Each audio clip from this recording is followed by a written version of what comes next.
that transactional politics or maybe we could say that transactional politics is not working. And the political leaders may also now come to recognize their ability to buy the vote is falling, is diminishing, and that's a loss-making enterprise. But what are young people looking for? I think this is not an easy question to answer, but I do think we missed a step. The Agenda 4 was about dealing with historical issues. And, you know, those had to do with land, those had to do with human rights violations and other forms of injustice. When we enacted the Constitution, we forgot the Agenda 4. The Truth and Justice Commission report, the Dongo Land Commission report was set aside because the administration of Jubilee, and you know, these are the paradoxes, had no interest in implementing that agenda. You've seen land titles being dished out, you've seen digitization happening, but the issues of justice, social justice, human rights have not been addressed. So I think other forms of injustice have been then meted out onto the youth, as Kevin is saying. We are a middle-income country that is growing, GDP growth of 5.6% thereabout, but we're not creating jobs. People have gotten poorer. And of course now with COVID and then the war in Ukraine, people are not able to put food on the table. Families are living on one meal a day. You've seen evictions around mega projects, some of them that are linked to the First Family, conflict of interest, state capture, really coming to bear on the most vulnerable. We are food insecure. You know, we are facing a massive drought. So these are the realities. So the messaging of government is so disconnected from the reality of people and the violations this administration has really wrought on the people. That we need a genuine, we need to speak to that because government must serve the people. This government takes a lot, very heavy taxation on the people, but it gives very little, and it continues to violate you know, the most vulnerable, and even the middle and professional class and small businesses have been ravaged. So yes, we need to deal with the historical issues. We need to deal with the new crimes, the state captures, the corruptions, political leaders who become rich just because they get into office. So we need to deal with that. But I'll also just say on a positive note, we are very encouraged by the regulations, the recent directive of the SRC on members of parliament who will no longer be able to draw. I think there's been a cap on their sitting allowances and their other forms of allowances. They are being told, yes, and then also we had the ruling on CDF. So through the court system and through the courage and, you know, proper functioning of the commissions, we are beginning to contain the, you know, political excesses of our leaders and to begin to deal with that. So we need more of that. And yes, it's not easy, but it's something we must do. Yeah, and you know, that is the ideal and that is what we hope for. But for now, we have to deal with, first of all, getting to that point. So I want to take us back a little bit to IEBC and, you know, what is happening now. I mean, I think a lot of what's happening with respect to the results and how those are being transmitted and indeed announced are significantly different from 2017. In 2017, we had the nice big board at the Bomas of Kenya. There were numbers that were coming in. Actual numbers. Now, you know, all we've got is the number of Forms 34A that have been received. What's your sense with what IBC, particularly the chair, has to do now in terms of also managing the expectations of Kenyans? You know, everyone is able to, well, can do their own tallying if they want to, but you know, we're all just waiting with bated breath. So I want us to just sort of focus on that for a moment and see what Wafula Chebukati should do. Of course, all eyes on him and the entire commission. They have 7 days to announce the result, but you know, obviously, should they take all the 7 days? Should they take all the 7 days is the question. I think one of the things that IEBC has not done very well, of course, it came as a late thought based on a lot of advocacy and a push for IEBC to communicate, is public engagement.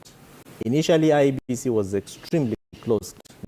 Nobody probably would have known what's happening within IEBC until now, a month and a half ago, when people, institutions, organizations demanded that IEBC honestly has to inform the public. So what the chair has to do and the commissioners is to enhance its public information. Keep speaking to people, keep talking to people, keep briefing Kenyans about these processes. And even as much as they had these, information that was helping Kenyans understand the voter system and that the public service announcements and all that, the same now needs to be enhanced at such a time as this. Of course, we are seeing different institutions, stakeholders, even County Governance Watch, where I serve and work, will be issuing a statement around the observations that we picked up from our 92 observers that the Commission accredited. But the last word in the election by constitution rests with the National Returning Officer, the chair of the IEBC. So they have to think of a way in which they are going to help Kenyans to contain their expectations, because in this election we are going to have more than 14,129 losers. Yeah. These are people who have supporters. They are people who are seated on the screens and waiting to also listen to their results. They can mobilize for good or also mobilize for bad. What is the messaging that IEBC has put in place to ensure that there is enhancement on people staying calm and that peace is also being sustained? Of course, we've also seen the religious leaders issuing a statement, but we have always seen them. What then does that mean to people who are so expectant, woke up so early yesterday to go and vote? By the time we were voting, we had no idea about the voter turnout. We have people who are disenfranchised by, of course, the failure of the KIM system. And IEBC, if you begin to count the number of missteps, the number of mistakes that they walked into this election with, I think they might not even feel this, they will overflow from this station. So the Commission has to, secondly, enhance its confidence in the citizens so that people begin to see that, yes, they were able to pick up. They began from a very slow move. They had a lot of challenges. They had a lot of issues. But towards the tail end of the process, they are picking up and they are able to help Kenyans understand the process. What is Form 34A? Those are things that Kenyans need to be taken through. What is Form 34D, the certificate given to the president-elect? What do those forms mean? Because the conversation now is about forms and forms and forms. Who picks which form and takes it to who? That results management pathway is one opportunity for IEBC now to engage much more closely with the citizens. Of course, Kenyans have a lot of questions. There has to be a portal where people can be able to post those questions and get answers from IEBC, which I believe that the Commission's department and the Commission's manager at IEBC needs to pick up. Yes, we have the verification mechanism by IEBC, but candidates want to get results. They want to verify what their agents or what their political parties are for them. There has to be a mechanism by the Commission put in place to ensure that those difficult questions that citizens have out there are answered. And that way, Trevor and of course, Yvonne, I believe it will help in terms of pacifying the kind of expectations, because that's what ultimately, the long wait is what ultimately a number of times boils into tension, and then suddenly the country is happening. Yeah. Wanjiru, what must IBC do now to build on the confidence of the public? Because I can see even on their portal now they're at 96%. The two counties, Kericho, Elgeyo Marakwet, have now reported 100% already of the 34 A's. What must they do now to build on the confidence? I totally agree with what Kevin is saying. And if you, IBC, in my view, appears to have preoccupied itself with the mistakes of 2017 and has really put in effort into the technical aspects, looking at the technology, looking at, they've got, if you look at their voter education tools. They laid out how the transmission will happen, how the tallying will happen. They've published their disputes guidelines. Of course, their code of conduct was also published, but there was a court ruling that suspended parts of it. So they've also had setbacks in terms of operationalizing the framework as they see it. So they've been very proactive technically. But I agree fully with Kevin that in terms of PR, in terms of messaging, they've been very poor. Even if you listen to their press statements yesterday, you know, I think there was one at 6 o'clock where the commissioner was, you know, even the tone and the language, the fielding, you know, you can have the choir, you know, but the way you communicate, don't sound defensive. You know, don't say it's obvious. Yeah. You know, these are things that we know. Because, you know, Not that everybody means... knows. Yeah. No, and even if you've said it 2-3 times, people are anxious. Right. You have to say it again. Yeah. So one is basic PR. They seem to have missed that. Then the other thing is, and you know, the IBC, there is apparently a political party liaison committee where the IBC meets with political parties. And we've seen them on occasion in the media. We imagine they meet regularly. They should be meeting right now. They should be meeting to ask questions about what happened in Mombasa. Do we feel there's a problem? And fielding those from inside. And also with Kakamega, Kibwezi, and other places, and voters who are unable to cast their ballot, because those ones could really throw the whole thing into a spin. My sister-in-law, for instance, was not able to vote because she couldn't find her fingerprint on the KIMS kit, and the presiding officer wouldn't allow any other form of verification. So I imagine there may be more like those. Yeah. So I think the IBC may be trying to insulate itself from political interference, which I imagine can be very overbearing.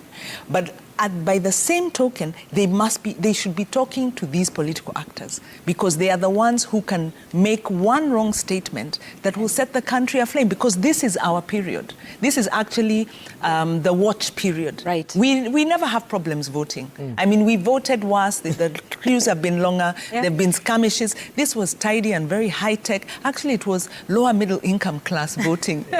But now is when we go back to our real character, and IBC has to be alive to that. So how do we get them? And you're right. This is really it. You know, the transmission and the declaration and the announcements that are made, because it is at this point that people would start to get a little anxious and sometimes, you know, jump to conclusions and make assumptions about, you know, what's really happening, particularly with the numbers. And like you said about the issue regarding political interference, remember that was a big deal in 2017 with, you know, lots of talk about interference from both sides of the political divide within the commission.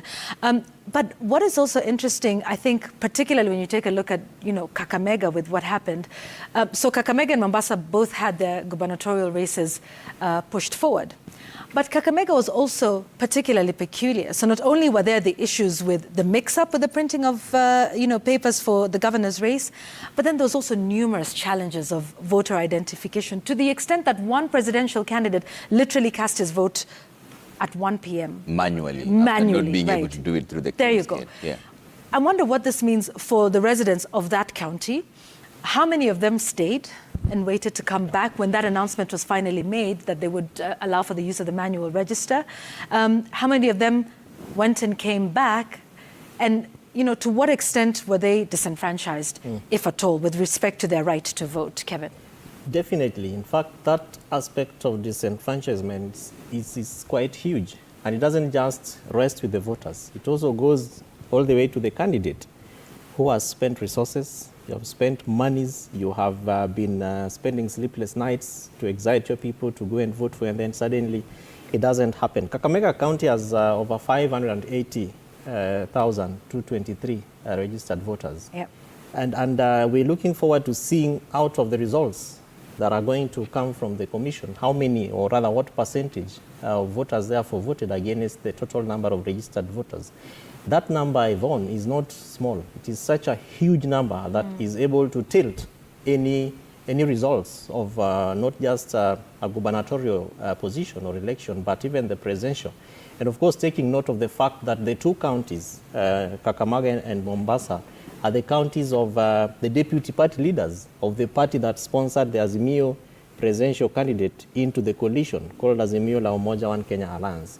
The question then that probably the voters are also asking is, would there be something behind Mheshimiwa Oparanya's people being disenfranchised and Mheshimiwa Joho's people also facing those kind of challenges? Which is why the IEBC needs to be very categorical in terms of how it's communicating to these voters, pacifying them, encouraging them that on August 23rd you will have an opportunity to come and cast your vote. But there are also lots of preparedness concerns, because how do you identify a voter who already voted and their fingers were already inked, and those who are going to come in and vote for the governor? I think IEBC needs to be very critical and categorical in terms of how it is communicating to the citizens, and particularly from those 9 other areas, because we have, from our observations, we have Mombasa County, Kakamega County, Ibc Constituency, Pokot South, Rongai in Nakuru, Utawala Ward, South Game Ward, Oloismani Ward, and also Thana Ward. These are people who are anxious. They are anxiously waiting. Fact of the matter, and from history, in terms of how by-elections are done in Kenya, I project quite a low voter turnout. Remember that the government gave us a national holiday to go and vote. Yeah. Is there going to be a holiday just for the people of Mombasa and for the people of Kakamega and these other areas? What does that mean to the national outlook? Trevor, you know that where we come from, people travel all the way from Los Angeles, fly in to go and vote. And then you show up in Kakamega and you're not given the opportunity to vote. You've booked your own air ticket, which your governor candidate did not book for you. Yeah. What does that mean to the logistical aspects of the voters? So it's quite unfortunate, Yvonne, because right from IEBC's 2017 lessons, they've been able to learn a few lessons, but I think in terms of their logistical preparedness and just the fact that there are this number of failures, I think does not encourage a number of people and might lead to quite a low turnout for even the various 9 areas where we'll be having by-elections. That's right. Wanjiru just looked at you like she couldn't relate. I mean, Los Angeles to... I mean, if Wanjiru were to vote traditionally from where her ancestors were, it's probably a 30-minute... It's a 30-minute drive. So I'm trying to compute that. But, in an election that's been really quite seamlessly managed, it's unfortunate that these major blunders have happened in strongholds, Azimio strongholds, when an election is this close. And this is why this should be an issue. So it's concerning when, if there's an... the IEBC has an intention to announce a result based on the number of, all the 34 A's coming in when this issue is outstanding. Because if there was a suppression of the vote on account of these bungled messages, then you need to consider the factors that Kevin is talking about, because those could make the difference between difference in the presidential call, and that could tip this process into a place we don't want it to go. I want us to take a look at the numbers for a moment. Trevor, what do we have from the IBC? So from the IBC, they're at 97.07%. That is 44,874 polling stations reporting out of 46,229. Quite a number of them have already reported this in 100%. That's a turnout rate so far. What you're seeing on your screen is the numbers as we crunch our figures at 1,823,990. That is 49.79% of votes for the ones we've tallied for William Ruto, UDA's presidential candidate. For Raila Odinga, Azimio is 1,788,125. 48.80% of the votes cast so far. I think we're safer off dealing with the percentages because the numbers keep changing really fast. And out of the polling stations, so let's keep this simple because the numbers are quite a lot, okay? So there are 46,229 polling stations in total in the country. Out of that, from 34 A's that IBC has received, is 44,874. There are counties, however, that have reported 100% of the Form 34 A's. One of them is Kericho. 924 polling stations, all of them have submitted their forms. Elgeyo Marakwet, 555 polling stations, all of them have submitted their forms, so they're 100%. Nandi has 3 more to go. Uasin Gishu is at 99.99%, meaning they only have 1 polling station to go. Nyeri, the same thing, 964 polling stations out of 965 have already submitted their Form 34As, which is another 99.99%. So essentially, it's safe to say IBC already has the numbers at this particular point. Yes, they should. I also just want to update you on the numbers that we have. So what Trevor has read out to you, which is what you're seeing on your screens, is based on the Royal Media Services tally. And we can now tell you that out of the 46,229 Forms 34A, we have managed to put together 11,858 polling stations. That's about 25% of the national tally. Actually, it's 34%, 34.3% of that national tally. So, you know, the numbers are steadily moving. I think that means we've counted another 1,000, yeah, I believe. It means we still have 34,371. Yes. Right, yeah. Actually, we've got 34,000 to go. Yeah. But what we have counted so far is 25% of the total Forms 34A from across 46,229 polling stations. So we continue with the count. Exactly. We keep the numbers coming through to you. As soon as we have them, you will know them. But Wanjiru, we're talking about the IBC. Are we seeing somehow a disjointed administration right from the top? When the judiciary makes pronouncements that has an impact on elections that is happening the next day, and then IBC also comes out and says that only 200 KIMs out of the 46,229 failed, meaning what the court had mentioned, had they not had a manual register, what were they supposed to do? Is there a cavalier kind of approach and a disjointed administration right from the top where the left hand doesn't know what the right hand is doing and doesn't care how it would impact the whole outcome? Yeah, well, the interesting thing with that is that IBC pulled out of the multi-stakeholder consultative forum, which was supposed to bring, to align these kind of questions at maybe administrative level. And the IBC pulled out, saying that that forum was encroaching on its mandate, some of its mandates. And so, of course, there is no discussion. And then, coupled with that, you have a very short period during which a lot of decisions were shooting hard and fast.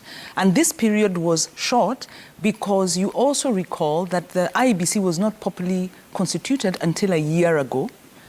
We then have had amendments to the Elections Act in January. And so from that point on, we've been on a very tight implementation program. Without dialogue and without common thinking, of course, these things are going to happen. We've also had, kind of some inattentions within the IBC itself. The IBC is a body, of course, that, their 2021 report by the Auditor General gives them a qualified opinion. On grounds, I think they have maybe 16 grounds of imprudent use of resources, failure to account, and things like that. So the internal management of IBC, the internal politics, is also a consideration. They've been able to give us administratively and logistically a good election, but internally, if they are not pulling on the same page internally, then it could fall apart at this point. There are interests, of course, around the election. If those rear their head at this point, it could fall apart. Where do we stand now, and what could and should happen is it is our hope that the leadership will have consultations with the political parties. Even in 2017, part of the problem was the failure to dialogue. Yeah. And eventually I think that was acknowledged, but by then it was too late and things had kind of really gone south. So they need to learn and do that earlier. What then needs to happen is that hopefully once this is successfully behind us, we need to audit the IBC. We need to audit it in terms of its performance. We need to audit it in terms of its financial accountability. We need to look at the way the IBC works and is constituted.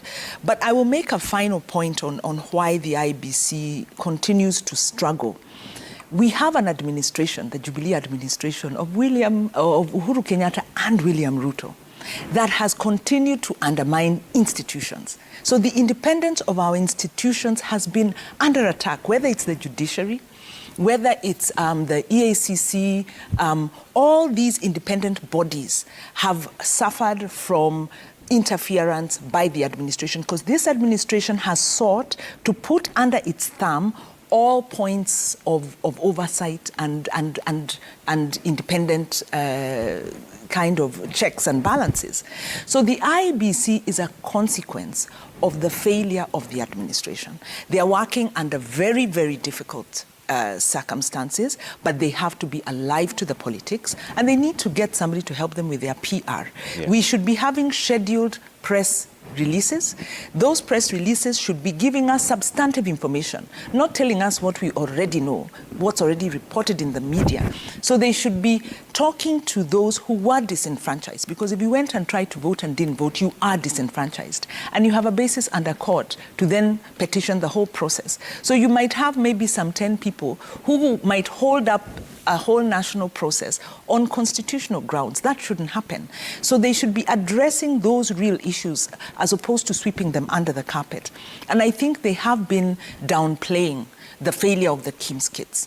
I think they quite quickly came up with a number, and you'd have expected a more holistic statement. They would have been giving us a number, they would have been giving us the locations, they'd have been giving us, tell us the polling stations, tell us what remedies, categorize them. But when you just quickly sweep and say, well, it's a small 0.4% of out of 46,000. Yes, they gave, is it 0.04% something? How did you know? Yeah. Is that the only information? Is that the only feedback? Was somebody just telling you? Is that the only feedback you got? So the IBC needs to be accountable to the people of Kenya, and that will stop this situation from building up, tension from building up. I think the last thing is the expectation. The IBC commissioners were on record on TV saying the results will be known, provisional results will be known very quickly. Yeah. Of course, every hour that the count goes on, switching up back and forth, tension builds up. Yeah.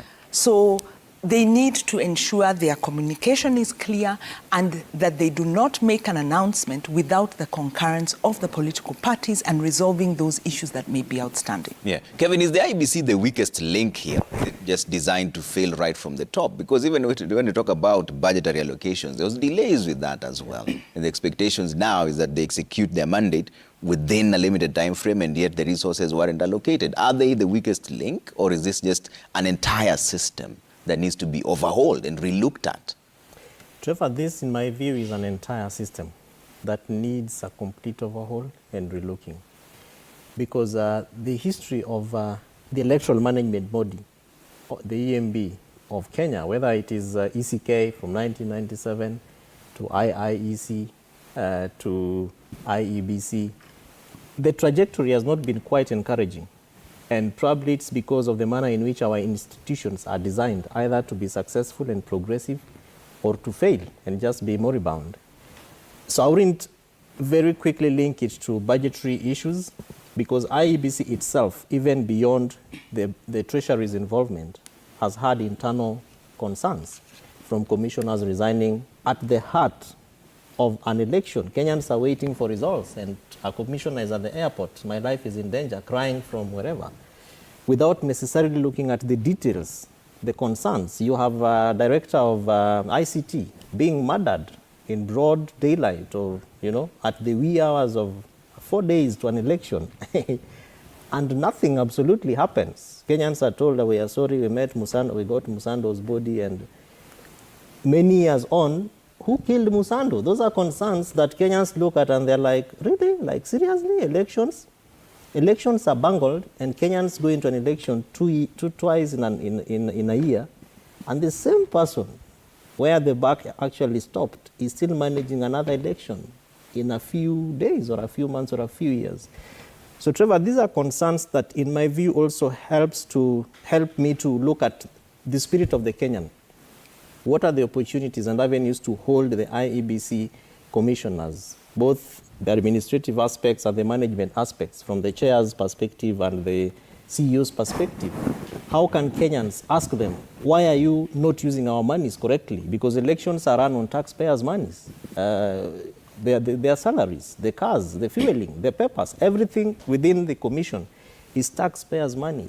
Does it ever bother us as a people that we are seated waiting for results that we probably are not so sure about even the mechanisms around which those results are being tallied and are being disseminated to the public? So that question would rather go back again to the citizens so that we begin to ask ourselves, can we petition the IEBC? And if we are to petition the IEBC, what would be the role of political parties who actually play a very fundamental and critical role in terms of determining even who becomes the commissioners of the IEBC, including Parliament? Can we have a mechanism as citizens and voters, the 22 million of us, having conversations with our representatives, to petition IEBC on our behalf? Summon the chair of IEBC and his commissioners and then ask very critical fundamental questions around election results management, the preparedness of IEBC. Why would we make it so difficult for Kenyans to vote and then bring in voter education just a month to the election? Of course, one good thing that IEBC did was that in 2017, the voter educators were deployed up to the constituency level, and it was only one person. But for 2022, we have 2 people deployed up to the ward level. But why start it so late, despite the financial questions? It's really a system of the electoral cycle, and IEBC is aware about this, that when one election ends, you do an audit, and then you start preparations for the next election. Why do we wait until it is so late, Yvonne? Yeah, and as we continue with that conversation, I just want us to pause for a moment because we've got, an update for our viewers before we go and take a look at what's happening. So this just in, the National Assembly Majority Leader, an outgoing Kipipiri Member of Parliament, Amos Kimunya, has conceded defeat. I want to read part of that statement that he said. He says, we wish to thank the people of Kipipiri for the opportunity of serving them for 15 years. He says it's a responsibility that his family and team has carried out with honor. He says, we appreciate that life is dynamic, shaped by constantly emerging and often surprising circumstances. We did our best for Kipipiri. We are proud of our achievements, and that history will never be erased. The people have, however, made their choice, and we respect that. We wish them well. May God bless Kenya and Kipipiri. So just once again, the National Assembly Majority Leader, an outgoing, Kipipiri Member of Parliament, Amos Kimunya, has conceded defeat. Someone else who has conceded defeat today is current Lang'ata Member of National Assembly, Nixon Korir, who's conceded defeat following an unsuccessful re-election bid for the seat of Lang'ata. So now we wait for the final declaration. Of course, you remember, that for the seat of Lang'ata, amongst many others, there was Felix Odiwuor, also known as Kalango to many. But he is one of many, so we'll wait for the final declaration. But just so that you know, those 2 members of National Assembly have conceded defeat. You can get a lot of these updates on www.citizen.digital, where we have first-hand information coming through there. And we can also see that Nakuru Town East Member of Parliament, David Gikari, has been freed on 50,000 shillings cash bail. He's set to appear in court on August 17th after arrest for causing chaos at a polling station yesterday. We also know that the school's reopening date has been pushed to Monday, August 15th. From tomorrow, as the process of tallying of ballots still ongoing. That's according to the Education CS Magoha. Yeah, and another update, you remember the incident around a shooting associated with Kimilili MP Didmas Barasa. He had been given 24 hours to surrender by the Bungoma County Commissioner Samuel Kimiti. He is still yet to do so. He's yet to surrender. Yeah, he's yet to surrender, and no doubt they're still looking for him. So we'll update you on all of these things that are happening around the election. And that's just what's important as well regarding the local races, right? So, we focus on the presidential, which is great. And, that's the vote that is counted first. But really, you know, like we've said here, I think politics is local.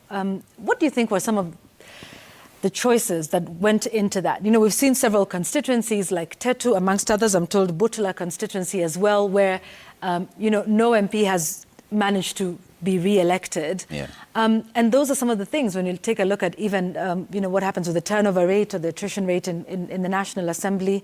How important is that? And Wanjiru, do you think we pay enough attention as voters to those local races as well?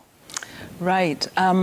Yeah, I think, of course, it's very important because, like you say, all politics is local, and now we've got quite a few options at the local level. I think Ipipiri might also fall into that category of high turnover, where they try one, don't like, keep going, and you know, that's the democracy. The beauty of democracy, you can keep doing that, but we also have what, with the member, a particular interest, because I think that, one, we are seeing our democracy maturing, in my view. You've seen around the campaigns more issue-based campaigns. We've also seen, you know, to my mind, the voter apathy is voters really saying, this is my protest because you're not speaking to me. So that's the discerning voter who can go to the campaign, take the money, and then come back and still say, well, I still don't feel you, until this system works for me. With regard to the local races, I feel that ever since 2013, the local races have diffused the tension and interest in the national. And had we had a proper implementation of devolution, it would be even more so. And you know, part of the insecurity of the presidency and such is becoming irrelevant. Because where you have effective devolution, people don't bother that much with the national government. So, yes, I think the local matters. I have seen, you know, we've seen around, especially in Nairobi, and I imagine even in other parts of the country, citizens getting together, especially the Residents Association, and interrogating their political leaders. We've had, of course, platforms by civil society and others scrutinizing who is your candidate. We've had a lot more interest. Before, I think people would get to the polling station and wonder because the fixation was with the president. But now people are asking questions. So our democracy is slowly and surely maturing. How do we deal with the issue of attrition? I think that has to do with accountability of our political leaders. And I think we need to really take a step back. You know, I'll talk from civil society perspective. We really need to rework our tools. Our methods have not been as effective under an administration that was really violently opposed to the Constitution. We don't know what administration will come in and what their attitude will be, but as much as political parties have lost the youth and a part of the ground, civil society has also lost. And civil society is important because our role is to ensure we are a countervailing force to power. Media being part of that, structured civil society being part of that. So we really need to go back to the drawing board because we are losing the citizens. The citizens are not feeling us. The youth are not feeling us. But one of the big, maybe the last point I'll make is the ability to influence outcomes. We need resources to go to the local level. We need resources to respond to citizens. Yeah. We need opportunities to be available. We need to deal with this black box of non-implementation, where promises don't get implemented. So I think this is a point for reflection across the board for our political actors, but for us as well. How do we unlock those parts of our democratic process that are locked? And they're locked because of patronage. Maybe last point is on the IBC. As Kevin was talking about the ECK, the IEC, IBC, there's one common trajectory around procurement violations. procurement mismanagement.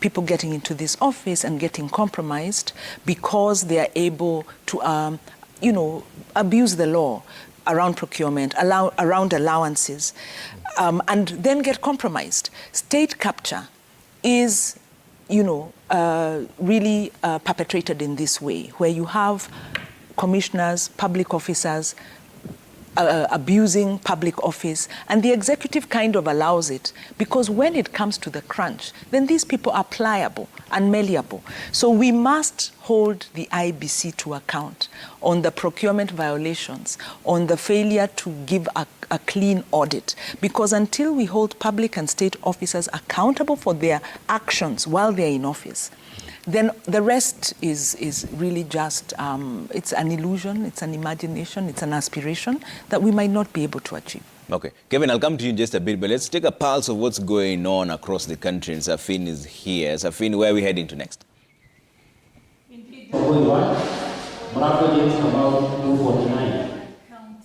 Speaking now to Seth Olale, who is currently in Kirinyaga Central Constituency, just to get an update. It's good to see you, Seth. We've seen other parts of the country gotten information that nothing is happening so far in as far as numbers is concerned, as tallying is still ongoing.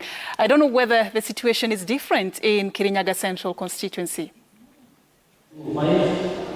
Well, slightly the same because the ballot materials are being now returned to the accredited or the county tallying centers. All the 699 ballot materials from polling stations in Kirinyaga County are now being taken to the county tallying centers, of which we are right now at Kirinyaga Central Constituency. And this is a constituency that has about 148 ballot polling stations, and right now we know that over 54 ballot material from the various polling stations have arrived here.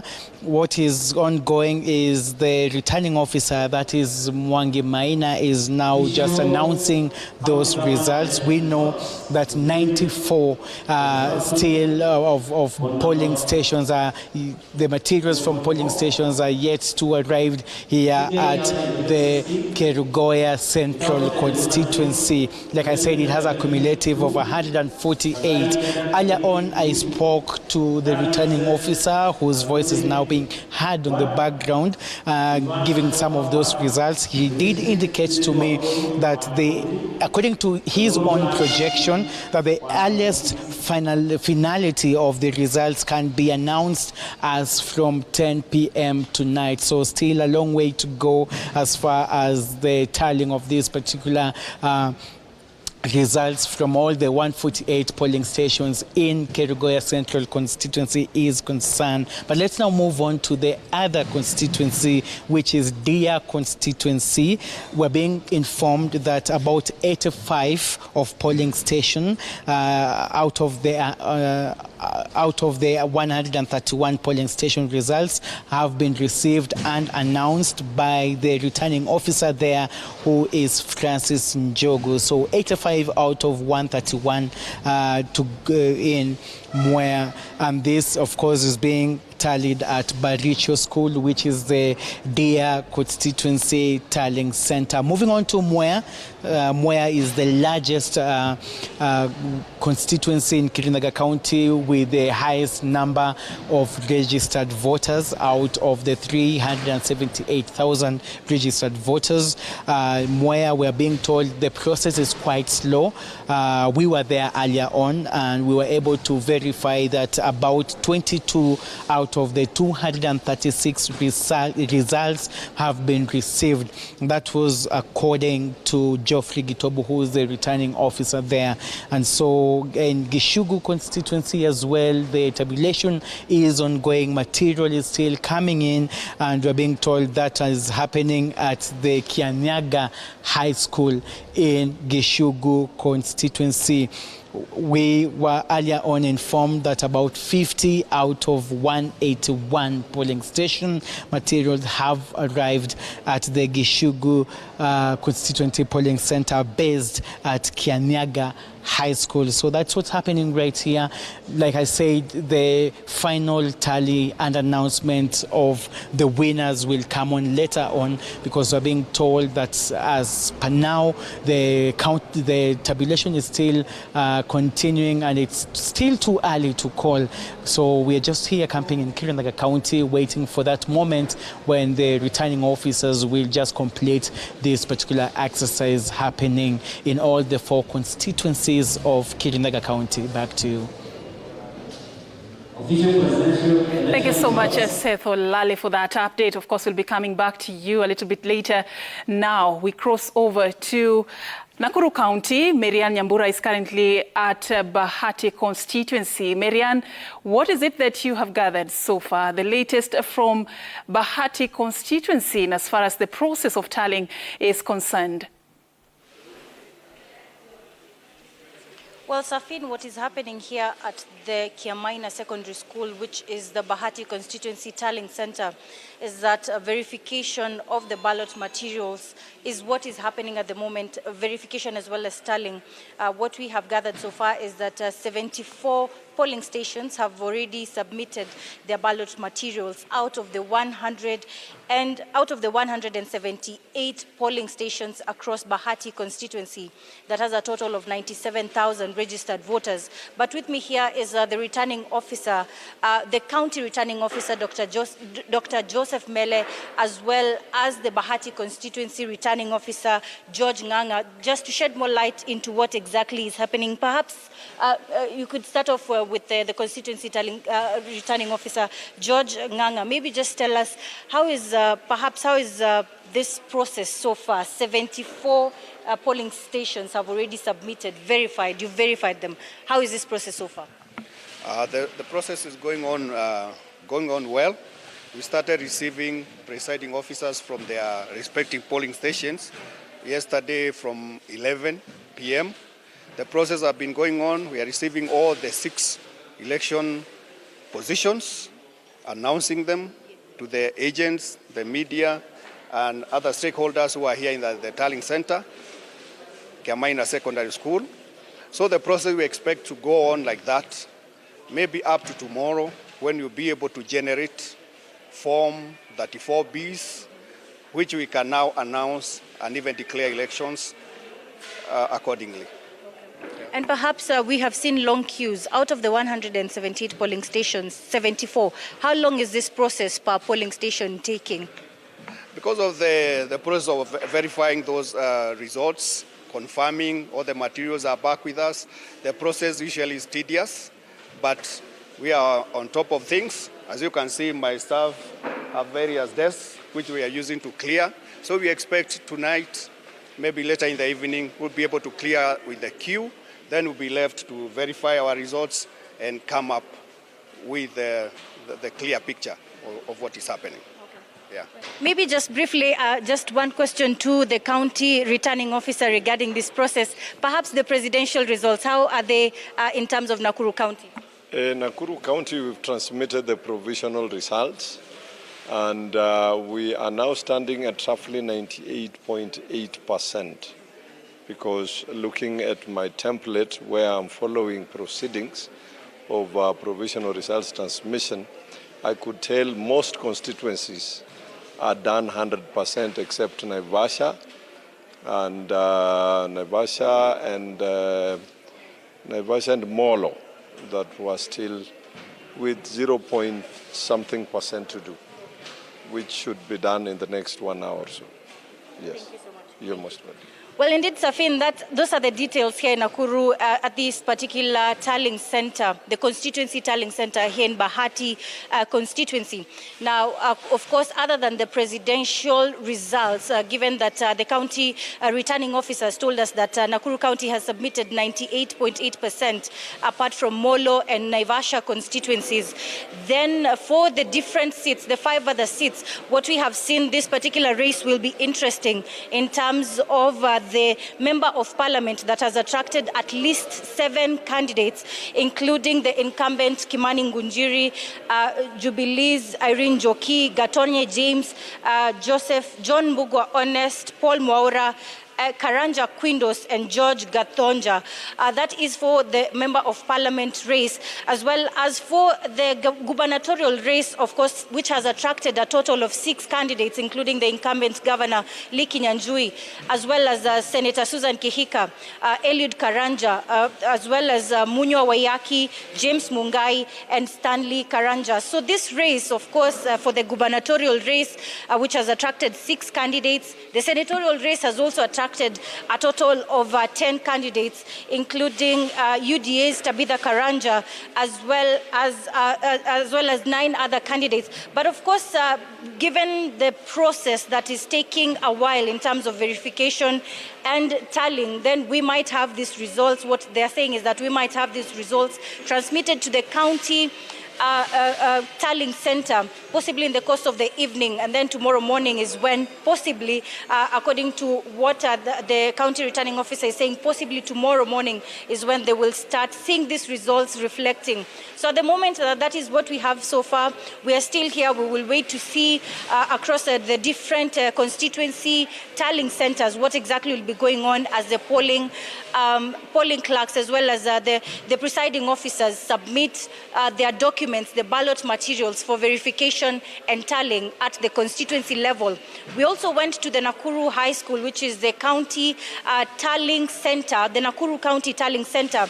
And of course, not much activity there ongoing, because given that the verification and tallying is now being done at the constituency level, after which this will now be transmitted to the county tallying center, whereby Dr. Joseph Mele, who is the county returning officer, will now take over from the constituency returning officers as regards to the different county seats, including the woman representative, including the Senate seat, the governor seat, those 3 particular seats. So we'll just be traversing across different constituencies. Remember, Nakuru County has a total of 11 constituencies. So how far is Molo? How far is Kuresoi South, Kuresoi North constituency in terms of this whole verification and processing? We'll just be here just to give more details in this continuous broadcast of the election coverage. All right, thank you so much, Marianne Nyambura there from Bahati Constituency at the Constituency Tallying Center, talking to us about the situation so far. Good questions you're asking there. We're also waiting to find out what is happening, and we will be getting that. At least 74 polling stations, the results have been verified. This is 74 out of 117. That's what we get from Bahati Constituency, and we will continue to track this for you. Now we cross over to Uasin Gishu County, where we are joined by Chemtai Goin. Chemtai, I believe now you have a comparison of what is happening at Soi Constituency, considering what you had gathered earlier. What can you tell us about the situation on the ground? Well, Safin, like you said, we are at the Soi Constituency Tallying Center. And from the pictures that you can see just briefly, unlike the other constituency tallying centers where we visited and the pictures we showed you earlier, is that there's no queue really over here. The PO, the presiding officer, tells us that within the next an hour and a half, we may be getting the announcement of the final tally, since all the results have been brought from the polling stations. Remember, Soi Constituency has 7 wards and has 92,702 registered voters. We will be waiting to see the voter turnout in this constituency. As we told you earlier, most of the regions experienced a somewhat low voter turnout, and we'll be looking out to see how many voters in Soi Constituency turned up to vote and what votes will be garnered by the different individuals running for the various seat, cutting across from the presidential seat down to the ward. But as we have been here, we've monitored and looked at the process just here and the other constituency tallying centers that we've been able to visit, and the process is quite tedious, and it's what has taken so much time. For instance, for this one, which may be finishing soon, and then of course we will head to Kapseret, which has also made some progress in trying to clear up the backlog that is there in terms of clearing all the results that have been brought from the various polling centers. We visited Ainabkoi, we visited Moiben earlier, and we've been able to see that the numbers there are substantially high, and the presiding officers there tell us that we may be there until later in the night or actually tomorrow morning. Earlier on, we also spoke to the county returning officer, Mrs. Irene Mutai, who also talked to us about the process so far in terms of the county tallying center, and said there is no activity there so far, and maybe activities there will pick up from tomorrow morning when they've been able to receive the results from the various constituencies that are currently now carrying out the tallying. And looking at the process now, we anticipate that by around 3:34 in the afternoon, we should be able to have the results from Soy constituency. And you know, for the presidential bid, the announcement that will be made here in Soy will be the final result that will be now remitted to Nairobi for the national returning officer, IBC chairman Wafula Chebukati, to formally make that announcement when they have received all the tallies from across the country. We are also monitoring, of course, the parallel tallying that is being carried out by Rural Media Services, and looking at the numbers in Uasin Gishu County. We'll be giving you further updates in the afternoon once we've actually received the results from Soy constituency. But Safin, we are still pitching tent in Uasin Gishu County. We will be touring Kapseret to check the progress following our earlier meeting there. Then also check on Tarbo, which we have been notified that the queues there are also substantially long. Safin?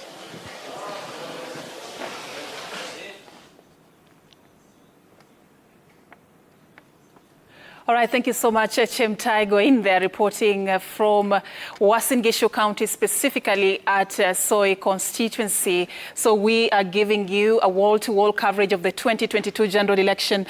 And any minute from now, we should be crossing over to the Bomas of Kenya.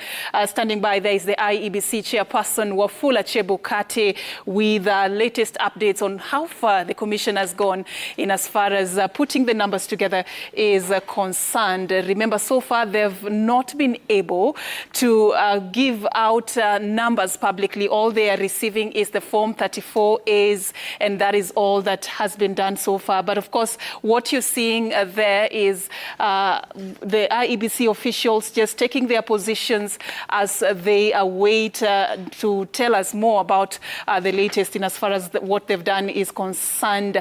Yvonne?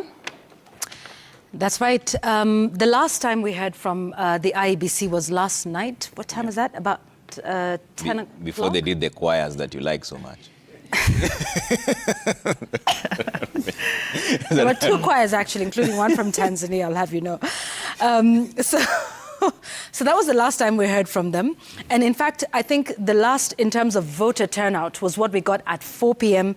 before polls closed, and that was about 56%. So it would be interesting to know what the final voter turnout has been, and indeed what they're going to do with all of these forms that they have received, close to 100% of very interesting to hear what happens next. Trevor, what are those numbers? Yeah, and their servers look good if it's anything to go by. 97.42% of all the Form 34As have already been submitted. That is 5,038 out of the 46,229. That means 1,101 to go. Yeah. And there are certain counties that are already reporting 100%, like we mentioned earlier on. Elgeyo Marakwet is one of them. Nyeri is at 99.99%, meaning they only have one polling station to report. Kericho is at 100%. All the 924 of them have already reported. Kirinyaga is at 99% as well. 692 have reported, just about 7 to go because they're out of 699. And also Elgeyo Marakwet there, we saw earlier on, they had reported 100%, if I'm not wrong. That's going through that entire list there. Yep. Siaya is at 99.9% as well. Out of the 1,036 polling stations, 1,035 have already reported their results to the IBC. Taita Taveta is at 97.49%. The numbers keep changing, and we were also tallying this. Yes. You have a complete explanation of what the numbers you're seeing under your screens. Right. Yeah, right now. Yeah, let's do that while we wait for IBC. So their numbers are almost in. This is what our numbers look like, and we can put that on screen for you. Right now, Dr. William Ruto at 1.845 million.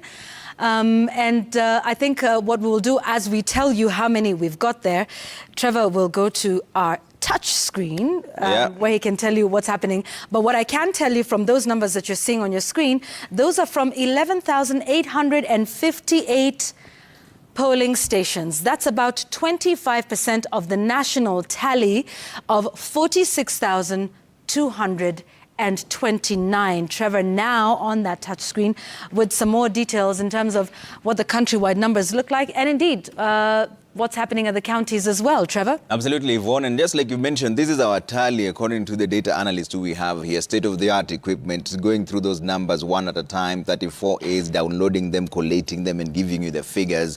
We are behind with the IBC, of course, because they get them first and then we download from the system. Everybody's allowed to do this. You could do this at home if you have the patience for 46,229 Form 34As. They're doing 97% right now. This is how the numbers are looking like based on the figures that we've tallied, and I want to go county by county and show you just a few of them, how it's looking like based on what we've counted in terms of the stations. You're probably wondering which Form 34As have we counted, which ones have we counted. There's quite a number of them that are still pending. We've only done about 11,000 right now out of the 46,229. These are the numbers out of what we've tallied. Again, Dr. William Ruto of UDA is at 49.52%. That's 1,845,504. The numbers change in real time. Raila Odinga is at 1,828,795. That's about 49% of that figure that we've tallied so far.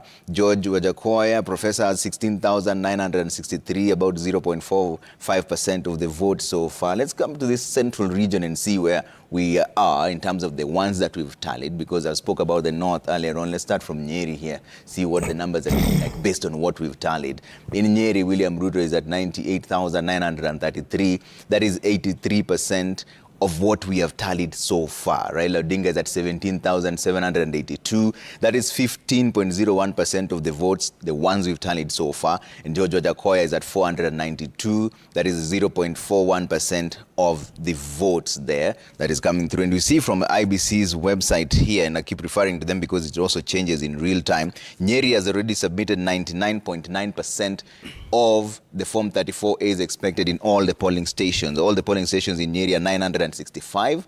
964 of them have already delivered that. Let me compare these numbers to you and see in 2017 how they're looking like. Of course, this is just provisional. It's not the end. The 2017 numbers are the ones that were announced at that point. Let me show you how the difference is looking like. At that time, President Uhuru Kenyatta got 98% of the votes, 389, 410. Raila Odinga got 4,735. That was in 2017. If you want to go further back and see how the difference is there, in 2013, the numbers were even much more different. Uhuru Kenyatta got 318, 880, that's 96%. And Raila Odinga got 5,638. That is 1.7%. Compare that with the current numbers that we're tallying as we speak, not the IBC official numbers. We're getting the Form 34As from their server though, but we have not gone through all of them. We still have about 30,000 to go. This is how the figures are looking like. William Ruto, 98,933, 83%. Raila Odinga, 17,782. 15.01%. Will the IBC announce the results that they have collectively right now? We'll find out in just a bit because we're crossing over to them shortly. Let me take you to a different county and see what's happening in Laikipia. Based on the figures that we've tallied, William Ruto is on the lead again with 70%, 23 and 34. That is the votes that is gathered based on the figures that we've tallied. Raila Odinga is at 9,464. That's about 28% of that vote. And George Wajakoya, 100. 0.30% of the votes. I'm still taking you through the different counties just to see based on what we have tallied how the changing is like. In Nyandarua County, William Ruto, 54,049 based on the numbers we've tallied, 78% of that vote. Raila Odinga coming in second with 13,593, and that's the 19% of the vote. And of course, Professor George Wajakoya, 281 there. That's the number that's coming through. Nyandarua, based on the IBC website, I'm just checking in real time also. Nyandarua, 700 out of 728 polling stations, 725 have already sent in their Form 34As, just about 3 to go. So the IBC is recording it at 99.59%. That's based on the numbers that we have. This is the numbers that we have here, the Citizen TV, taking from their website, the Form 34 is. You could also do that as well. It's free to the public and to the media houses to collate and tally based on their own figures. In Baringo, this is how the numbers are looking like. 75.51%, that's 36,156 of the vote going to UDA's William Ruto based on the numbers that we've tallied. Raila Odinga coming in second with 11,373, that's about 23.75% of the votes. George Wajakoya, 113, 0.23% of the votes. Let me take you to the general number so that you also see, this is the collated number. I was just taking you through the counties. I'll go back to that in just a bit. There's an update, of course, this number is changing in real time. Dr. William Ruto, 1,845,787, changing in real time at 49% of the votes that we've tallied so far. Raila Odinga, 1.8 million, 31,073, based on the numbers that we've tallied so far. But there was also this gubernatorial race and the senatorial race and the women rep race, MP, MCA. You can see them here. We're not ignoring them. These are numbers that will come through as soon as they're announced. That's a conversation we'll have. And in fact, that was a line of questioning that Yvonne was taking earlier on, and I'd like to bring in Kevin Osido to find out what he thinks on this issue. Kevin, are we now seeing a situation where people are changing their focus, like Yvonne was saying, but there's a difference between the role of the leader and the expectations of the people in terms of what is the threshold for performance? We've seen big names that Yvonne was talking about conceding defeat, but there's no threshold of how did they perform in terms of vis-a-vis their role. So is there a lack of civic education of some sort so that there's a standard in terms of performance and the role of the leader? Trevor, that's very correct. In fact, if you look at the manner in which we undertake our public engagement and even public participation between governance and leadership, so that there is the aspect of implementation of services and service delivery governance and taking lead in terms of ensuring that that is done, so leadership, we haven't had a good conversation around how we look at the performance of the leaders. A lot of that discussion only happens when big things are happening. And examples of big things are, for example, the budget process, where we see a lot of excitement because there is a timetable. There is a timeline that we must beat, both at the national level and also at the county level. So everybody wants to whip citizens, everybody wants to whip people to be there, want to mobilize them and speak to them.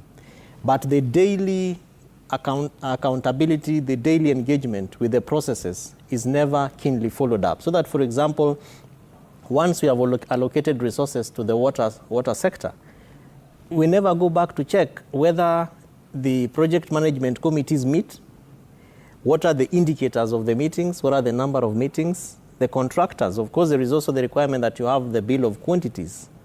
But the citizens, including those who are mobilized at these conversations, never go back to check. Now, you fast track that to the election, which is why there is all these, big names losing it, and some of them, of course, have to be seen to be containing it, is because we begin to remind people about what we said we would do. And that brings in the aspect of the money element in our politics. It is so huge, and Kenyan elections really is extremely expensive. So depending on you having been in government, probably you've amassed certain wealth, you have some monies in your accounts, you have collaterals, you can take loans and get money, as opposed to others who don't have these kind of opportunities. You'll get the resources and start bribing voters, and that gives you an upper hand. So the citizens will forget about what you said 5 years ago that you will do and how you have been able to perform, including breaking down the elements of the budget so that it responds to the daily needs of the people. So those who are in office never go back to ask people, have you eaten and how many meals did you have in a day? Is a conversation we have at the next election. Yeah. So it is true that some of the big names is, of course, as Wanjiru rightfully said at the beginning of this segment, the voters are tired and they're saying, yeah, we've had you for this long, but what is this new thing that you've brought to the fore? I remember as you are struggling to meet all these expectations, there are newcomers, new names that are angling for that particular position every day. Yeah. So they are busy working on the ground. And an example is, for example, Senator James Orengo, who is running to be my governor in Siaya County. The gentleman has been MP, Ugenya, he's been senator for 10 years. And I don't remember when we last saw him at the Azimio la Umoja national campaigns, even in Kirinyaga or in Mombasa or wherever. It is because he's facing a similar issue at the ground. People are saying, you've been here all this long, and what have you done, even as an MP, as a senator? So he has to be physically present and never miss any single burial, any single wedding, any single opportunity he has to meet a big number of people. So incumbents and those big names who are running for either second terms or looking to move into other offices like senators who want to be governors or MPs who want to be senators are facing it quite rough, especially at the decision-making session of the voting when it comes to citizens, either vetting them, because as she also said, we've had many vetting sessions to just sit them there and ask them, what have you done? And you said you do this. What are the mechanisms that you're putting in place? So citizens are getting informed. They are feeling empowered. And that probably is as a result of some bit of civic education, I would say, because looking at the performance of the Jubilee government and the degree of frustration by citizens, people are beginning to look at the aspect of over-reliance on government and saying, I don't have to wait for government to give me water. I don't have to wait for government to construct this road. So people are writing petitions, they're writing letters to government asking for questions which they are mobilizing around themselves and responding to some of those concerns. Yeah, Wanjiru, the burden of incumbency, are we seeing a shift where you see when you hear big names like the ones Yvonne was mentioning conceding defeat, are we seeing an electorate that is now more proactive in terms of what to expect from their leader? Or is it still pushed by the money element that Kevin was talking about? Because in counties, there's an entire CIDP, County Integrated Development Plan, that directly affects you at the ward level, but most people don't even take part in that. Right. I think the burden of incumbency is always a big factor. And if you're going into an election during an economic crisis, when you have rising poverty, rising cost of living, households are poorer and feeling the pinch, the buck stops with the incumbents. So the extent to which incumbents, even at the county level, are associated with the ruling party, they will pay for it. So one of, I think, the miscalculations of the handshake, because on one hand, I personally associate quite strongly with part of the sentiments around the handshake when Raila Odinga said we need better cooperation and less adversarial politics. We need to focus on nation building. I agree we need that as a country. But unfortunately, the handshake ignored the substantive issues. And it was a handshake without the principles of, yes, let us shake hands, let us do nation building, but let us have the accountability. So, ironically, the burden of incumbency has fallen not only on the Jubilee Party, it's also fallen on all the Azimio parties. And so, yes, the Azimio parties will have been forced, even in their campaigning, to kind of make a rationale of why, of this coalition. And you know, a lot of what the Jubilee administration has done is inexcusable. And of course, with Kenya Kwanza UDA, William Ruto has been able to disassociate himself from the excesses and the failures of the administration. So it's really ironic that Azimio is you know, bearing that. But I think there's also another aspect when you look at the relationship between citizens and their political choices. And it does go to the point that you made, Trevor, the question you asked around civic education. Yeah. Civic education in this country collapsed after 2013. In fact, it was a little bit in trouble before that because we have a new constitutional dispensation, and without a proper civic education process, you then have a mismatch between a very aspirational constitution. Unfortunately, political leaders who are still back in the dark ages, because they are the ones who we are trying to reform, that political culture. And then you have citizens who've been left out of this discourse. So without that, citizens do not understand properly the demands to make of their political leaders. So this culture of dependency, because the money culture, the culture of, you know, handouts from your political leaders is still a problem.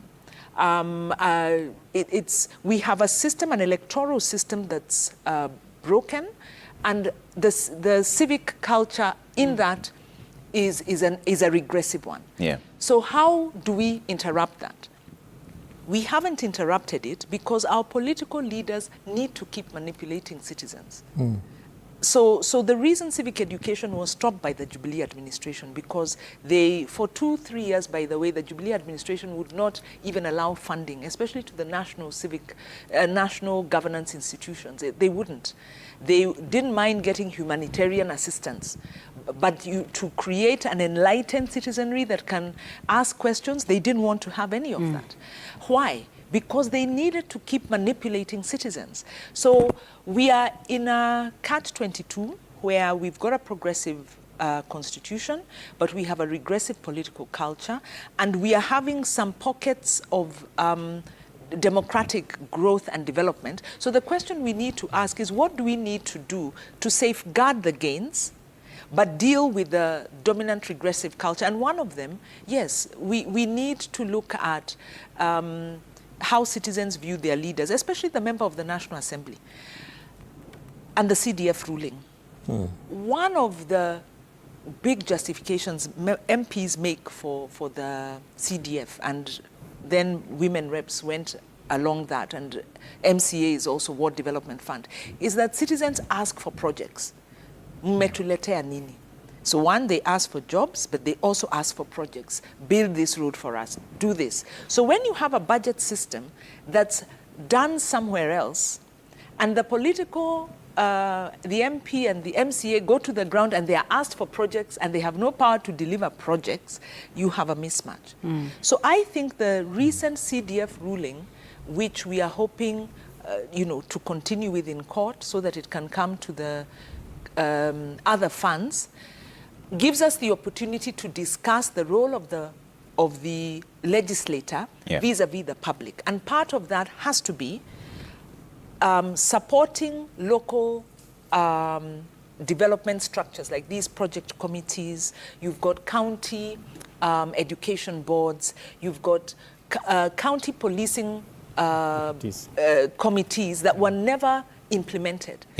That really you've got community policing, you've got water, there's structures, citizen structures around water. Water sector groups. Working groups. Yeah. Even the CBF, the County Budget Economic Forum. You've got environmental committees. There are all these structures in law that are supposed to give citizens a say and power in their development. Public participation itself is enshrined in the Constitution. Public participation, this is public engagement. Actually, it's even beyond participation. It is citizens having a say and working with government. It's development by the people, for the people.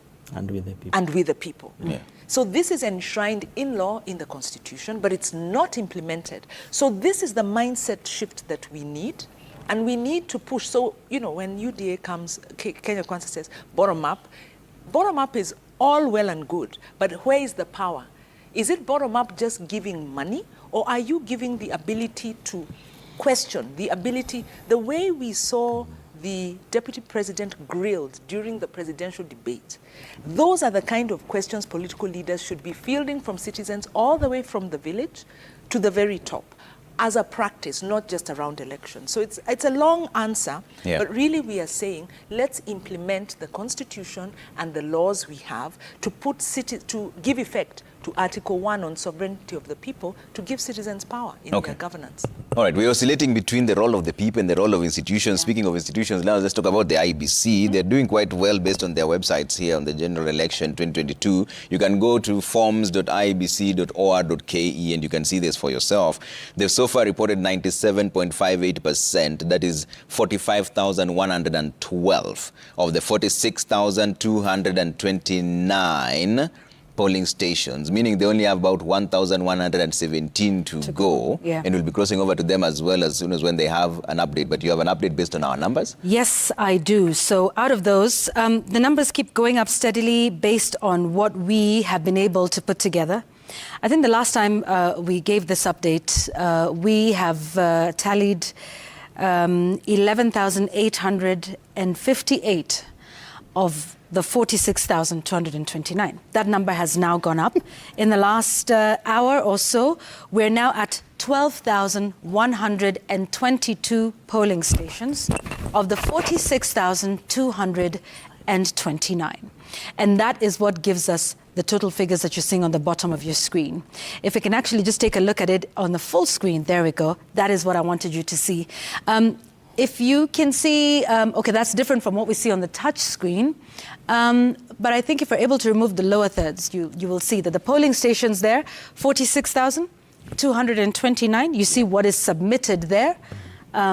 That's where we're at. So we have personally submitted 12,336. Yes, yes, absolutely. That then means that we have 32,776 to go based on what IBC has gotten. Correct. So the number you're seeing on your screen is the total number of polling stations, 46,229. But IBC has received results from 45,112. We as Citizen TV have tallied results from 12,336. There you go. That means from what IBC has, we are still behind by 32,776. Yeah. But you know, catching up quite fast. Remember when we started at 11, we were at 9,000. We were at 9,000. And so we've been able to do that. And remember, this is it's quite a task. I mean, and obviously it's something that we set out to do. And so, you know, we take that challenge and we take the responsibility that we set for ourselves to do, doing the best we can. And so you can see then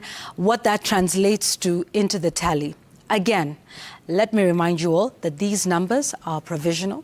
The only person that makes the final declaration is the IBC, and particularly the chair of the IBC, who's the National Returning Officer. Absolutely. That would be for the presidential votes.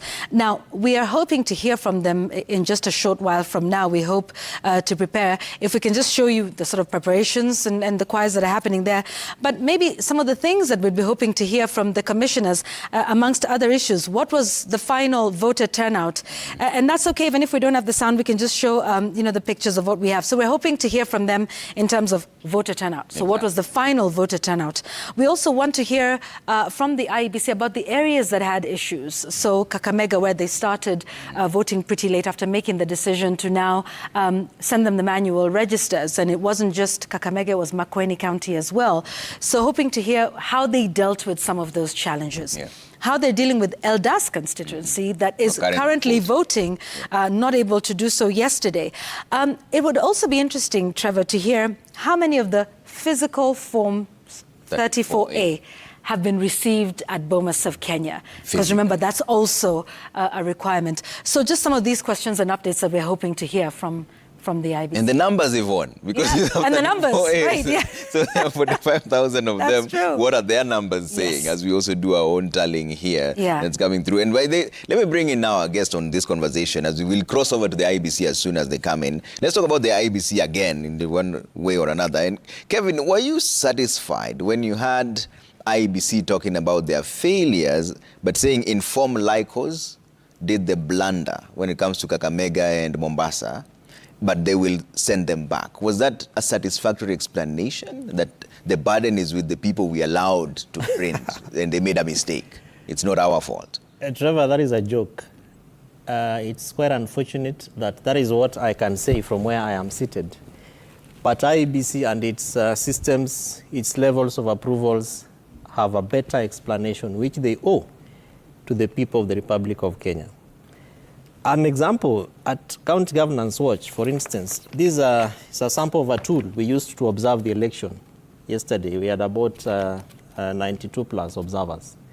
Before this thing went to press and released to this form, you imagine the degree of back and forth in terms of drafts. Change this, put this color, remove this image, this language is not right.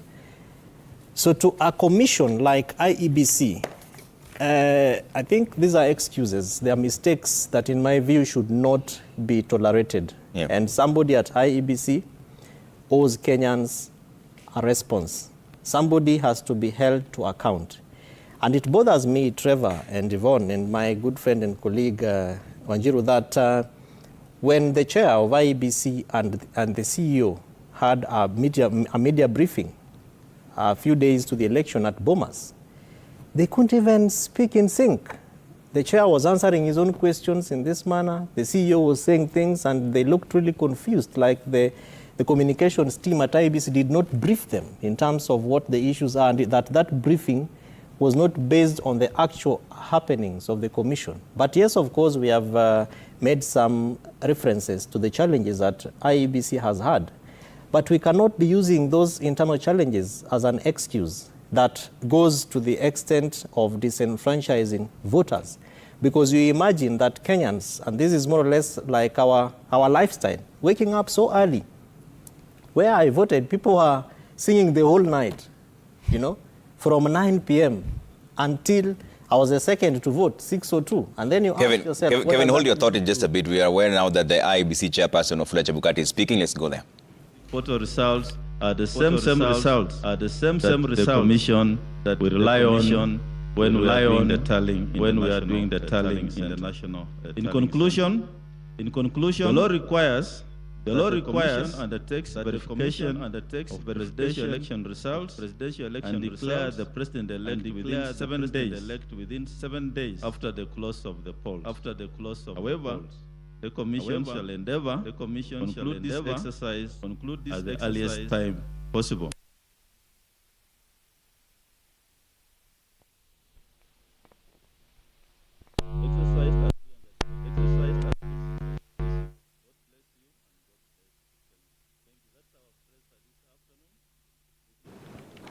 All right, we apologize for that slight technical hitch. You know, Yvonne, these things are happening in real time, trying to capture things happening on the ground. Wafula Chebukati is speaking at the same time, the numbers are coming. So we apologize for that slight technical hitch. We'll cross over there. But we have essentially what he was talking about, that was Wafula Chebukati, speaking about the Eldas constituency election having commenced today at 6 a.m., which is one of the things that you mentioned, right? Yeah. What else? Yes, and he also talked about the use of the manual register, and he updates that Didake Primary School polling station in Garsen constituency, he says there the commission used the manual voter register. Yeah.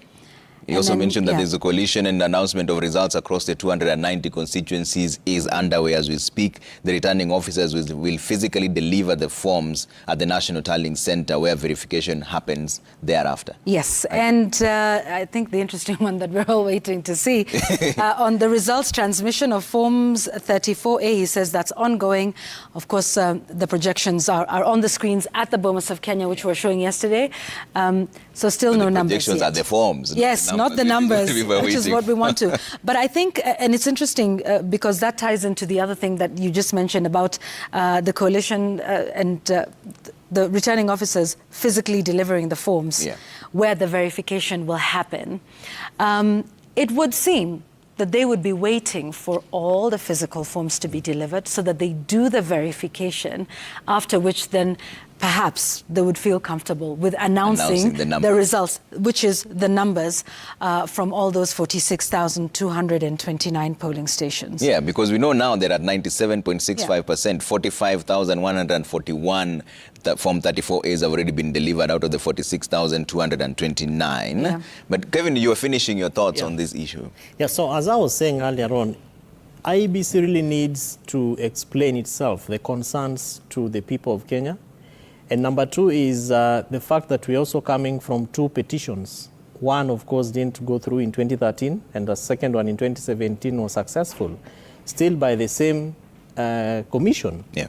I believe that there are certain lessons that IEBC probably must have picked, including the 2017 election audit report that was done and has an array of recommendations that really inform the democracy and the political growth of our country.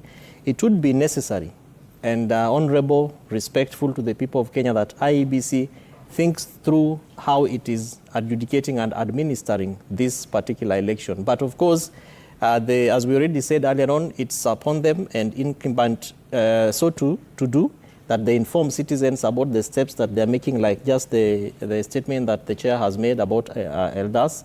It is important that Kenyans are made aware about the challenges IEBC has, what mitigative measures and plans they are putting in place, and how then that relates to the interest and expectation of Kenyans, particularly in pacifying the kind of tensions that would be either rising or going down as we speak. Yeah. Wanjiru, are we being unfair to hold Wafula Chebukati to a certain standard? When he said, like, he's a CEO like yourself, are you able to pass the buck just like that? And you spoke about the procurement process earlier on, saying that Inform Lycos did the blunder and they said they'll replace it. So that's it. Yeah, I think, you know, Trevor, like we said earlier on, the commission is suffering in terms of communication. Because a CEO should never not take responsibility. I mean, it's a culture we have in this country. We've seen it across the board, where the person responsible keeps passing the buck. But whereas the error could have happened because, you know, being a little bit sympathetic with the IBC is there were numerous court cases that caused the printing of the ballots to be delayed. And actually, the chair was in the media appealing for a resolution of issues. So an error could have been made. But once it's made, how do you own it up? So for me, it's more of the ownership. And the thing that concerns me the most is also the impact. So the error has happened. What are the likely impacts? And how are you going to mitigate those impacts? And like we said earlier, this could lead to a suppression of the vote, which could form a basis for a challenge of the elections. And so this is one of the scenarios that the IBC ought to have prepared for. And we are right now getting a sense that they want to sweep aside. They are so keen to show they have a full, clear record.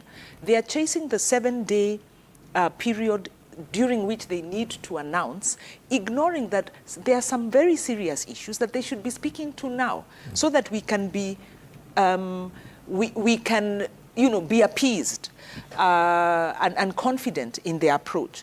So an error does not mean we don't trust the process, but if they do not own their error and its impacts and mitigate those, then we will have a doubt about the process, and that could, you know, undermine the confidence of the entire poll. So their communication is poor, their approach is inadequate, and I hope the political parties are pushing them behind the scenes to really ensure that no Kenyan was disenfranchised, and that disenfranchisement has not resulted in impacting the final results. Yeah.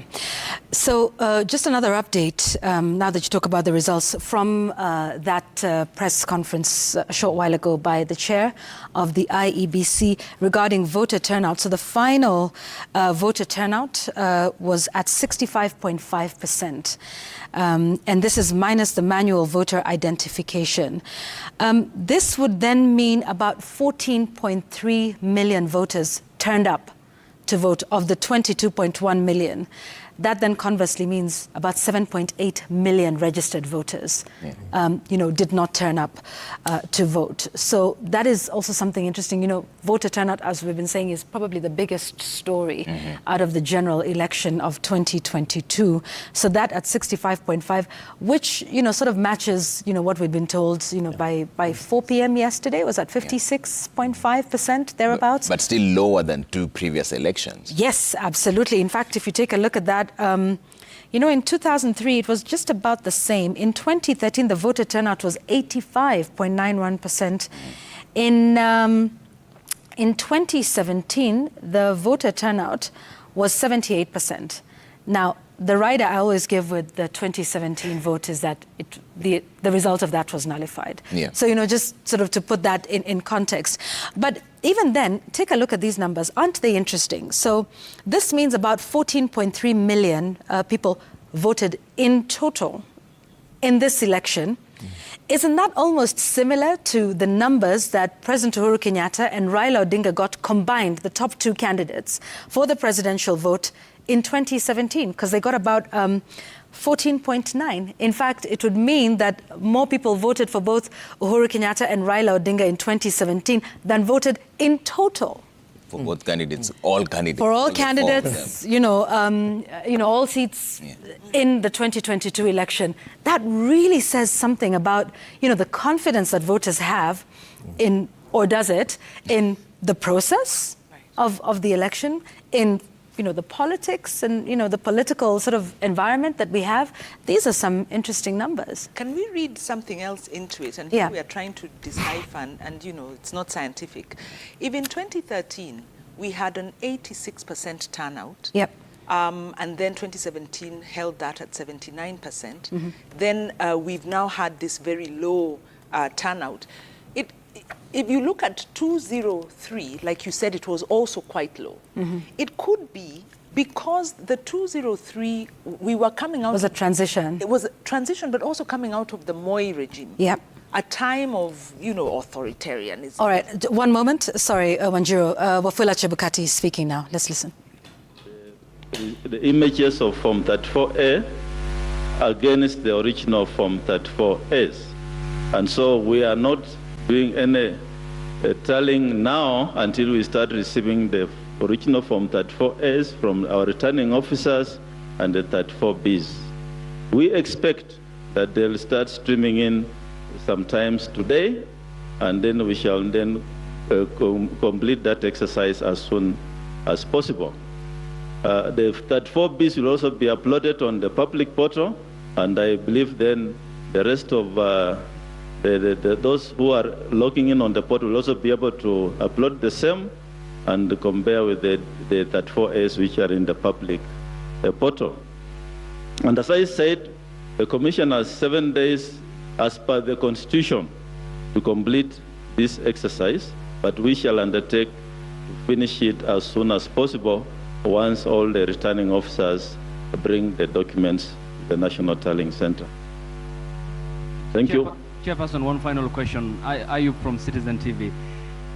You have talked about the physical Form 34As, which are key ingredient in this process. So far, how many physical Form 34As have you received as the national chairperson or returning officer for the presidential elections? Up to now, we haven't received any. We expect the arrows to start coming in by this evening or this afternoon. And we shall keep you updated. Once they come in, we shall receive them, we shall populate verify the details, and we shall then use one of these screens to start populating the constituency results for presidential candidates. So to be clear, you have 0 Form 34As, physical Form 34As? Well, if you want me to use the word 0, yes, we have 0. We have not received any. Okay. Yeah, thank you. So thank you. We'll see you later. No, just one final question. Yes. My name is Erin Mwange from Capital FM. In the 2 polling stations that you've cited, that the Form 34A was uploaded erroneously, what is the magnitude of erroneous? Is it that they keyed the wrong data, or the Form 34A were not signed? What are you talking about when you say they were erroneously uploaded? IBC portal. The 34A or B? 34A in the 2 polling stations. I think one was Uriri in Homa Bay also. Actually, 34A is just one in Uriri. Not that 34A is just one form.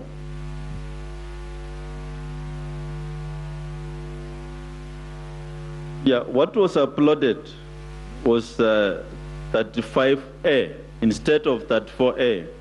And this was done by the presiding officer in a polling station known as Rakwaro Market Polling Station, Rongo Constituency, Migori County.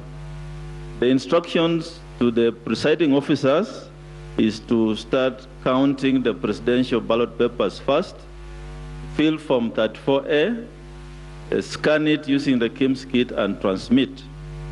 But it appears this officer went on to count all the other ballots, and instead of transmitting Form 34A, it transmitted Form 35A, which is now in the public portal as well as our results portal. And how it happens is that the presiding officers count all the ballots for the 6 elective positions, but they're expected to start with the presidential ballot papers.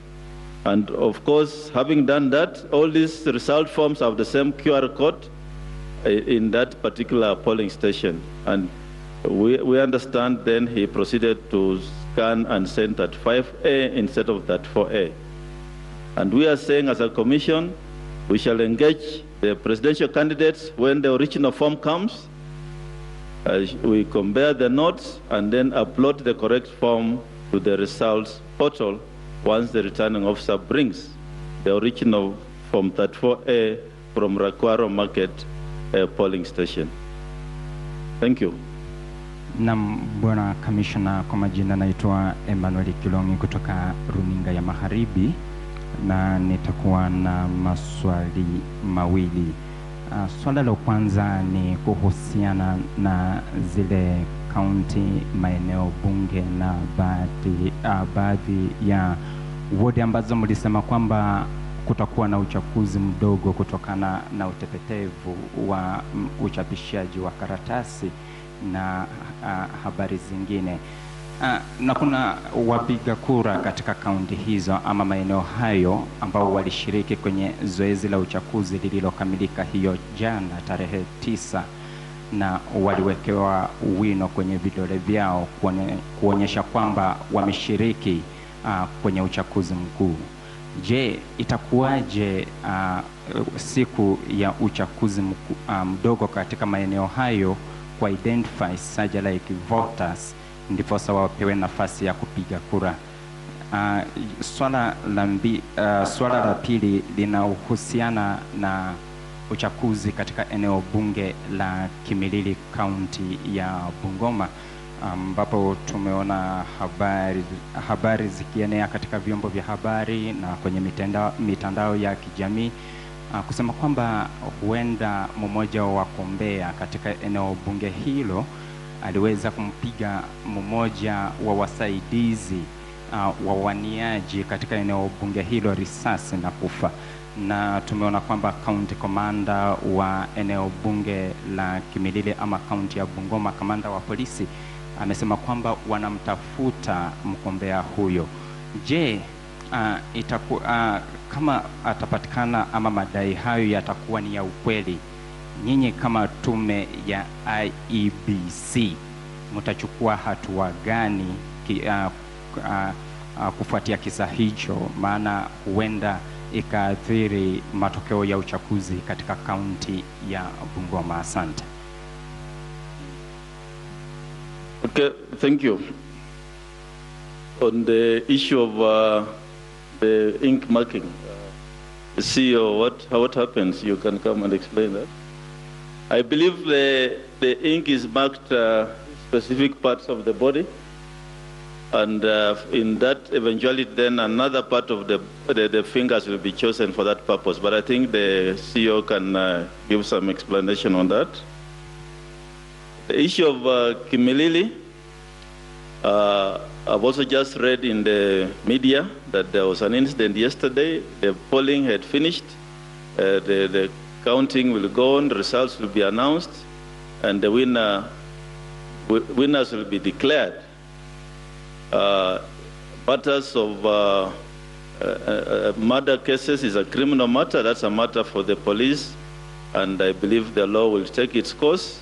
The commission will, of course, does not deal with those kind of cases, and the officers who are on the ground will obviously be witnesses. And as far as the law goes, until that time an individual is convicted, then the commission will not be able to come in the criminal investigation. So we believe that justice will be done to those who are involved in that incident. Yeah, thank you. Marjan.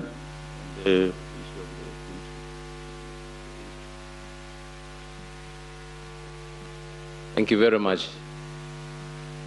First of all, I would like to say that in identification, the default method is still going to use the KIMS kit to identify voters for those specific by-elections biometrically, use of alphanumeric, and also in the event that we don't have backups, we'll still go to the physical register. You may have noted that during the election, we were actually using the left hand. So we are marking the the fingers using the ink in the left hand. So when it comes to the by-election, we are going to use the right hand. So that is going to distinguish between the ink that was used in the left hand, and we'll now use the right hand to actually ink the voters who have been identified for the purpose of election. Thank you very much. Just for clarity, I was given the figure of 64.6% voter turnout represents 14,164,561 voters. 64.6% represents 14,164,561 voters. And of course, this figure will go up once we get the data of those who voted manually. Thank you. Yeah, my name is Leonard Wamalo from West TV, and my question is basing on that, where we are at 97.77%. Now, from a layman's perspective, people outside there, when we see we are there, it means the results are here. So where are we? If you can tell us the part that is remaining, is the journey shorter or longer? Are we expecting any declaration today, or what time are we expecting at that percentage? Thank you. Are we together? I've been talking to myself, maybe. Malo, what we are saying here is this, that all the forms 34As that we are going to use are in the public portal. Those are the results. Those results cannot be changed. The results at polling station are final, and nobody can change those results. Even if there's a mistake, as a commission, we shall just note the error and keep the error form. And in the event of any dispute, we shall submit that error form together with the results to the Supreme Court. So let's understand each other from there, that the results are from 34A, and they have been transmitted electronically from polling stations across the country, except a few. We are now at 97.7. There's, what's the difference? 2.3, 2.27 still out there, and these are areas like Fafi and other areas where there are issues of network challenges. And we expect that hopefully, and also elders where the voting is ongoing, as per the remarks which we made this afternoon. So those are the results. But there is a process as to how then to get to the final declaration. And that process is what I've explained, that the images are here. We are going to get the original 34As and compare them against the image in the presence of presidential agents. Some of them, I see them in the room. And that we have to do because it's a legal requirement. And once that's done, then we shall fill from 34C, which then will give us the final total. Remember, in this process, we are looking for 50% plus 1 for the winner, and we're also looking for compliance with the Constitution, where the winning candidate must have 25% of the minimum number of counties, which is 24. So all these processes must be done. And after all that, then we shall declare the president-elect, or give the way forward of the results for the presidential election. So I don't know, if I'm not clear, I'll start that again. But I believe that's a process. Please acquaint yourself with the process, because the issue of saying that we should declare results today, that will not happen today. We have 7 days to do that, but as a national returning officer, I'm assuring you that we shall do everything possible to have this process concluded at the earliest possible time. Chairman, my name is Samuel Owino from Daily Nation. I just need a clarification from the Commission on why Form 34B from Moyale has been an incomplete form. 34B from Moyale has been uploaded at the Commission's portal. I've not heard you addressing it. I don't know whether it has been brought to your attention. It's not yet brought to my attention, but I'll pick it up in our next presser. Okay, thank you. Yeah, thanks. Thank you, Chairman. My name is Givasun Maina from K24 TV. I have question number one is, will you start to stream the results once you begin the process of verification? Or maybe you wait and announce the final tally? Number two is, what can you say about maybe what is the success rate of this particular process as far as presidential polls is concerned? How do you rate, the IBC in the whole process? And three, what is that challenge that you think is the biggest challenge so far you faced since you began this process? Thank you. Okay, there's one of these screens will be used to populate the results for each constituency and results garnered by each candidate in each constituency. And another screen will also populate results per the counties, so that we are able to achieve then what is expected of us in terms of results process. So yes, immediately the teams verify the Form 34As and also look at Form 34Bs. Then remember 34Bs are a collection of 34As in the constituency. Once we have the results, then we shall populate constituency by constituency until we do all the 290 constituencies plus diaspora results. And they'll appear on this screen, and we shall announce each result as soon as the process is finished by the teams which are down here. So yes, we shall populate it. Immediately they come one by one and announce to the country one by one as they come in. Success rate, I think we answer that one when we finish this process. But so far at the polling, I just want to say polling went on smoothly. The areas where there was manual voting, it's provided for in law. And I want to believe that the issue of scoring the success rate, we can do it all together when we finish this process. Thank you. Asante.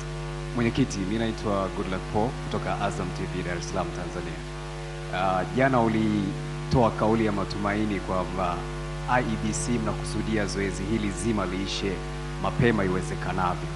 Kutokana na changamoto zote hizi ambazo zimetajwa, tathmini yenu mpaka sasa hivi ni ipi? Bado tuendelee kuwa na matumaini hayo, au kuna kitu ambacho mnaona pengine kinaweza ikasababisha zoezi hili pengine kuchukua muda zaidi ya ule ambao ulitarajiwa? Is that the last question? Yeah. Sisi kama tume tunafanya kazi kulingana na sheria na tutaendelea na hiyo kazi. Matokeo ya urais tumepewa muda ya siku 7 kuangalia kuwa hiyo matokeo itolewe, na tutajitahidi kumaliza hiyo kazi mapema iwezekanavyo. Asante sana.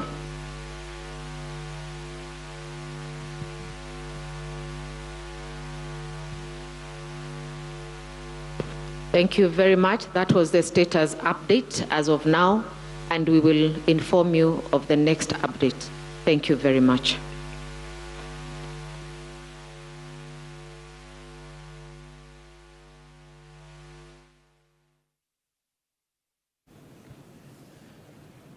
All right, a few moments just after IBC chairperson Wafula Chebukati spoke, and you know, earlier on when Njiru was canonizing people, now we've anointed you our prophet. Because what? Because he said exactly what you said when it comes to Form 34As. It's like you'd already spoken to him. You have to wait until they all come to the National Tallying Center before any announcement is made. You also clarified that that announcement is not being made today. No.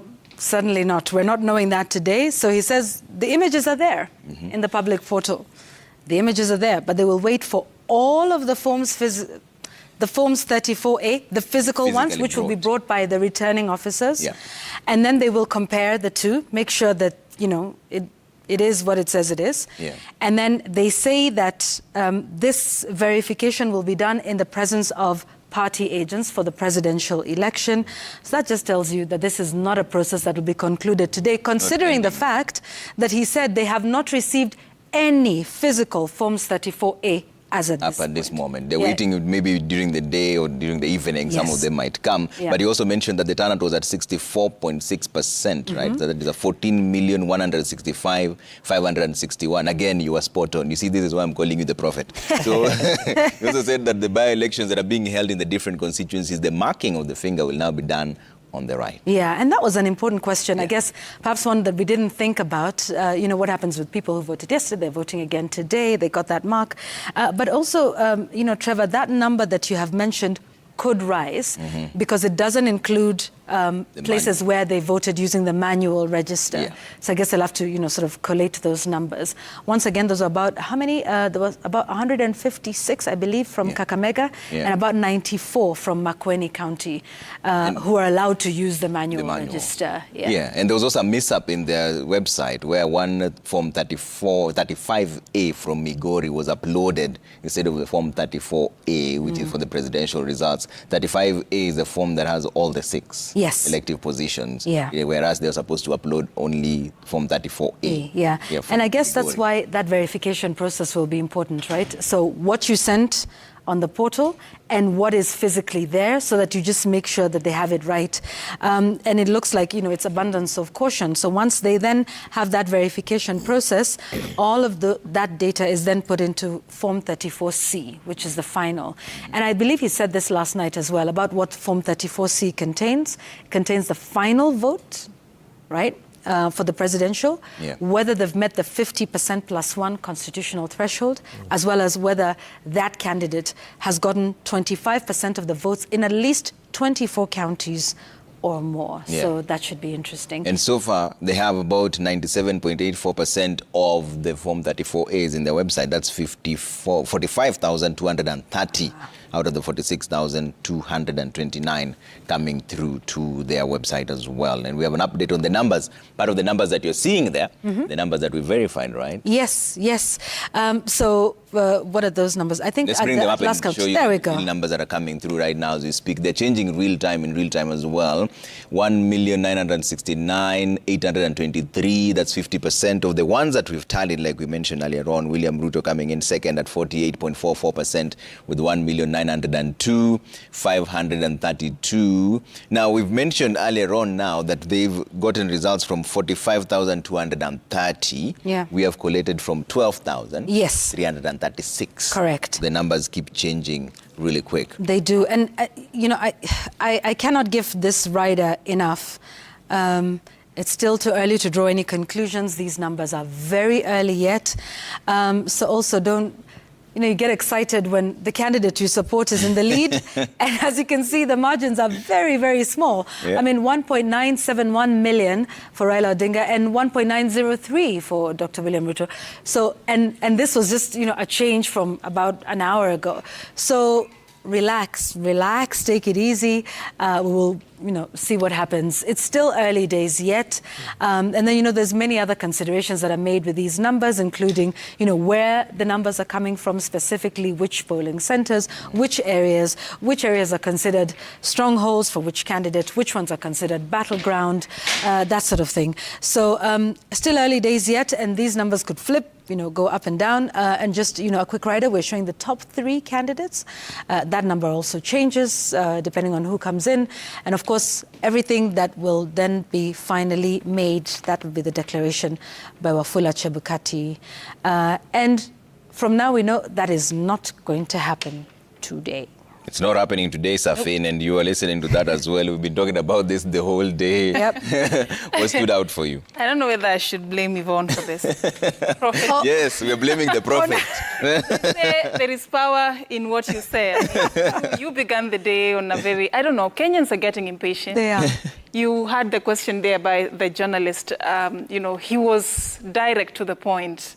Tell us, are we getting these numbers today? Because that is what Kenyans want to hear. But the IEBC chair, Wafula Chebukati, was very categorical that this is definitely not going to happen today. But one thing I've noted, though, compared to the previous elections, is that that sort of, it has calmed the situation a little bit. You remember when the numbers were trickling in, and the excitement that that brought. And right now you could see all over the country what could be happening as people were receiving those numbers and comparing. So a bit of suspense there is helping. Because the buck has now been passed to the people. I mean, the forms are up there. If you want to check for yourself, you log in, download, collect. Trevor Ali also said, if you have the patience, you can do the tally yourself at the comfort of your home. How many Kenyans are going to do that? That's also something interesting to look up to.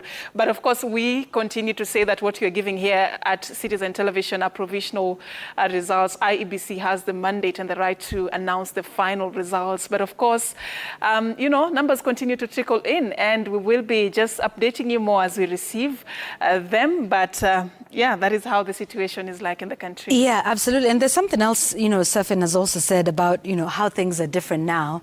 And I'd like to just hear perspective from our guests. Manjiro, is this abundance of caution, you know, on the part of the chair? You can tell he's not going to tell us anything until he has verified everything, cross-checked, and, you know, perhaps done it again before giving us the final result. You know, Safin said last time it was, you see these numbers, you go to sleep, you wake up, the numbers have changed a little bit, and then you start to wonder what happened.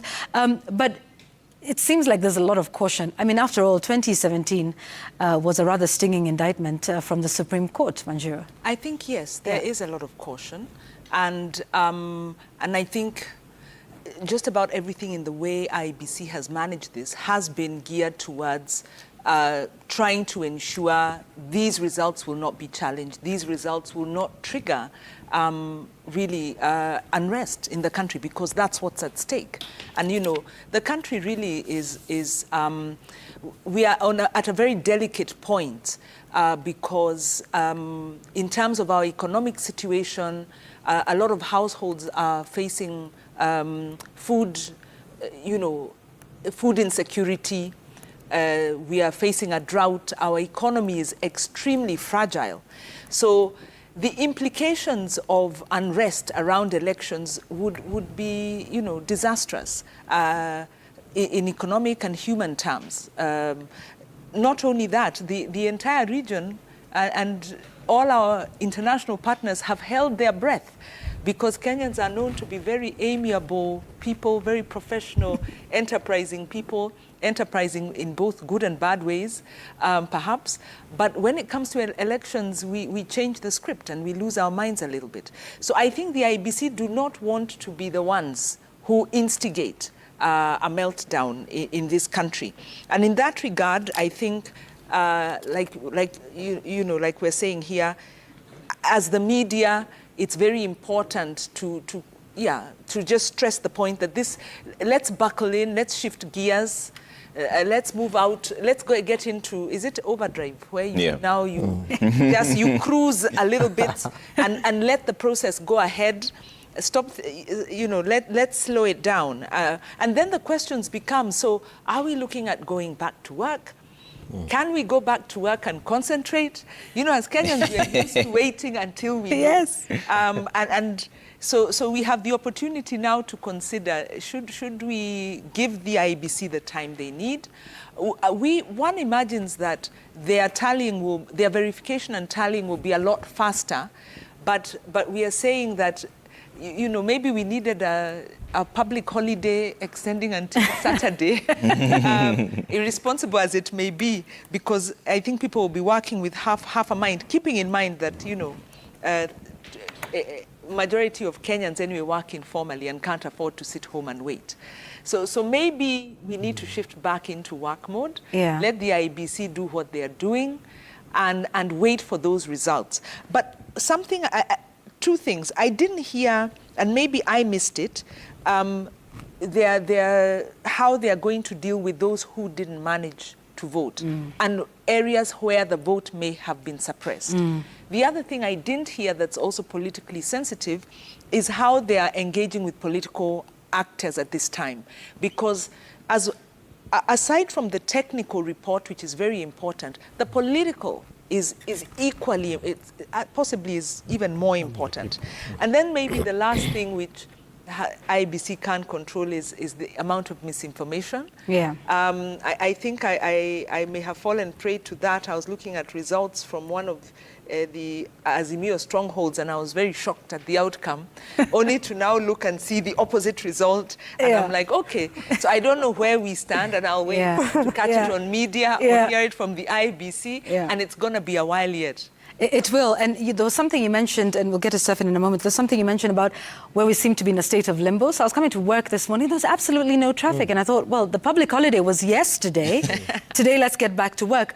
But I actually think, and perhaps this is where the profiting thing comes in, the earliest indication yet that we would not get a result today was when we heard from the Ministry of Education regarding the postponement of school reopening, which is to next week on Monday.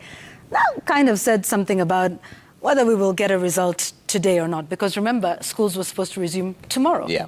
Tomorrow. Yes. What is it today? Wednesday?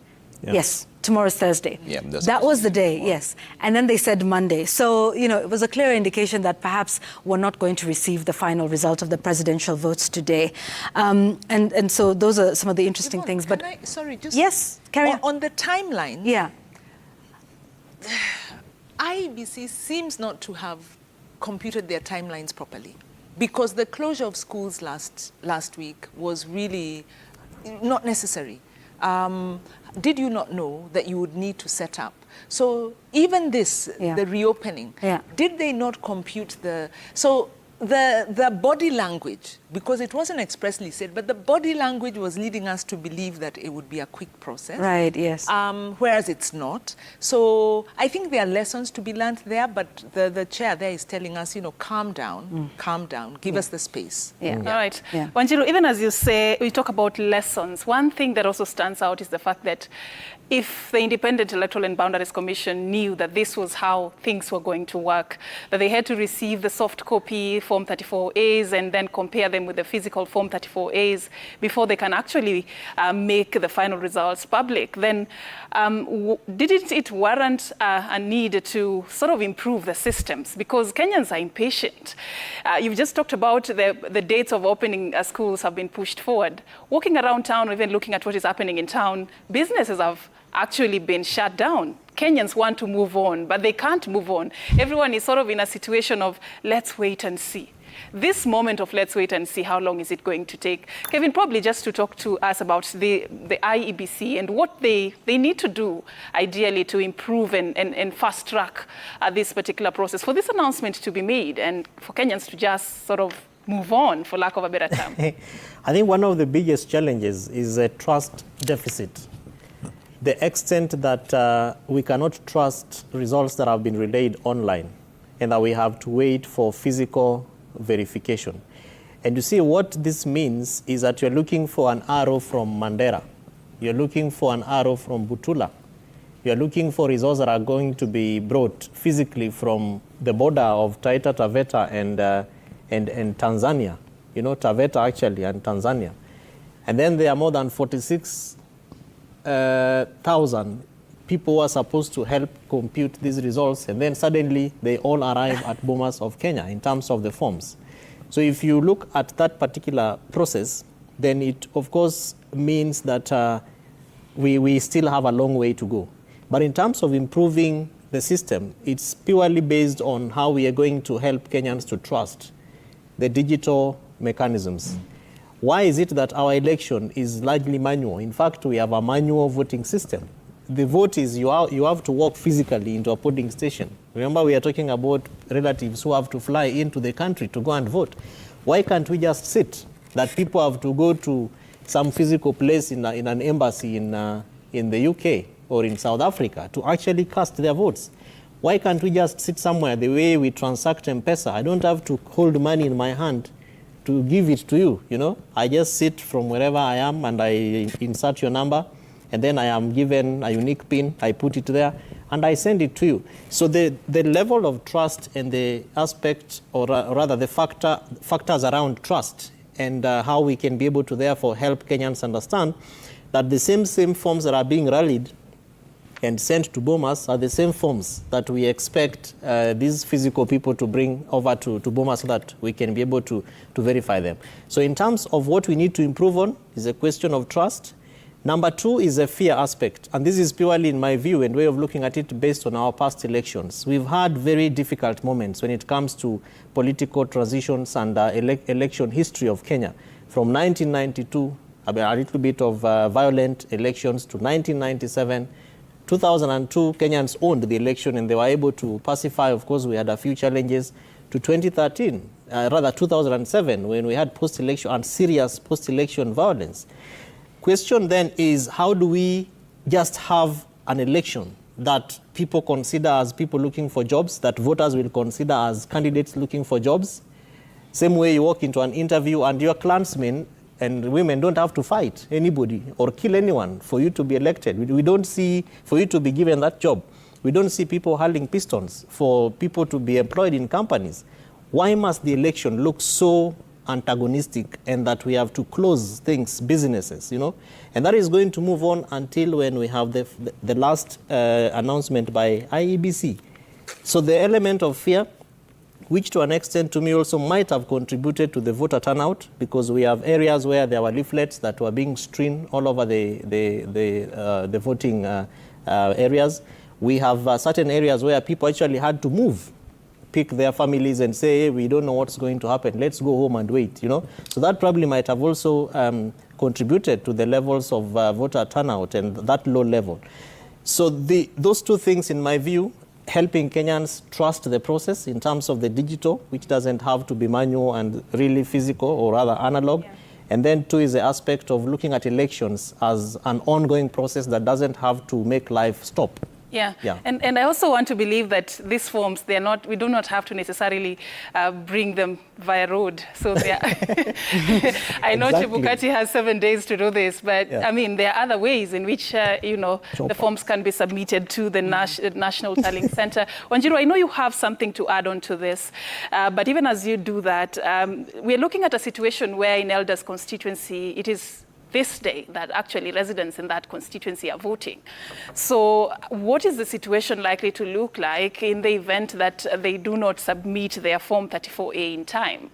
Such logistical challenges, what are they likely to impact in terms of IEBC's ability to announce these results is concerned? Okay, well, yeah, adding on to that and maybe to that question, what happened in Wajir is interesting because it seems to have been some political instigation. And so the first question is, how did, this, really it's kind of like an invasion or of the polling center take place? Yeah. Who are the people behind it? And we know we have political warmongering.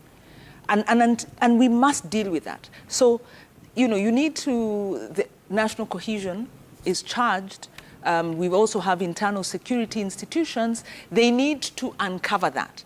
Because until we can, and unfortunately we have a history of not dealing with our political leaders and their political mobilization. That brings us into this problem. And this is a perfect example happening in broad daylight, actually when all eyes are on the country. The audacity. Yeah. Of that kind of mobilization. So that's number one. Number two, I don't know that there is necessarily a problem in terms of timelines because it's a day late, but we have a window of 7 days. So I think, they recovered quickly and, credit, I keep saying credit to the IBC. They're working under very difficult circumstances. There are governance concerns that may be unresolved, but in terms of their administrative and logistical management, they've done pretty well. There are aspects they are not speaking to that they should be speaking to, but I think they recovered very well.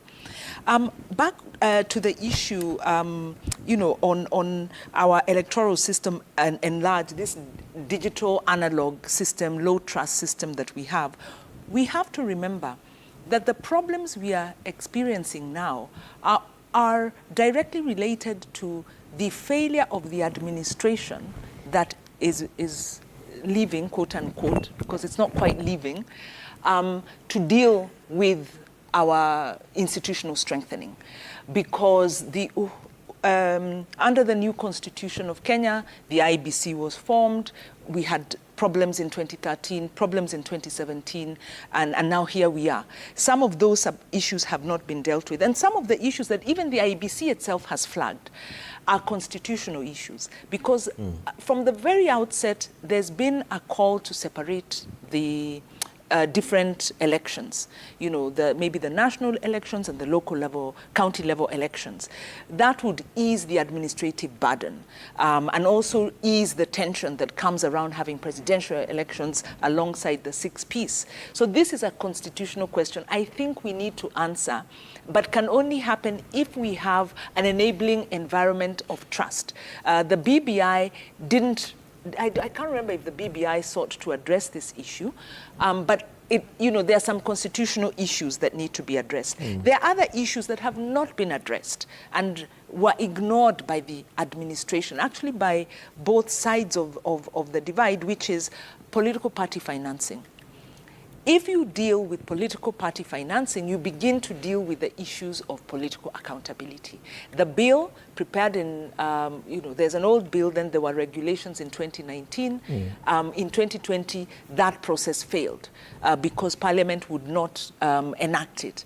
Now, we know that the administration has been able to whip its members to pass legislation, especially around taxation, and other things. We saw when there was disagreement over the trade agreement with the UK. Again, we saw the whipping mechanism in place. When the administration is determined to pass a piece of legislation in its interest, it makes it happen. So the Jubilee administration failed to deliver to us the framework for accountable elections financing. So one of the first questions we have to ask of the incoming, whichever side it will be, is what are you going to do about this issue? And maybe the last thing I can say is that to strengthen electoral accountability, you have to strengthen the accountability of political leaders. We have to strengthen the recall provisions.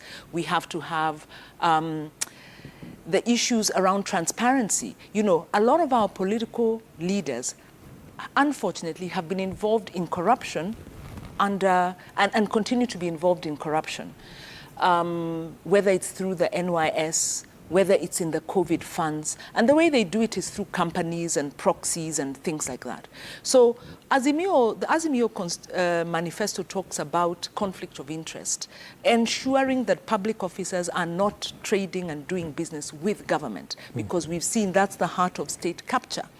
But those are promises. How is this going to be actualized? And I think if we begin to pursue that line, more than half, because, we are, it's said that there are 40% criminal element in the candidates who have put themselves forward.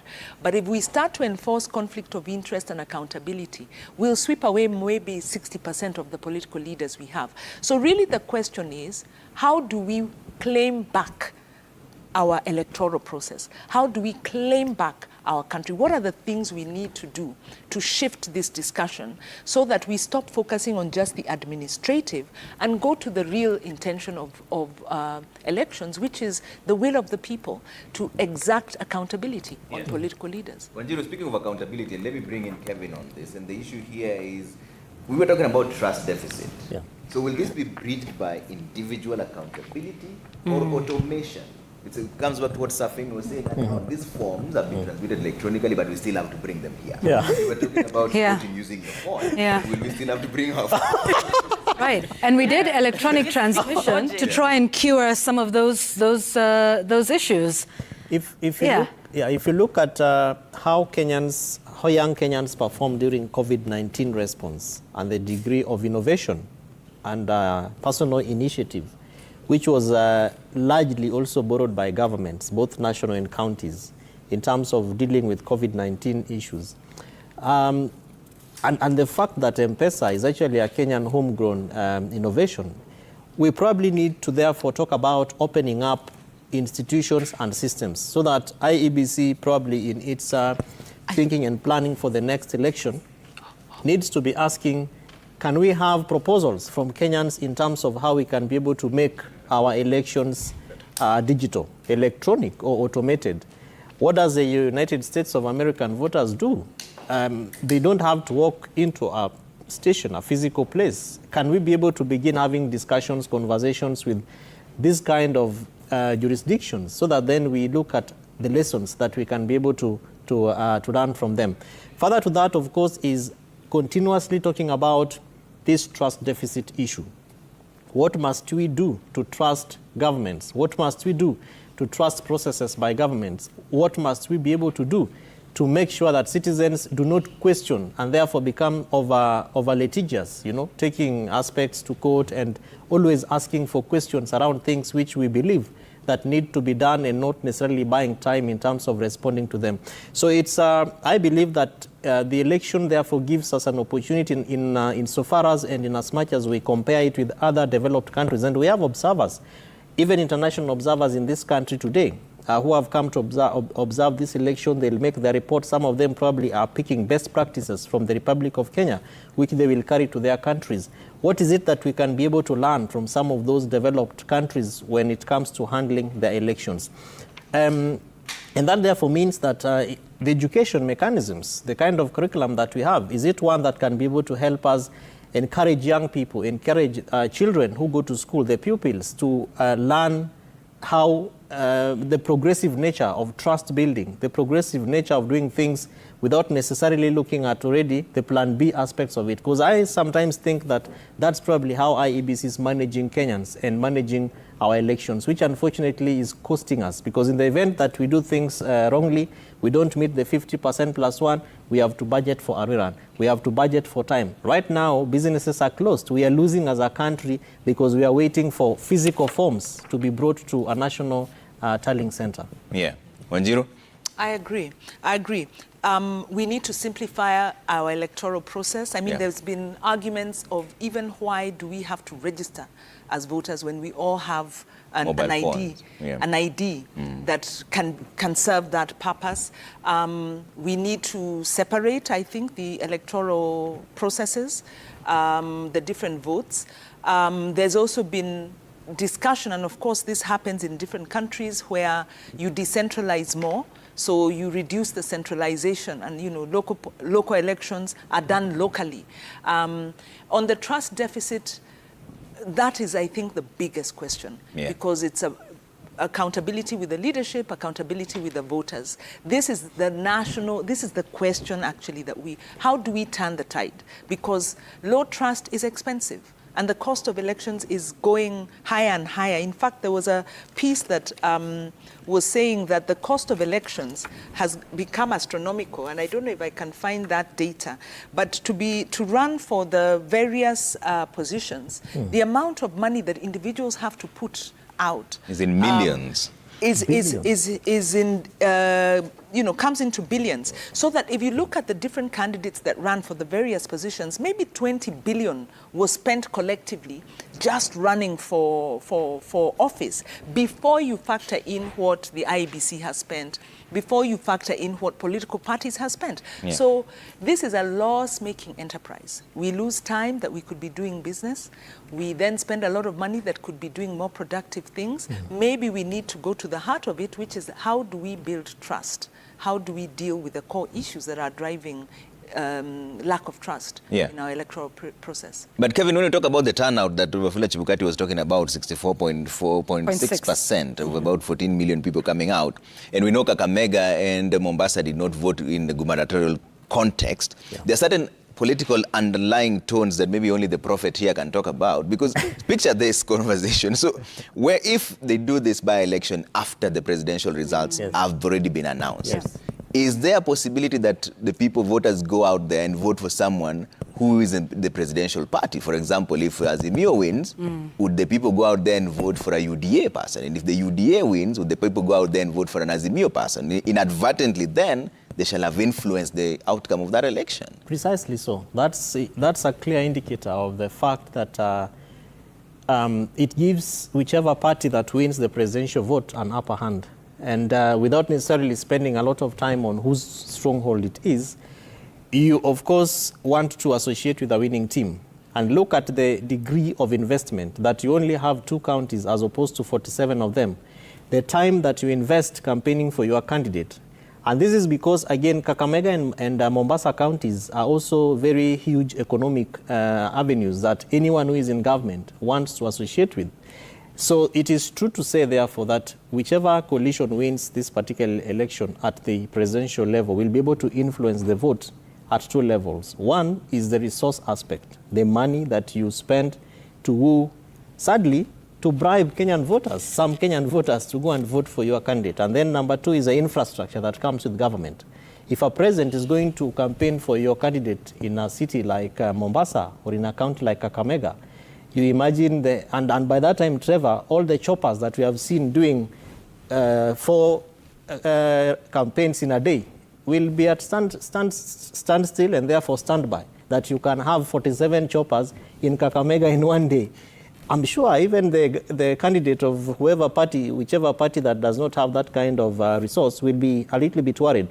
And that presents the third thing, the voter confidence. Every voter, as we say it, even on the queues when we are there aligning, we say we are voting for the winning party. If the president is from Azimio, it almost looks quite definite that the governor of either of the 2 counties is going to be Azimio. If the president comes from UDA, KK, Kenya Kwanza, it's almost definite that the governor of those 2 counties is going to come from those parties. And lastly is, of course, the degree of voters. And Kakamega County has 743,736 registered voters for this 2022 election, and Mombasa has 580,223. That's close to 1.32 million. You don't want to wish away those numbers, and it goes all the way into controlling resources, including the county assemblies, where governors have an upper hand in terms of influencing or negotiating with the county assemblies, the MPs. So the governor of Mombasa and Kakamega will really have quite an upper hand in terms of even informing decisions that are made, not just at the presidential level, but indeed even at that county level. Yeah, let's take a look at the numbers one more time, shall we? This is what they're looking like. Gone up a little bit to 2,072,000. I think, like Trevor says, these numbers change. 2,072,465. 534 now. There we go. And then William Ruto with 1.974 million votes. Now, these are numbers that have been tallied from 13,049 polling stations. And Trevor is doing the math just now. Yeah. So from 13,049 polling stations, out of the 46,229, these are the numbers that we have. Once again, provisional. Exactly. And IBC so far has received from 45,308 polling stations out of the 46,229. There are certain counties that have recorded 100%. Yeah. The 34. Are there any others other than the... Yes. After Nyeri, there's Kericho, there's Elgeyo Marakwet and Uasin Gishu. Nyeri had not completed their numbers, now they have. Okay. Uasin Gishu had also not completed their numbers, now they have. So Elgeyo Marakwet, Kericho, them they completed earlier on. Yeah. So 4 counties have reported 100% so far. Let's see if there's any other that is coming through, because this is, you have to check in real time. And you see Kericho, most of them are at 99.29. Kiambu is at 99.29, almost just about to finish. And Kisii also is at 99%. They're just about 12 to be submitted, and they're clocking 100 as well. Okay. So we also have Nyamira. Actually, Nyamira has just clocked 100% right now. Yeah. So on this list, Nyamira is at 643 polling stations. All of them have reported. There you go. And Wafula Chebukati did say there are some areas with network challenges like Fafi, where they're still waiting for the results that are coming in from there. So we'll continue to update you on that. Now, let's take a look at what is happening on ground, and Surfin has an update. Indeed, we are just about to cross over to the counties, and more counties that are almost completing the Form 34A submission to the National Tallying Center. Murang'a at 99.5%, Nairobi City at 99.7%, Nakuru 99.42%, Nandi 99.7%, Narok 98.42%. You spoke earlier of Kisii County. That is where we want to go to right about now. Standing by there is Crispin Otieno in Kisii County. Crispin, tell us a bit more about the latest you have from that side of the country. Well, indeed, it has been a very busy day here in Kisii County. We've just been traversing various parts, various constituencies within Kisii, and right now we are just from Kitutu Chache South. That's one of the constituencies in Kisii. And in Kitutu Chache South, there was a total of 66,908 registered voters spread across 126 polling stations.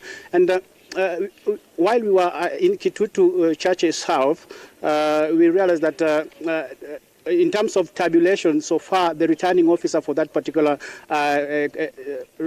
center, that is David Cherop, said that out of 126 centers, they've managed to tabulate results from 34 polling stations. That means about 92 polling centers are yet to be tabulated. And earlier on, there was a bit of contestation from section of some aspirants who are calling for IBC to come clean on some of the ballot boxes that were found somewhere in Nyakongo within Kisii Township with the staff ballot papers. However, the returning officer for that particular constituency, David Cherop, refuted those claims and said that, in fact, one of their officers, the IBC officials, were attacked during a confrontation earlier on in the day.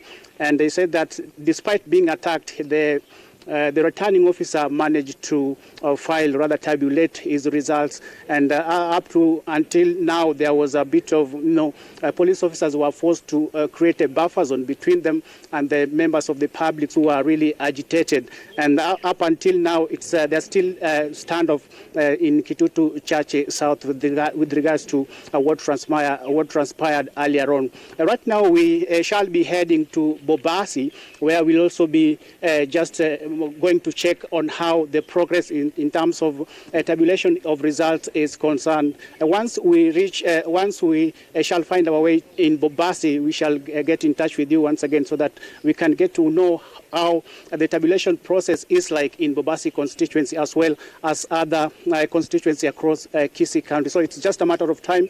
We shall get in touch with you once again should we get a new development with regards to the general election. Thank you so much, Crispin Otieno from Kisii County, of course, telling us a bit about what is happening in the county of Kisii. It may seem like nothing is happening much, but I tell you, it's quite an array of activities at the county tallying centers as the IEBC officials are cracking down the numbers, just tallying the results they've received from different constituencies.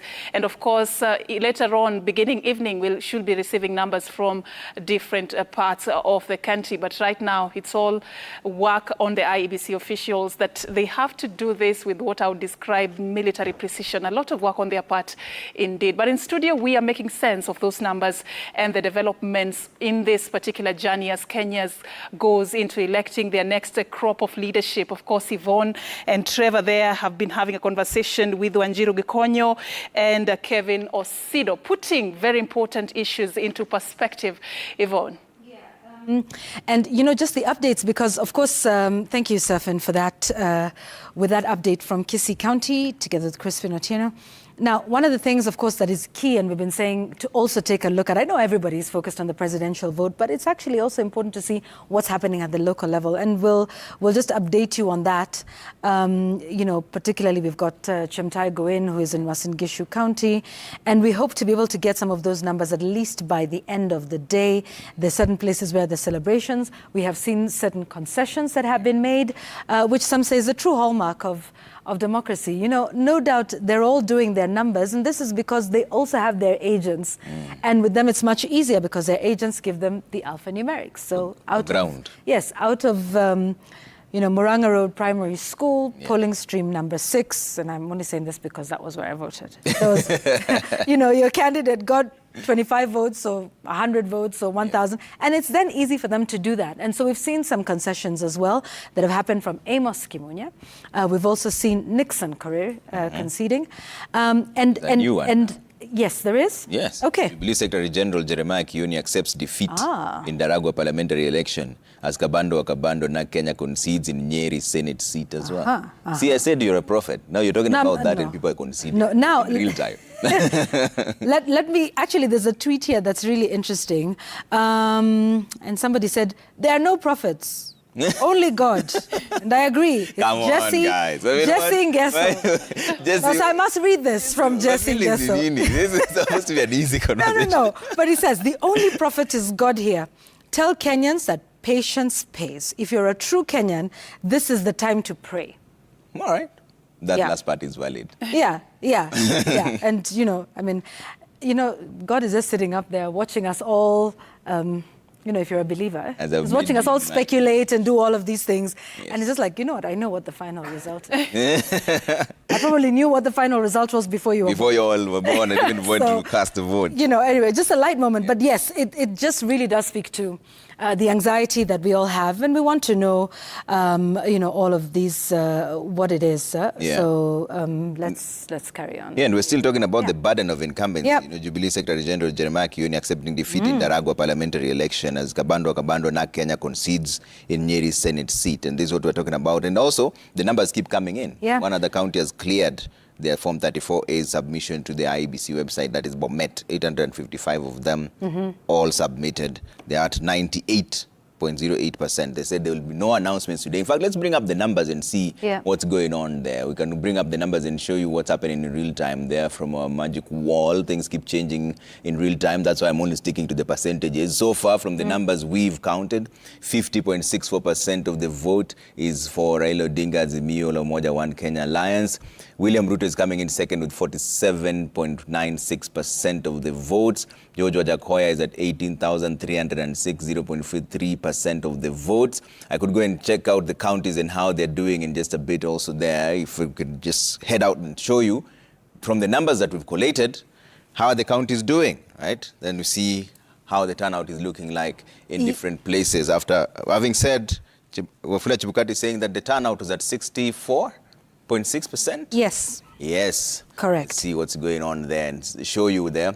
In Kitui County, from the numbers that we have collated so far, this is how it's looking like. Picking the counties at random, relax. I know it's a very emotional time. Everybody has their own feelings. This is not skewed in any way. I'm just picking the counties in random. Kitui County, so far, this is how it's looking like. 70% of the vote to Raila Odinga, the ones that we've collated, turning out to 43,646. William Ruto coming in second with 16,497. That's about 26.80% of the votes that were cast. And the ones that we've collated, we're giving you the real-time numbers in terms of the Forms 34As that we've downloaded from the IBC website and done our collation through our data analyst. That's how it's looking like. Take another random county here, Narok County. These are the numbers here. 53.07% of the vote to Raila Odinga at 52,403. William Ruto coming in at 46.25%. That is 45,667. If I compare that for you in 2017 so that you see how the numbers voted in 2017, this is how it was. Uhuru Kenyatta got 149,376. That was 52% of the vote cast at that time. Raila Odinga got 129,360, 45% of the vote cast at that time. But this was the full figures. These are the numbers that we have somehow just collated now. So it's not the final figure yet. The final figure will come from the IBC, and this is the numbers that we've gotten so far from the figures, which are 45,341 that IBC has received. We've collated from Form 34A 13,684. That is the number you're seeing there. When we came in with the vote, it was at 9,000. Now it's at 13,000. So as time goes by, we'll clear almost all of them for you. But remember, the final results will be announced by the Independent Electoral and Boundaries Commission. This is what our data analysts are bringing down from where we are right now. Kajiado County, Raila Odinga, 50,897, 52% of that vote. William Ruto, 44,453 of the numbers that we've collated, 46%. Compare that with 2017 and see how the figures look like. For Uhuru Kenyatta was 56%, 186,481. For Raila, it was 138,405, 42%. but that was of the total vote. Ours is of the numbers that we've collected so far. We had to clear that as well. Let me take you to a different county as well. Narok, there's where we've come through. Let's go through Homa Bay. I showed you that earlier on. Let's see what Kitui is looking like, which is also where we've gone through. Tana River. This is how it's looking like for Raila Odinga at this particular point with the numbers that we've counted so far. 14,292. 55% of the vote. William Ruto, 10,982, 42% of the vote. Compare that to 2017, see what the figures were looking like. The total numbers at that point, 51% went to Raila Odinga at 45 and 67 votes, and Uhuru Kenyatta got 40,115, which was 45% of that entire vote. But the numbers that are coming through right now, latest, there we are. Still collating the numbers, all right? Let's cross over to the ground and find out what's happening. Safin? Indeed, we want to cross over to a county that has produced one of the presidential candidates in this election, and that is George Wajakoya. The numbers I see there stand at 18,378. So will the people of Kakamega County be celebrating?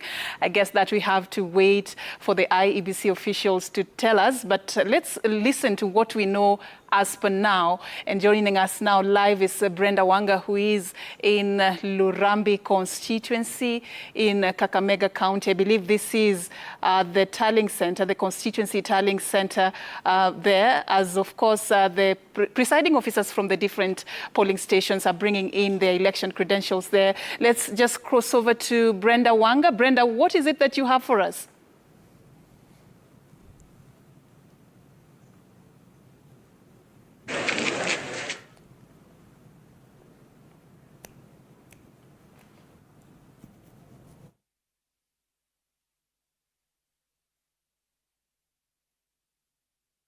Happening right now inside this hall behind me.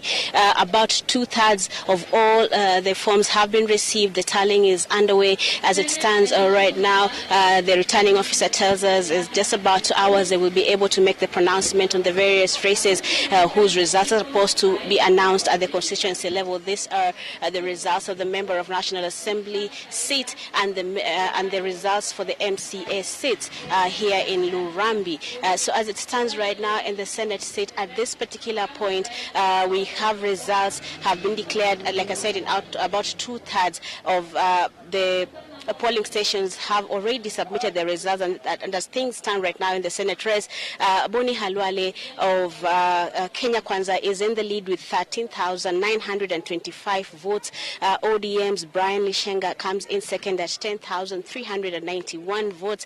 The other closest competitor is Abuti with 356 votes that have already been tallied here at the center. When we come to the women rep position, LC Muhammad, who's the incumbent, is in the lead with 17,461 votes. The closest competitor is Masita Naomi, whose vote tally as of now stands at 2,866, while Juma Hadija comes in third with 2,730. These are not the final results. The tallying is still underway. Like I said, only 2/3 of those votes have been tallied and collated and announced by the returning officer, which is they are going through each polling station, reading through all the 5 seats that were up for grabs in this county during this election and announcing each result for each polling station. So as it stands right now, for the seat of the MP, which has been very competitive, we have seen the closest competitors being the incumbent Titus Hamala, followed by Vikiru Timothy. Titus Hamala right now in the lead with 16,927 votes. Vikiru Timothy coming in second with 5,065 votes, while Stanley Ominde is the third contestant at this moment with 2,986 votes. The vote tallying still going on. These numbers will likely and definitely change by the time the tallying is concluded and the results announced to the people. From where we stand right now outside this compound, there are already crowds of supporters of various politicians just waiting for the official announcement of the results so that they can start celebrating. It is already an air of celebration outside. Perhaps some of the supporters of these contenders have already had wind of how their candidates are doing, and the celebration tabulation stage seems to be set. So it's just a matter of another hour or two before then they will know whether they have cause to celebrate or not. Back to you in studio. Thank you so much, Brenda Wanga, coming to us live from Kakamega County, just telling us about the situation there. Brenda, stay on the ground for us. We'll be coming back to you later for more details about how the tallying process is going on. But now we want to cross over to Embakasi East constituency right here at Kenya's capital, Nairobi. Gatete Njoroge is going to be updating us on the situation. The last time you gave us information, Gatete, 33 polling stations had submitted their results at the constituency tallying center, representing about 7% of the total polling stations in the constituency. Kindly tell us, what is the latest from your end? Camping here at Embakasi East, and the vote tallying is still going on. As you can see just next to me, these are ballot boxes that contain some of the records that the presiding officers are presenting to the returning officer, who is the final authority to announce the results. But from the earlier 33, the tallying is ongoing. But from 33 polling stations results that had been announced earlier in the presidential race, Raila Amolo is leading with about 7,088 votes. William Ruto is second with about 4,033 votes. Wajakoya Luchiri has 50 votes. David Moure has 40 votes. In the governor race, we have Johnson Sakaja of UDA, who is leading with 5,529 votes. He is followed closely by Jubilee's Polycarp Igathe with 5,383 votes. In the Senate race, we have Edwin Sifuna, who is leading with 7,110. He is followed by UDA's Margaret Wanjiru with 3,800. In the woman representative race, we have Esther Passaris, who has garnered 6,735 votes. Millicent Omanga of UDA has 4,612.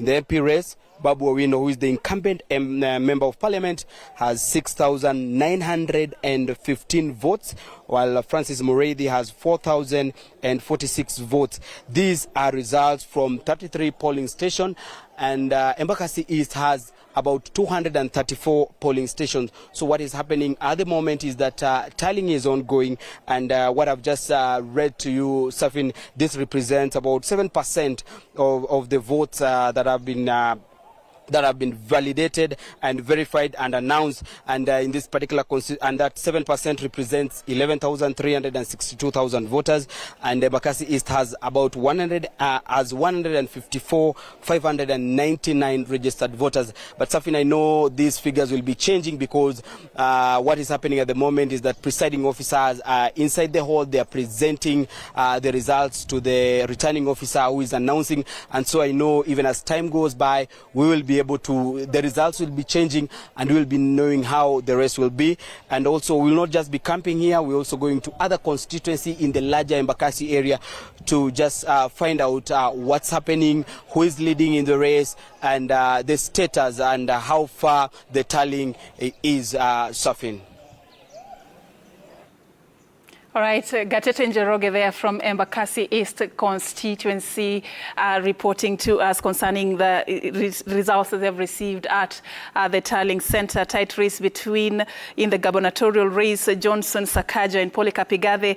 In the senator's race, Edwin Sifuna and Margaret Wanjiru. A tight race also in the woman representative position there, Esther Passaris and Millicent Omanga. And in the member of parliament for Embakasi East, Babu Owino and Francis Mureithi, their results seemingly as a lean gap between these two gentlemen. And of course, the numbers keep changing, and we'll be updating them as soon as we receive more information from Gatete Njoroge. And right about now, we want now to go to Langata constituency, another constituency among the 17 constituencies in the larger Nairobi County.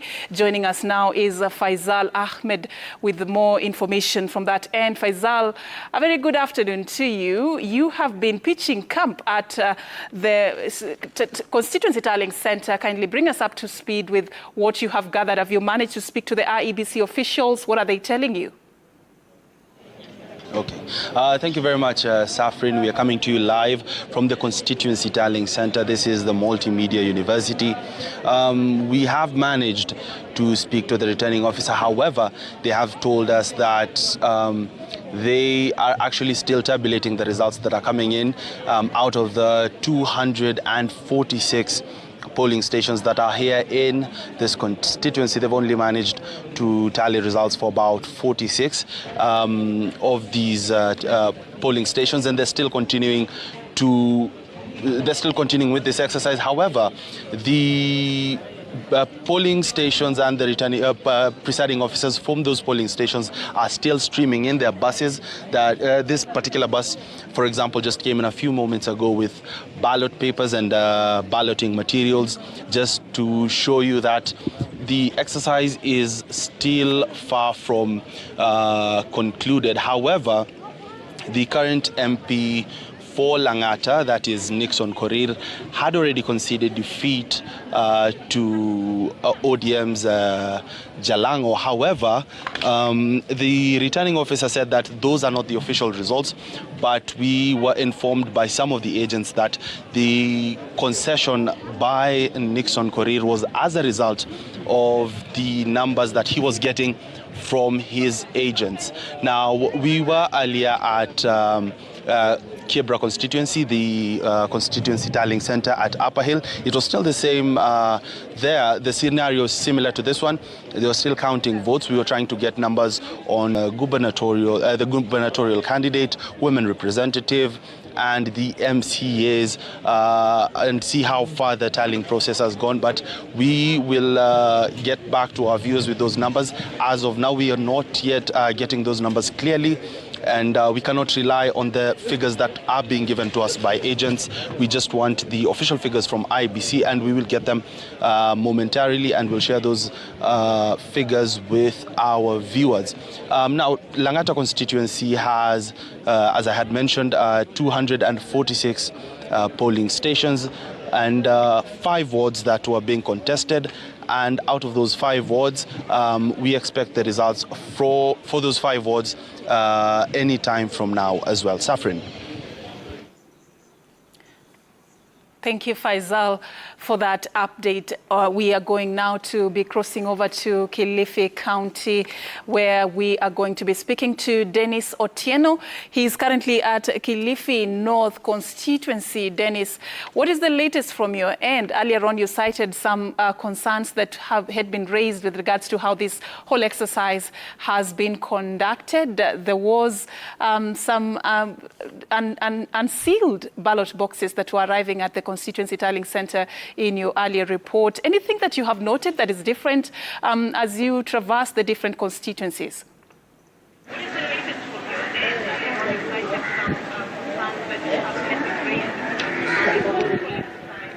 Good afternoon, Safrin.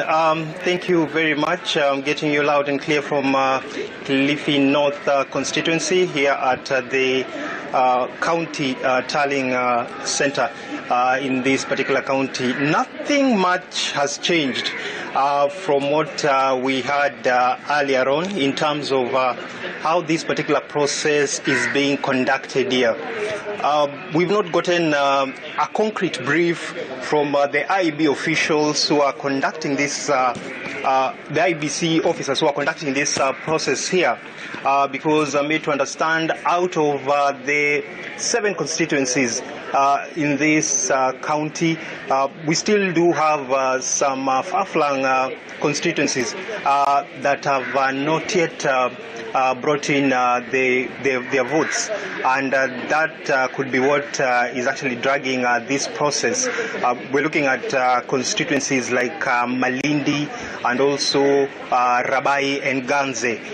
Though for the moment we've seen what has been happening in some counties like Kilifi North and Kilifi South, where we've seen the ODM gubernatorial candidate Gideon Mungaro enjoying a rather slim lead when you look at some of the results that we've been receiving from some of the polling stations. So we've not received anything concrete from the IBC officers here regarding how fast this exercise is actually going to be conducted. But so far, we've still seen some ballot boxes coming in from some of those polling stations that were finalizing their count, and they've actually been placed just close to the entrance to the tallying center. Earlier on, we had been told that by around 4 p.m. we could get an idea of how this particular race is shaping up, looking at the presidential vote, the governor's seats, senatorial seats, MCA, and also the women rep, even the MP's seat. But so far, we've not been able to really figure out how this particular race for these seats is actually shaping up in this county.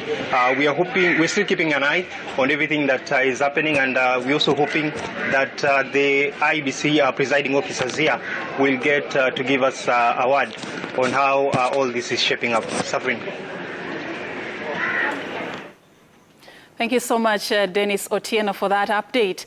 And of course, we are going to be doing this throughout the day, going to different parts of the country, linking up with our reporters on the latest. We do not want to miss any detail about the aftermath of this particular general election. Any minute from now, we will be giving you details from Uasin Gishu County. Our reporter, Chemtai Goin, had earlier indicated that Soi constituency and Kapseret constituency are likely to announce their results this particular afternoon. So keep it Citizen Television for that update and more. But for now, Yvonne? Yes, that's right. So we are just about to come to the tail end of this 5-hour marathon that we've had. I really cannot thank our guests enough for being patient. So this is the moment to just give you a chance to give us your final words very briefly as we close. I'll start with you, Kevin. First of all is to thank you so much for this opportunity. Number two is to ask Kenyans to exercise patience. We've been waiting for this for the last 5 years, and we had our moment to cast our votes and have our say yesterday. The buck now stops with the IEBC, and the much we can do is to exercise patience. Whichever the side of the coalition, whichever the candidate wins, we have a Kenya to protect, and that Kenya is much more bigger than any of these 4 or 47 individuals. Thank you so much. Thank you. Wanjiro? Hard to follow that because I agree.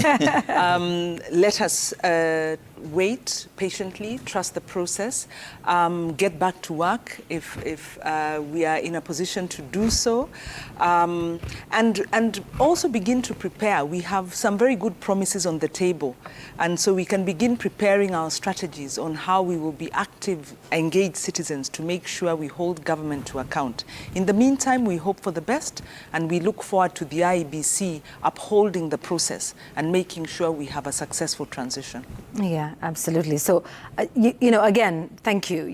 Things happen, in a live broadcast like this, and they're so fluid, and sometimes we have to keep you waiting a little longer than expected. So thank you so much for your patience and your indulgence with us, as always. Trevor, before we leave, perhaps an update on the latest? Yes, absolutely. So there's a news at a glance. Let me take you through what's been happening all the day. Schools are going to reopen. The date has been pushed to Monday, August 15th from tomorrow, as process of tallying of ballots still ongoing. That's according to Education CS Professor George Magoha.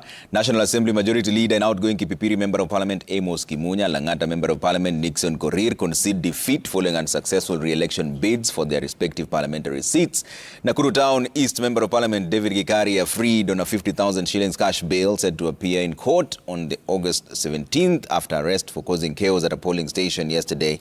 And voter turnout, as the IBC has mentioned, stands at 64.6%. That's about 14 million voters. And Jubilee Secretary General Jeremiah Kioni accepts defeat in the Naragwa parliamentary election as Kabando Wakabando of NARC Kenya concedes Nyeri Senate seat. That is how it's been going on in a nutshell. You can get all this on www.citizen.digital.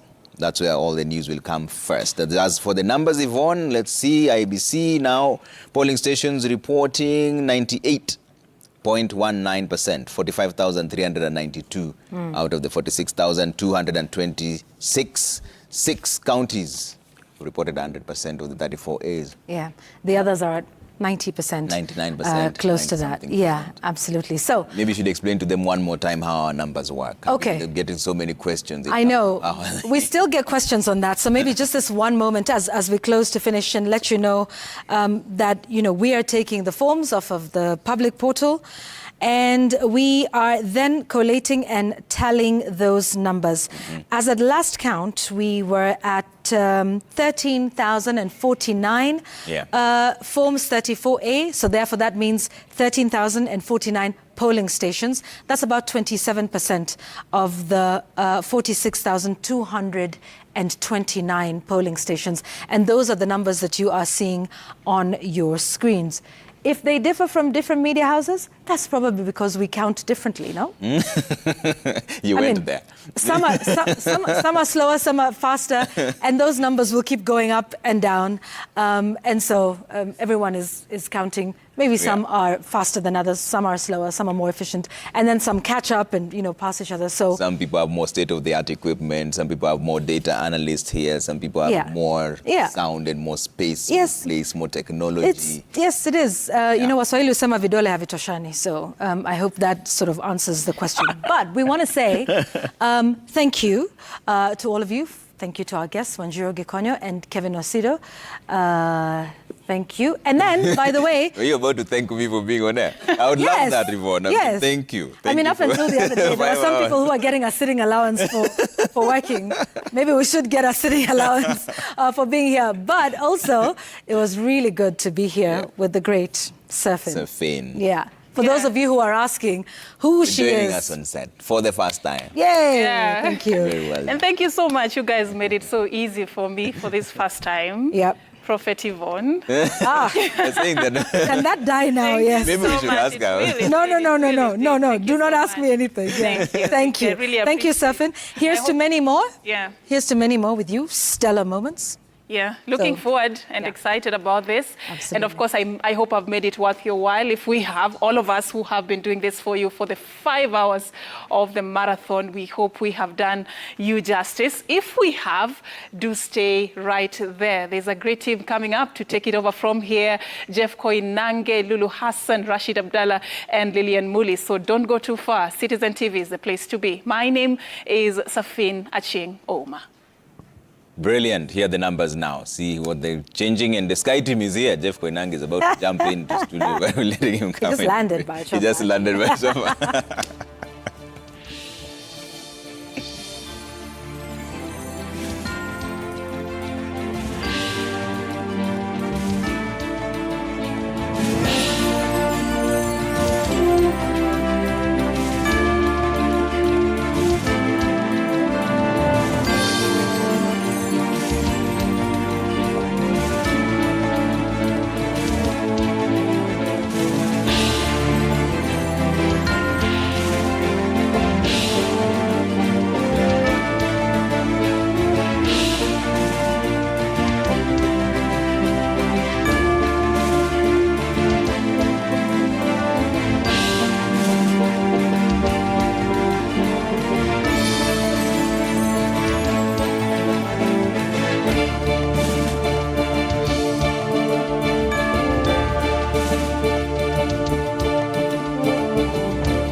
Naam, ahlan wa sahlan wa marhaba mpenzi mtazamaji popote pale ulipo, na matumaini yangu kwamba umzima na ubuheri wa afya, ikiwa ni macho na masikio yote yapo katika tume ya IEBC, tume ambayo inasema kwa hivi sasa imeweza kupata fomu zile za 34A ambazo ni 45,450 kati ya 46,222. Kilinganisho ni kwamba ni 98.31, ambapo tayari zimeweza kuwasilishwa kwa tume ya IEBC. Mtazamaji, tunakukaribisha kwa matangazo haya moja kwa moja na kuhakikisha kwamba tutakupatia kila kitu kinachoendelea nje na ndani ya studio zetu.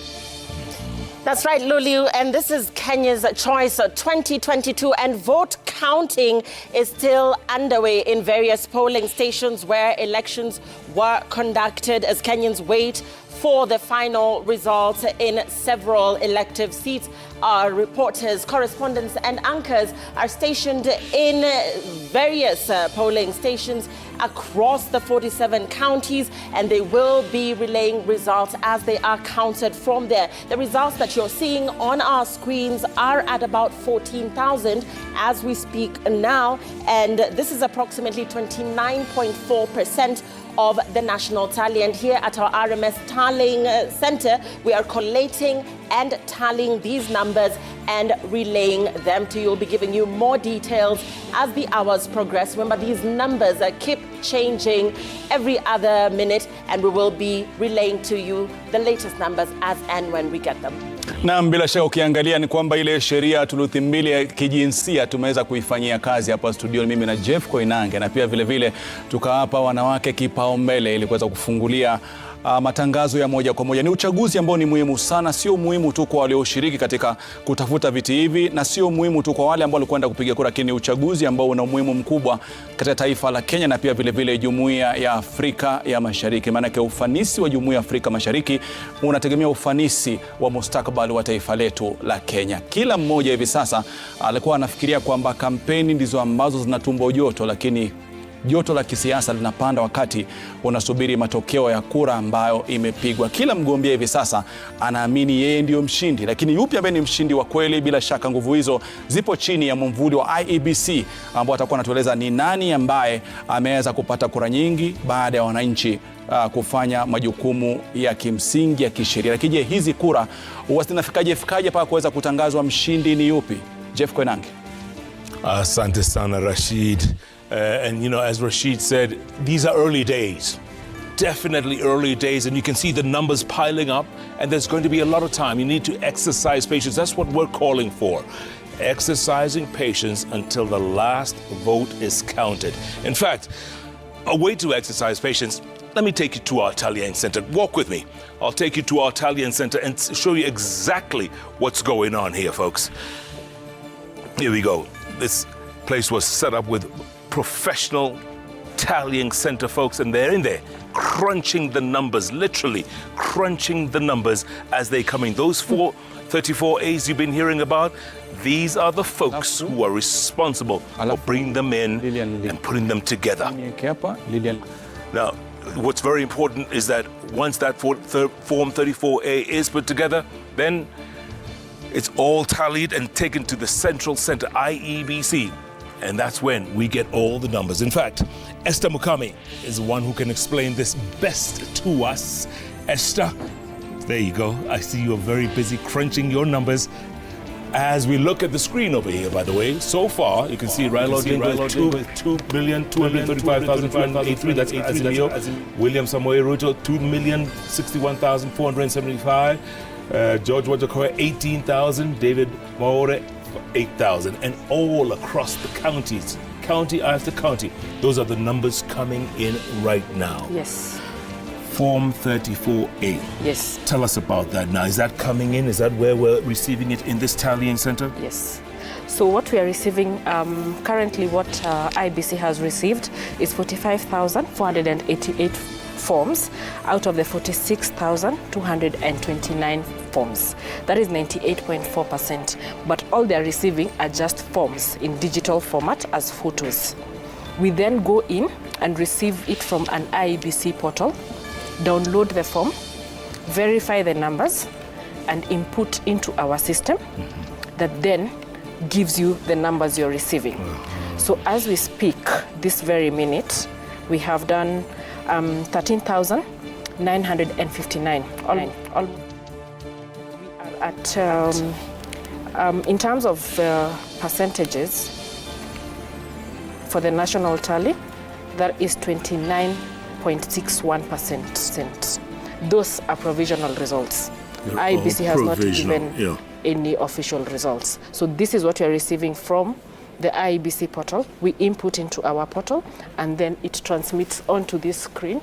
So every minute counts, because as you refresh, then you will see the results have changed again. Right. So they change every minute. So when you see Raila 51.36% and Ruto at 47.26%, yes, these are all provisional. Yes. This is nothing that can be announced. Yes. This is what we're getting from the portals. For the portals. And also remember, we have just started. We are at 29%. We have to go up to 100%. So we have about 40 data entry clerks who are then putting the content in, and they're verifiers. So everyone you're seeing standing behind them is a verifier to verify that, yes, if it is 2 votes, then even on the portal it reads 2 votes, so that we don't make any mistakes. Now this is going to take some time, isn't it? Yes, we started last night at about 7:30, and we've been going on. We've only done 29%. So it's going to take quite a while. So people at home watching you right now who are thinking it's time to celebrate, what do you tell them? Early days, very early days. Let's wait until we get to about 85%, 90%. At that point, then we can start having a conversation of who is leading or not. But these numbers keep changing. Every other second, you see the percentages changing. Yeah. And these numbers are also, the votes you're seeing are the total votes counted. What was voted, all the total votes. Yeah.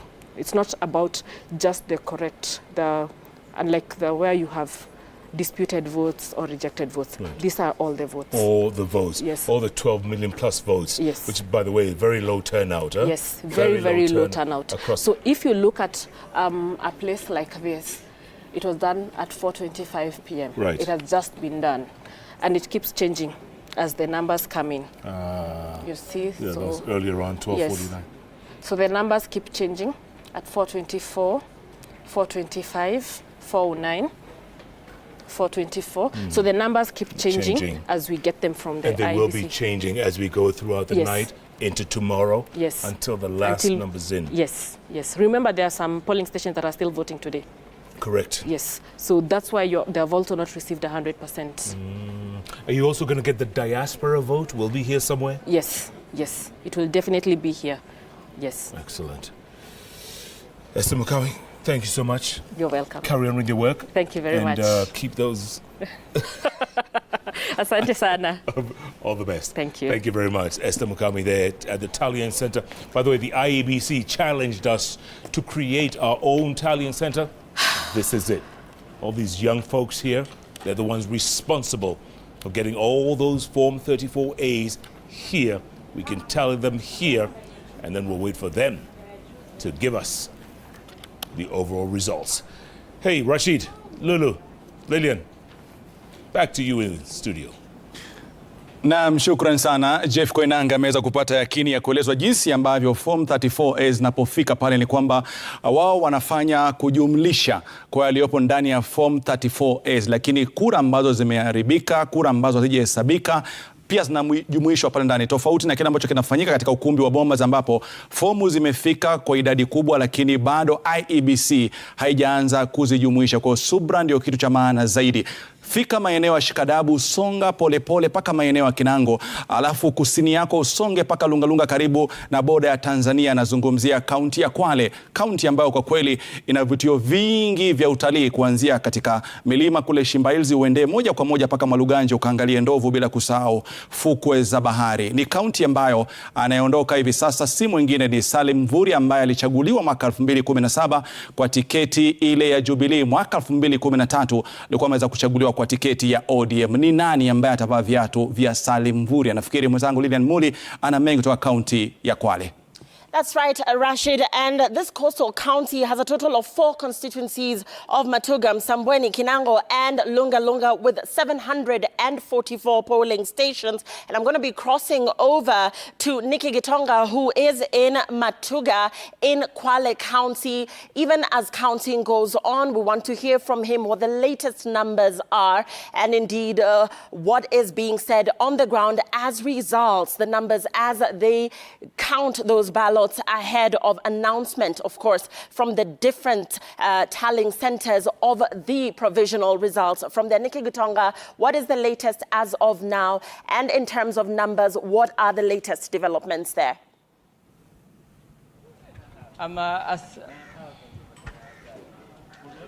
Asante Lilian pamoja mkiwa na Rashid hapo studioni.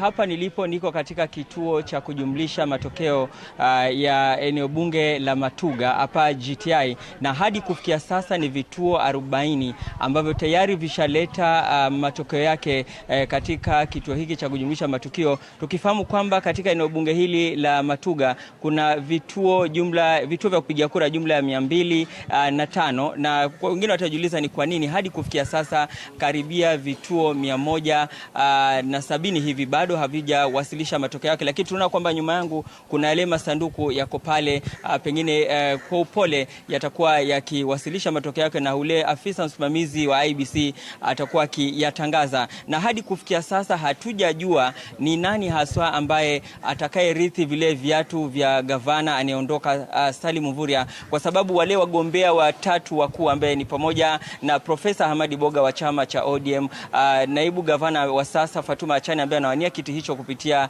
chama cha UDA, na ule mgombea wa PA Chai Lunganzi, wamekuwa wakipitana kila baada ya jisaa. Kama jisaji moja unaona kama Profesa Boga anaongoza, jisaji nyingine Achani anaongoza, na tunajua kwamba ni vituo karibia 200 peke yake ambavyo tayari vishawasilisha matokeo yake katika kituo cha kujumlisha matokeo, na kuna vituo 744. Kwa hivyo hatuwezi sema kwa yakini kwamba ni nani hadi kufikia sasa, Rashid pamoja na Lulu, kwamba ni nani atakaye kuwa gavana wa Kwale. Pengine tungoje kwa vituo 500 vingine ambavyo vimeweza kusalia ndio tujue nani atakuwa gavana wa Kwale. Na mbali na hapo, katika eneo bunge la Msambweni karibia vituo hadi kufikia sasa ni vituo 40 kati ya vituo 148 ambao tayari zimewasilisha matokeo yake. Tukienda katika eneo bunge la Kinango, vituo 100 kati ya vituo 238 wamewasilisha matokeo yao, na pia tukielekea katika eneo bunge la Lunga Lunga ni vituo karibia pia 40 kati ya vituo 148 ambao tayari wameweza kuwasilisha matokeo. Kwa hivyo bado tusubiri.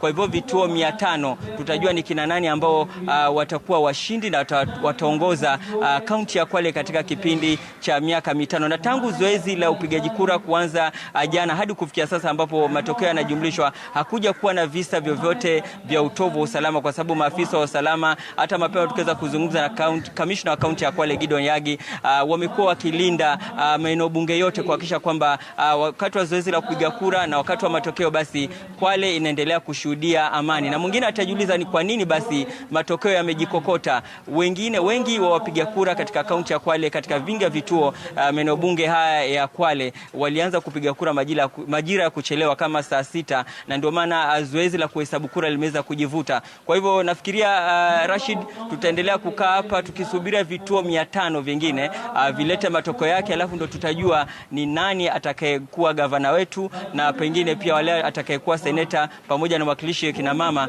na wale wabunge katika maeneo bunge yale mane ambayo yako katika kaunti ya Kwale. Nikki Gitonga, many thanks for that. Nikki is reporting to us from Kwale County, where he says counting is still underway and that as of this hour, it is not definitive who will carry the day in the different elective positions. Remember, 6 ballots, 6 electoral positions there, still waiting to see who will carry the day in whichever position. 4 constituencies there, and in the constituencies of Matuga, where Nikki is, as of now, now no definitive numbers announced by the returning officer there, as well as Msambweni, Kinango and Lunga Lunga. We'll be waiting to hear from Nikki Gitonga, even as the IEBC earlier during a press release told us that all the Form 34As that the IEBC will get are in the public portal, and that the results from polling stations are final.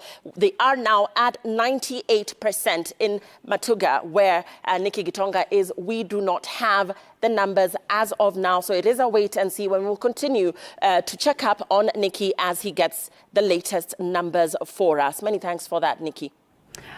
Naam, kutoka Kwale mtazamaji, tunaenda kaunti nambari 32, kaunti ya Nakuru, ambapo Marian Nyambura ananiambia kwamba eneo bunge la Nakuru Town East tayari matokeo yake yameanza kutolewa. Kumbuka mtazamaji, ni matokeo ya awali. Ni eneo ambalo limeweza kusajili wapiga kura 125,551. Marian Nyambura, una yapi ya kutuambia kuhusiana na matokeo ya Nakuru Town East? Naam, shukran Lulu. Katika eneo hili la kujumuisha kura la Kiti, chuo cha mafunzo cha anuai cha Kiti, ndipo nilipo, ambapo kwa sasa tumeona kuwa yule ambaye anasimamia swala hili zima, ama yule ambaye msimamizi wa IEBC katika eneo bunge la Nakuru Mashariki, akiwa hapo awali alikuwa anatangaza baadhi ya zile kura ambazo zimejumuishwa kutoka maeneo tofauti, ambapo kufikia sasa bado hajaweza kuwa na idadi ya kutosha, ikizingatiwa kuwa tayari wameweza kupata maeneo ya wapigaji kura, maeneo ya polling stations 74 kati ya 206 ndio pekee ambao wameweza kujumuisha kura zao za wale wapiga kura wa maeneo hayo 74. Lakini tu nizungumze naye kidogo tuweze kunieleza, hapo awali tukisubiri tukiwa hewani alikuwa anaweza kutoa matangazo, pengine uweze kutueleza kwa sasa hatua ni gani? Tumeona kuwa tangu asubuhi, mwendo wa saa 2 asubuhi umekuwa mkitoa matangazo haya, kufikia sasa saa 5 baadaye, hali iko vipi? Tumeendelea vizuri kwa sababu tunaendelea kutangaza matokeo kulingana na vile presiding officers wanaweza kufika mahali hapa, na kwa sababu huwa tunasema ni uchaguzi 6 ambao unafanywa kwa siku moja. Kwa hivyo ni kazi ambayo inachukua muda, kwa sababu ni lazima tusome results za kila mtu, na kufikia sasa tumefanya kidogo sana, chini ya 50%, kama 40 na kitu, na tunaendelea vizuri. Tunatarajia usiku huu unakuja, labda huko mbele tutaweza kukaribia kutoa matokeo kesho asubuhi ama mchana kidogo. Yes. Naje ukitangaza hapo awali kuna kinyang'anyiro cha ugavana, kinyang'anyiro cha useneta, kile cha mwanamke mwakilishi wa kike, pengine na pia mwakilishi wa ubunge. Pengine ukiangalia masuala kama haya, unaweza kuwa na idadi ya wale ambao wameweza kuongoza kufikia sasa? Kwa sasa hatujaangalia idadi yoyote. Tunatangaza tu yale ambayo yanakuja. Hatujaweza kuwa na muda wa kuangalia ni nani anaongoza, lakini pia kunaonekana kuna wale tunasema 2 horse race wakati mwingine, na tunaona kwa uchaguzi nyingine kuna watu wawili ambao wanamenyana. Ni vile sasa siwezi sema ni yupi yuko mbele ama ni yupi yuko nyuma, lakini unaona wanakaribiana, na kuna wengine ambao zao ni kidogo tu mfululizo. Kwa hivyo siwezi kusema lingine kuhusu matokeo na kuhusu watu binafsi, kwa sababu nimeona tu zingine huyu ako juu wakati huu, wakati mwingine ako chini, lakini unakuta kuna ile 2 horse race sana. Kuna watu wawili ambao wanamenyana. Yes.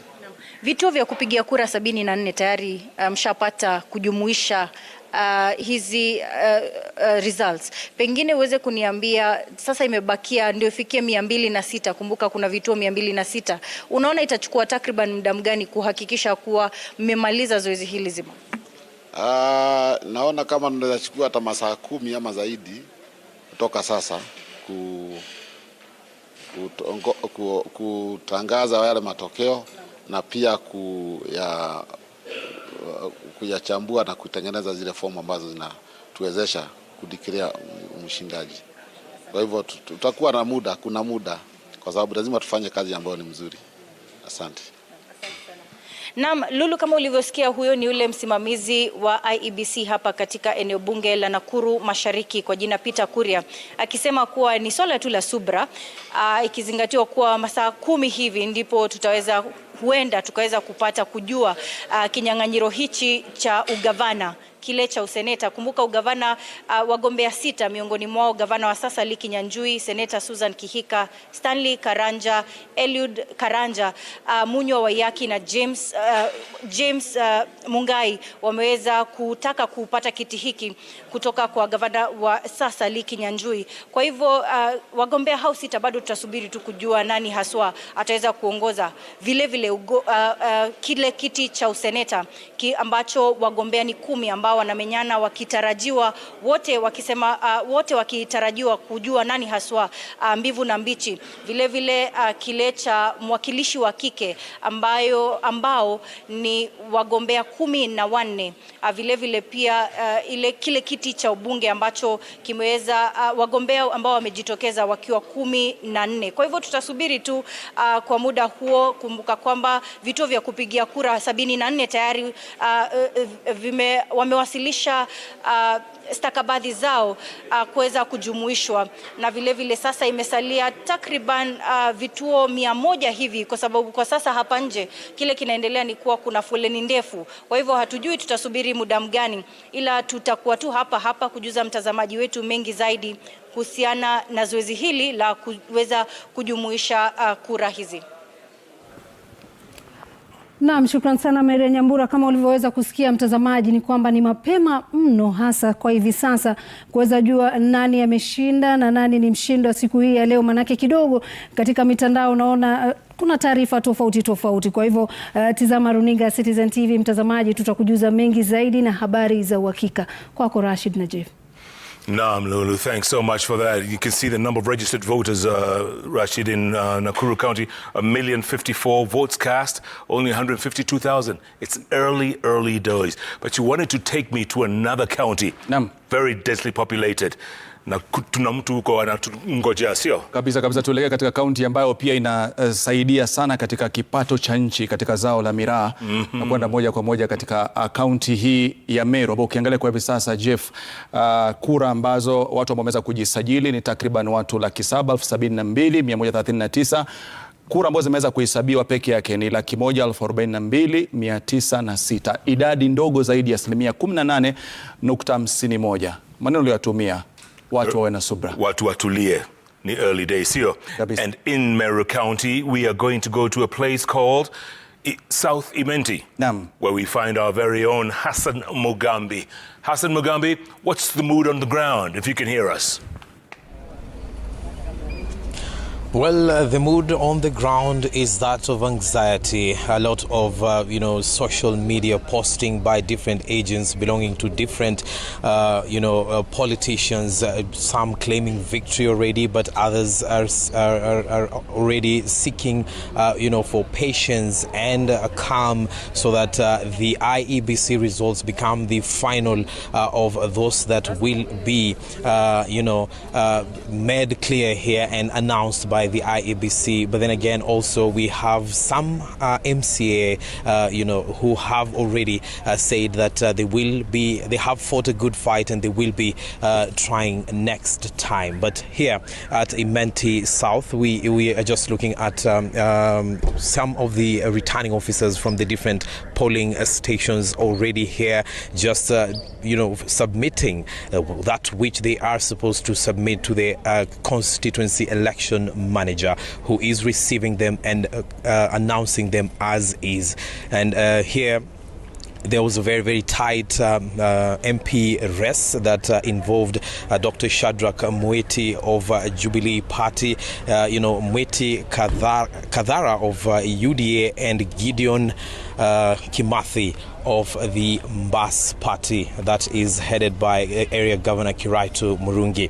And so far, only 18 out of 240 have been, submitted. And we are being told that of the 18, or rather just 18 are remaining before the MP is made clear here at this particular station. How long that one will take is another question altogether. Remember, this is an exercise that began a very, very long time ago. That was yesterday. A lot of those this is one of the centers that had very, very minimal challenges. So we had the tallying here at the Constituency Tallying Center start very, very early.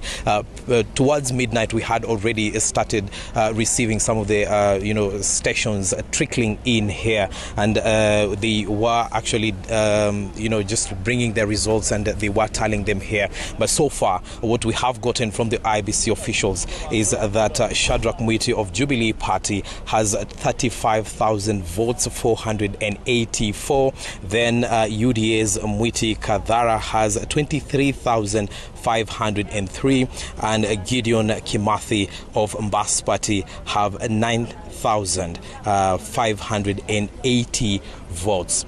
So far, also having tallied all those polling centers, of course they come together with the forms that have already counted and tallied that of the governor position. This county of Meru that has an excess of 770,000 registered voters had a very, very tight gubernatorial race that includes Mithika Linturi, the current senator running on a UDA ticket, as well as Kawera Mwangaza, the current woman representative running on an independent candidate ticket, as well as the incumbent Kiraitu Murungi of the Mbas, or the Devolution Empowerment Party. And here in this constituency, South Imenti constituency, we have so far with 57 polling centers remaining. We have 40,000, or rather 4,598 votes cast in favor of Linturi, and Kawera Mwangaza, who is the current woman representative, having 9,028, and Kiraitu Murungi, who is the current governor, having 5,000, or rather 5,496.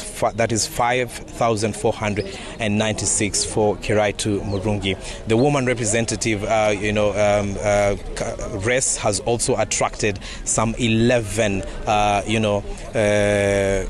candidates, and then and right now we'll only be reading the top three in as far as the votes that have so far been tallied here in South Imenti. We have Karambu, who has 8,000 rather 532, as well as Edith Mwirigi, who is running on an independent ticket with 6,639, and Felicity Biriri of Mbas Party 6,691. That is how the constituency, which is already taking shape, looks like so far. But these are results that are just provisional from the IBC officials. The total tallying will really depend on how fast they finish with these returning officers who are going on and still arriving here at the constituency tallying center, that is the Kaguru Social Hall in Imenti South constituency, and that we will be telling you as it happens. And we are seeing the queue, which was very, very long, extending meters away from where I am right now in the morning, having considerably gone down. So this shows that the exercise is going on very well, and the IBC staff have not had very, very great challenges in as far as returning the equipment that they were given is concerned. Remember, it takes almost 20 to 30 minutes for one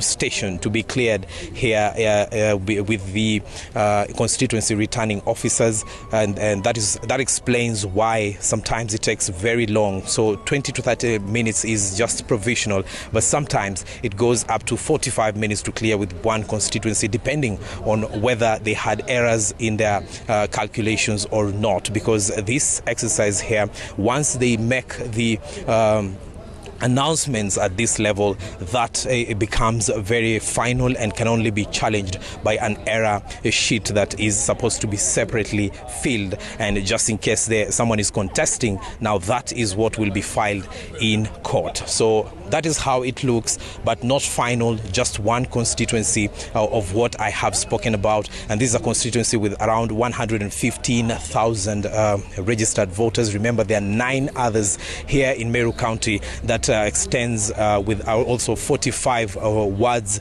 that has a population of around 772,000 registered voters. So we are waiting to see how it shapes up, and we will be heading towards the county tallying center once we are done with this, and we are sufficiently informed that the rest of the constituencies have also finished their tallying. We will be heading to the county so that we know who are the next leaders of this county.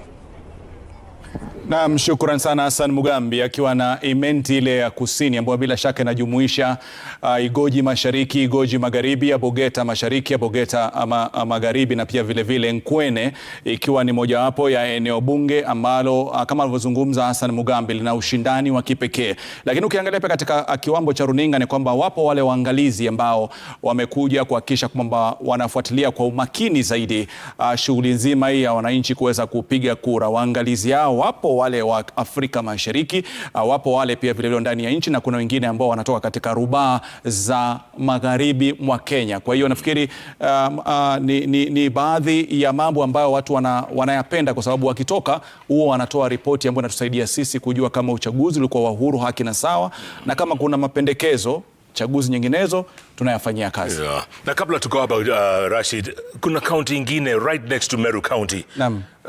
Inajulikana sana ile huwa inasubiriwa times are elections. Naam, nafikiri ndio hiyo Tharaka Nithi. Last minute. Na ukiangalia idadi ya wapigaji kura waliojisajili hapa ni 231,932, na ukiangalia kura ambazo tumeweza kuzihesabu katika kituo chetu cha kuweza kusabia kura tu hapa kando ni kwamba ni 57,164. Bado ni mapema mno. Mapema.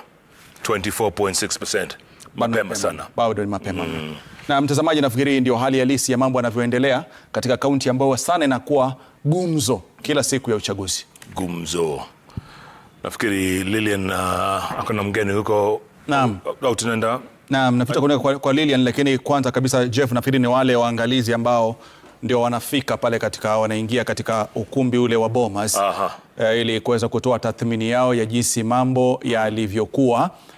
Ni picha za moja kwa moja kutoka Bomas, lakini nafikiri kabla tusubiri wakae na wazungumze nasi tuelekee moja kwa moja katika eneo ambalo nafikiri kama Lilian Muli anaweza kubaliana nasi ni kwamba kila mtu asubuhi ya leo Lilian anasema kwamba ni mshindi. Yaani ukiangalia watu walioshindana huko, kila mtu anatangaza kwamba mimi ndio mimi, mimi ndio mimi. Je, labda Lilian una taarifa tofauti kuhusiana na wagombeaji katika kaunti hiyo? Right, and before we go to Homa Bay County, Rashid, that's right, very interesting that for the better part of the day we've seen some, in some electoral positions, some people declaring, or rather some candidates declaring victory, others conceding defeat. And this has been very interesting because we've actually seen celebrations in different parts of the country, and even on social media posts seen some candidates who are eyeing different electoral positions concede defeat or even congratulate their win. But as of now, the IEBC has not officially declared results, and that therefore remains a wait and see. But before we get to other parts of the country, let's look at the vote tallying update in Homa Bay County, where Laura Otieno is on standby. And Homa Bay County, a very interesting county there, Laura, because we do know that, for instance, a very interesting race there between Homa Bay woman representative Gladys Wanga and former Nairobi Governor Evans Kidero, who have both expressed confidence that they will win the governor's seat. So in terms of the latest numbers and looking at the other, of course, electoral positions, what do the numbers look like? Give us a tallying update from where you're coming to us from, Laura. Well, Lillian, the IEBC itself has said that it is too early for it to be pronouncing whether any two of the frontrunners, that is Gladys Wanga, who is the incumbent woman representative, and former Nairobi Governor Dr. Evans Kidero, because it was such a tooth and nail race between the two of them, both of them having traversed the county, banking on their rich understanding of the county to clinch the seat. And indeed, as you have mentioned, all the way from yesterday night, we were seeing various reports on social media, each of the two sides claiming victory, but of course, the IEBC has said that it is too early for them to make any form of pronouncement, because as of now, most of the polling stations across the county are reporting an average of 60% of the polling stations in the different constituencies. So far, only Kasipul constituency has been able to receive all the materials from the 125 polling stations. Right now, the tallying and tabulation and verification of the different forms is ongoing at that place, and the returning officer has said that the results will be ready at about 7 p.m. tonight. Kasipul constituency is quite interesting because it had the highest number of candidates that were cleared for the parliamentary race. It had a total of 12 candidates, all seeking to replace Charles Ongondo Were, who is the incumbent member of parliament, who's actually defending his seat on an ODM ticket. And the others include Grace Akinyi of the Democratic Action Party of Kenya, Peter Ngoge of Federal Party of Kenya, Swale Mohammed of the Green Congress Party of Kenya, John Mbare, who's an independent candidate, Emmanuel Odhiambo, who's also independent, Shadrach Okech, who's an independent candidate, Timothy Otuoma, who's also independent, Charles Ongondo, like I mentioned, who's defending his seat on an ODM ticket, Jacqueline Omiti of the United Democratic Alliance, Jesse Okello of United Party of Independent Alliance, and John Nyakongo of Wiper Democratic Movement of Kenya. It is the only constituency so far that is currently doing tallying, and of course we will be waiting to see who will be declared the member of parliament elect for that particular race. Here in Homa Bay County, another interesting parliamentary race to watch is also the Ndewa parliamentary race, which has a total of 4 candidates who are cleared. Ndewa is the largest constituency so far in terms of registered voters, having a total of 96,734 out of the 551,071 total vote of Homa Bay.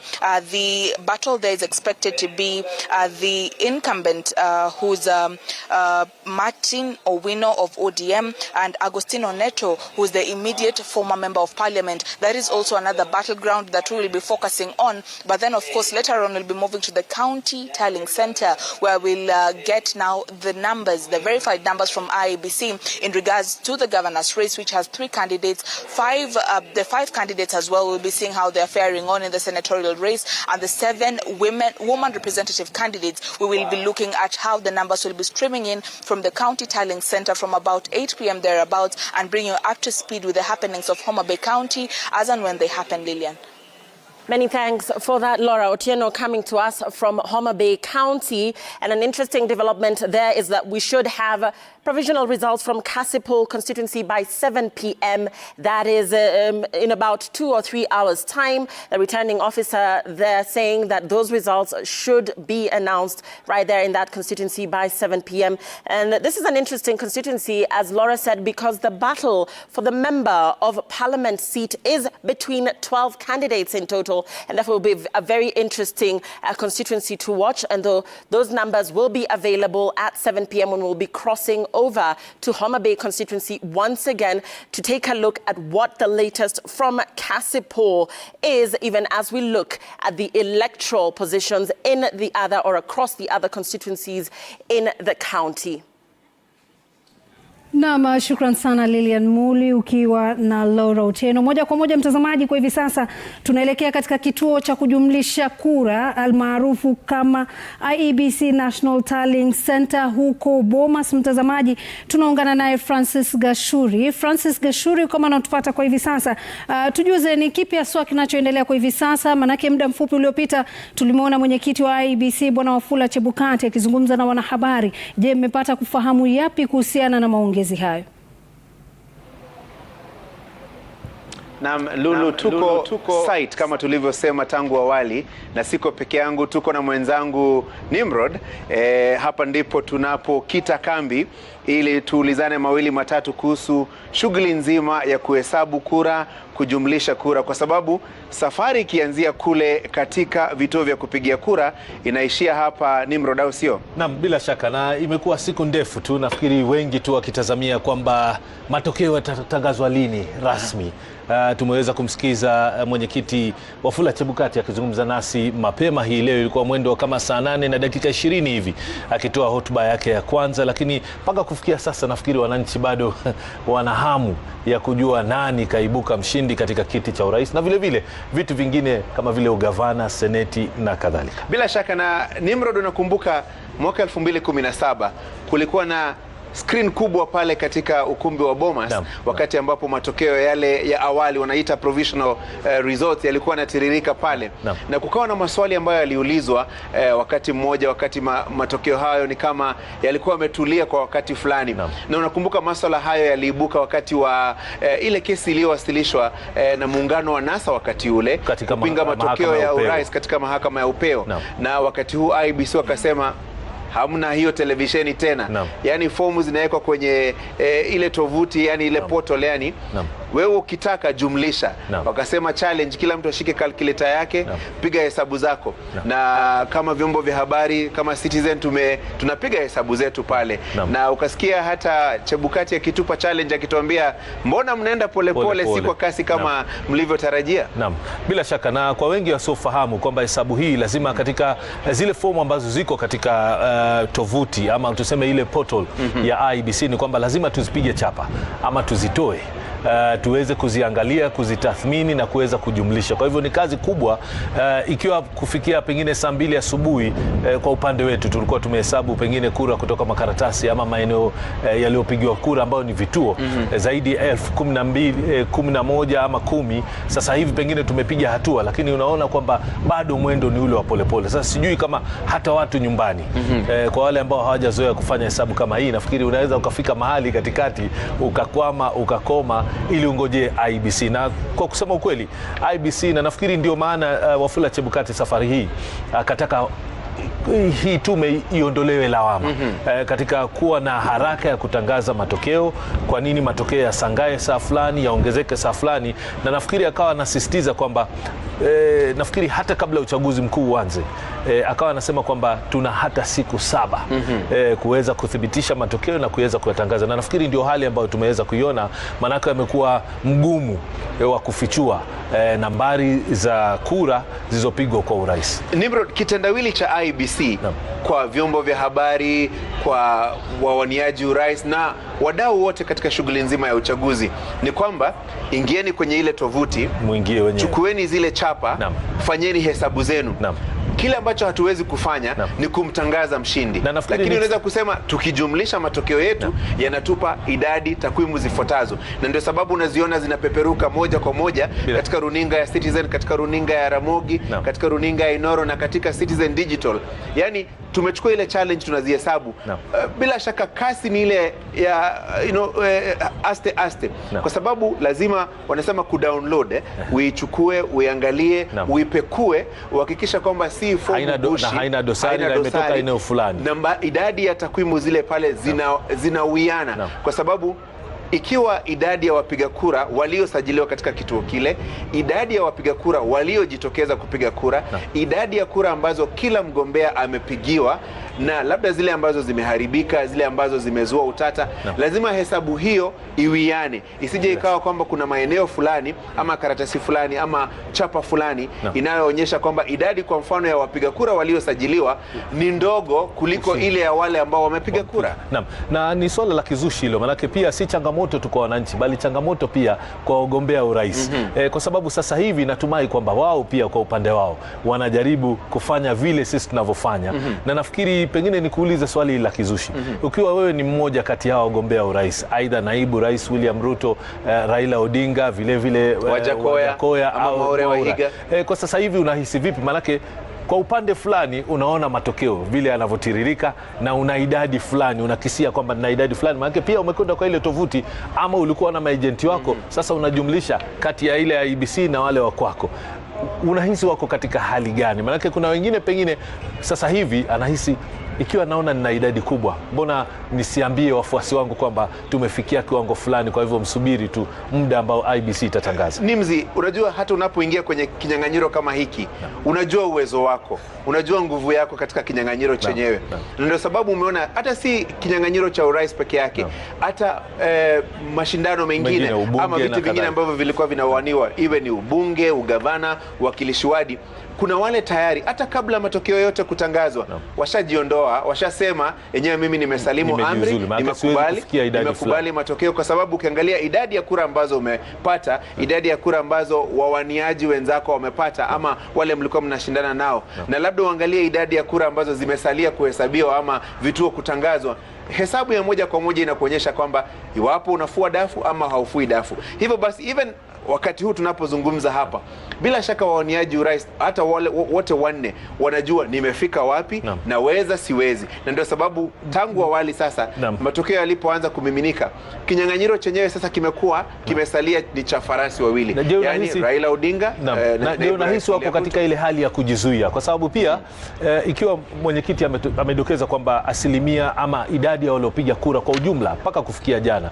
nafikiri hatuja hesabu wale wa Eldas wanaopiga leo, ni milioni 14,164,000 na nafikiri 541 kama asilimia 65.5, asilimia 65.5. Lakini kwa ujumla kuhesabu kura milioni 14 si kazi rahisi.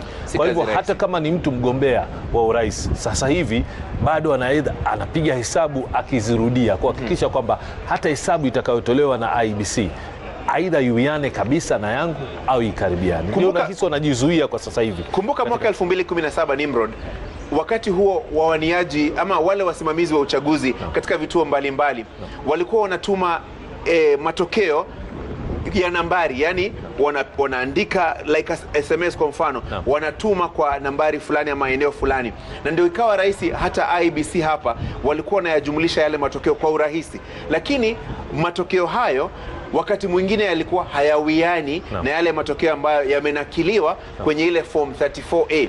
Na ndio sababu ukaona IBC wakaulizwa maswali magumu sana pale mahakamani katika mahakama ya upeo. Unakumbuka Justice Philomena Mwilu, naibu jaji mkuu, akiwauliza mawakili wa IBC, vile vile majaji kadhaa wakiwauliza maswali, hizi nambari, hizi takwimu mbona haziwiani na hizi zinatoka wapi? Na ukaona kidogo baadhi ya mawakili wakijiuma ulimi pale, kwa sababu maswali yalikuwa magumu na namba zenyewe zingine hazikuwa zina make sense. Na ndio sababu IBC wanasema tunaweka pale, wewe chukua, piga jumla yako, hesabu, ukipata sawa, ukipata matokeo wewe sema umepata matokeo yapi, lakini subiri hadi dakika ya mwisho hapa katika ukumbi wa Bomas, matokeo yote yatatangazwa na ya mwisho kutangazwa. Swali lingine ambalo limejitokeza katika mkutano waliokuwa na wanahabari ni kwamba mpaka kufikia sasa wale wasimamizi wa kura katika maeneo bunge ama kutoka maeneo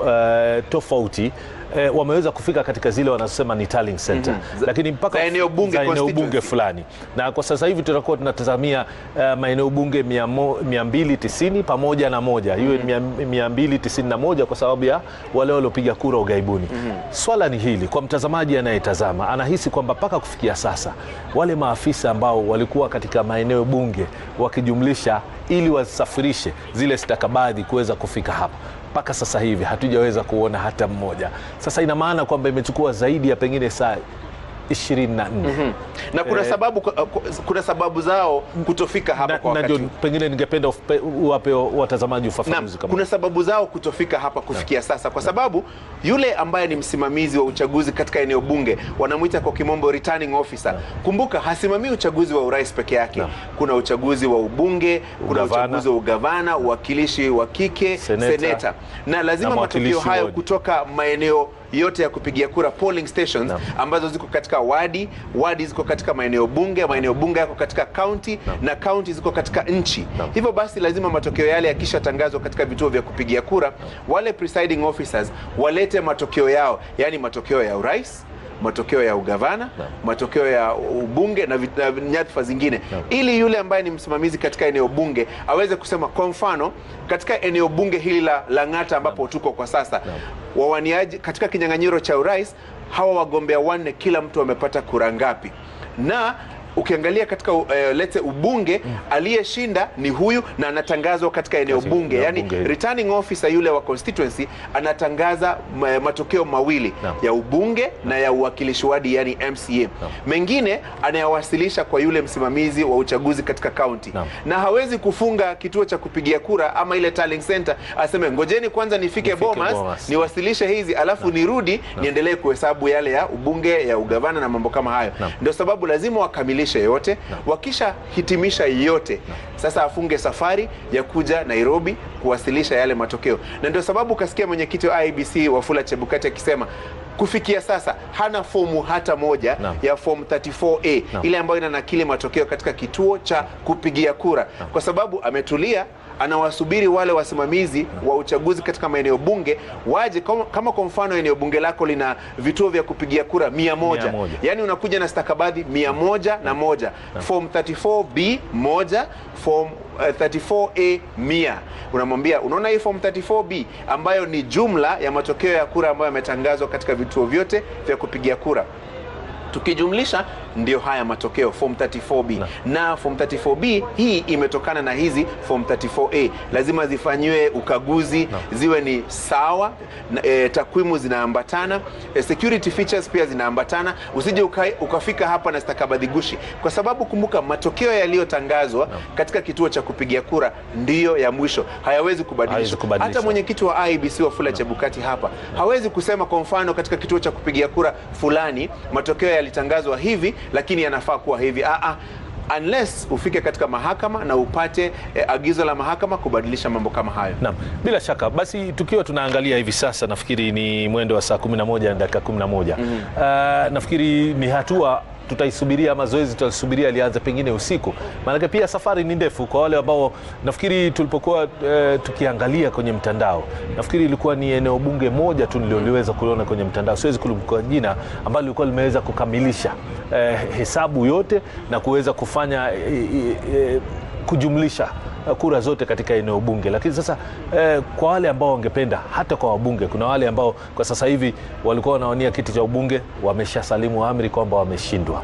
Ikiwa matangazo hayajatoka moja kwa moja na iwe kuwe na uwezekano wa kubadilika, hilo linawezekana kweli? Ngumu sana. Kwa sababu hata wale ambao ni wawaniaji tayari ambao wameshakiri kwamba yenyewe mimi nimebwagwa, wanatumia matokeo ambayo wamepata kutoka kwa maajenti wao. Kwa sababu kila aliyewania ubunge, ugavana alikuwa na maajenti wake katika kituo cha kupigia kura. Na wale maajenti pia wanakupatia takwimu, wanakuambia katika kituo hiki cha kupigia kura umepata kura fulani, kingine na kingine na kingine, waliokuwa mnawania nao wamepata kura zifuatazo. Kwa hivyo unafanya hesabu za haraka zinapoonyesha kama unafua dafu ama ufui dafu. Vile vile kwa sababu umeuliza maswali mawili matatu ya kisheria, Joshua Kiptoo yuko hapa, bila shaka ni mchanganuzi, anaelewa hawa maswala ya sheria.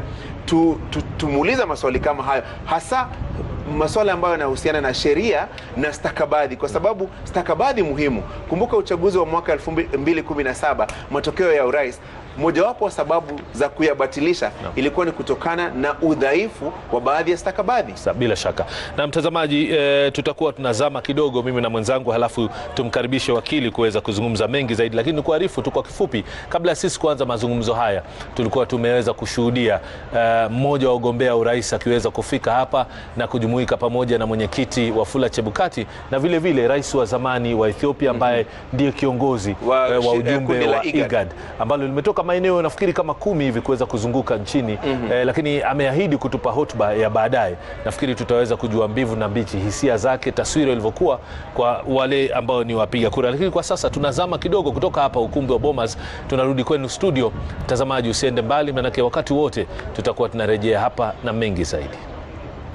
Naam, shukran sana Nimrod Tabu, ukiwa na mhariri Francis Gashuri kutoka ukumbi wa Bomas. Kama Francis Gashuri aliweza kuzungumza, mtazamaji, ni kwamba Chebukati kwa hivi sasa anasubiri tu kukabidhiwa form 34A na wasimamizi wa uchaguzi. Ikumbukwe kwamba form 34A zimeweza kuweka katika portal ya IEBC kwa hivi sasa, na kuna maeneo kaunti tofauti ambazo zimeweza kukamilisha kupeana form 34A, ambao ni kaunti ya Bomet, ambapo wameweza kuwasilisha form 34A 855, na pia vile vile kaunti ya Elgeyo Marakwet wameweza kuwasilisha form zote, yani 100%, form 555. Na mbali na hayo, mtazamaji, ni kwamba kaunti ya Kericho pia imeweza kukamilisha kutuma form 34A kwa njia ya portal ya IEBC. Na mwisho kabisa kuna wale ambao wameweza kumaliza, ambao ni kaunti ya Murang'a, wameweza kutuma form 34A zao 1189.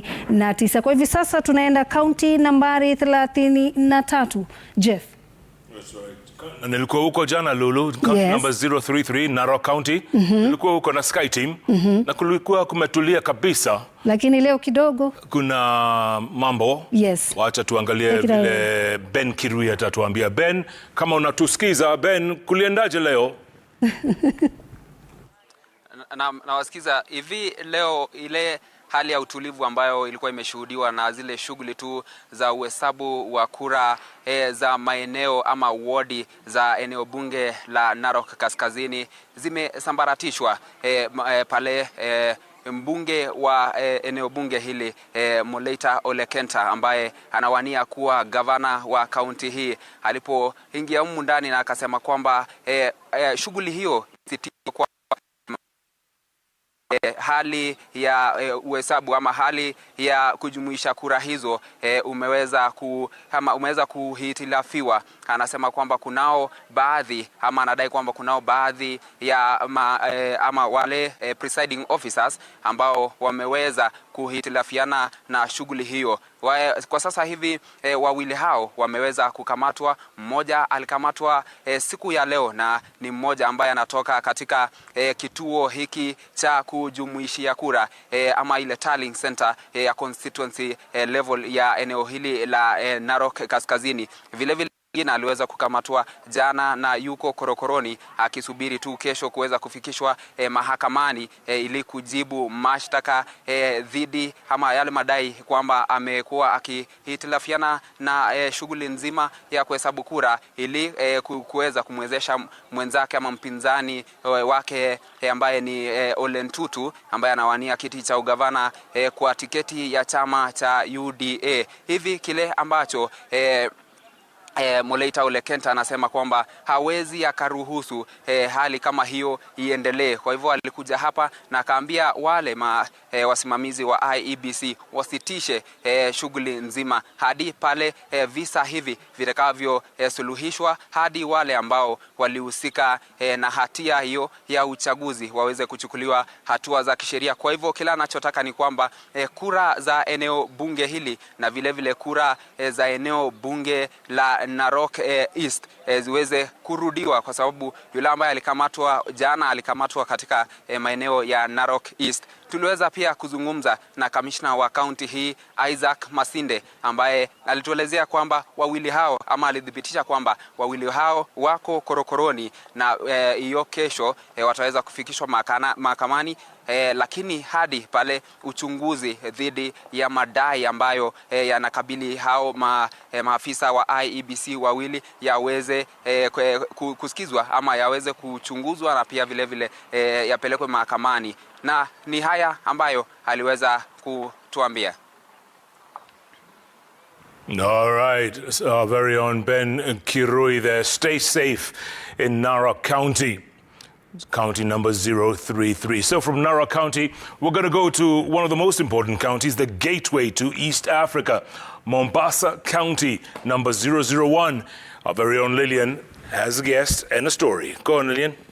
Many thanks for that, Jeff. Right, and let's cross over now to County 001, that is Mombasa County. Remember, Mombasa County is one of the counties where the governor races have been suspended by the IEBC, and Francis Mtalaki is in Kisauni Constituency, Tallying Center at Shanzu Teachers Training College. Remember, constituency level deals with numbers as regards members of the National Assembly and members of the County Assembly, and therefore just taking a look at the numbers there at Kisauni Tallying Center.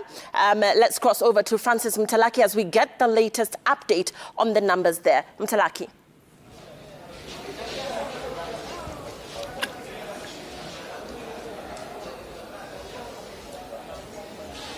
Well, thank you so much, Lillian. Ni kwamba tupo katika kituo hiki ambacho ni cha kuhesabia matokeo ya kura ambayo imeweza kufikia sasa katika sehemu hii ya Kisauni, na tuko katika chuo cha Shanzu ambapo hapa tunaonekana kwamba tuko katika muda wa lala salama, maana kulingana na afisa msimamizi wa kituo hiki katika county katika eneo hili la Kisauni, eneo bunge ambalo lipo na zaidi wapiga kura 135,000 ambao wanatazamiwa wameshiriki, lakini kutokana na idadi ndogo iliyoweza kushuhudiwa hapo jana, kufikia sasa ameweza kueleza wale ambao walioko katika sehemu hii kwamba tayari wameweza kupokea baadhi ya matokeo, na yale ambao wameweza kudhibitisha kufikia sasa wamesalia na vituo 11 pekee ambavyo vimesalia kati ya vituo 217 ambavyo vipo katika eneo bunge la Kisauni.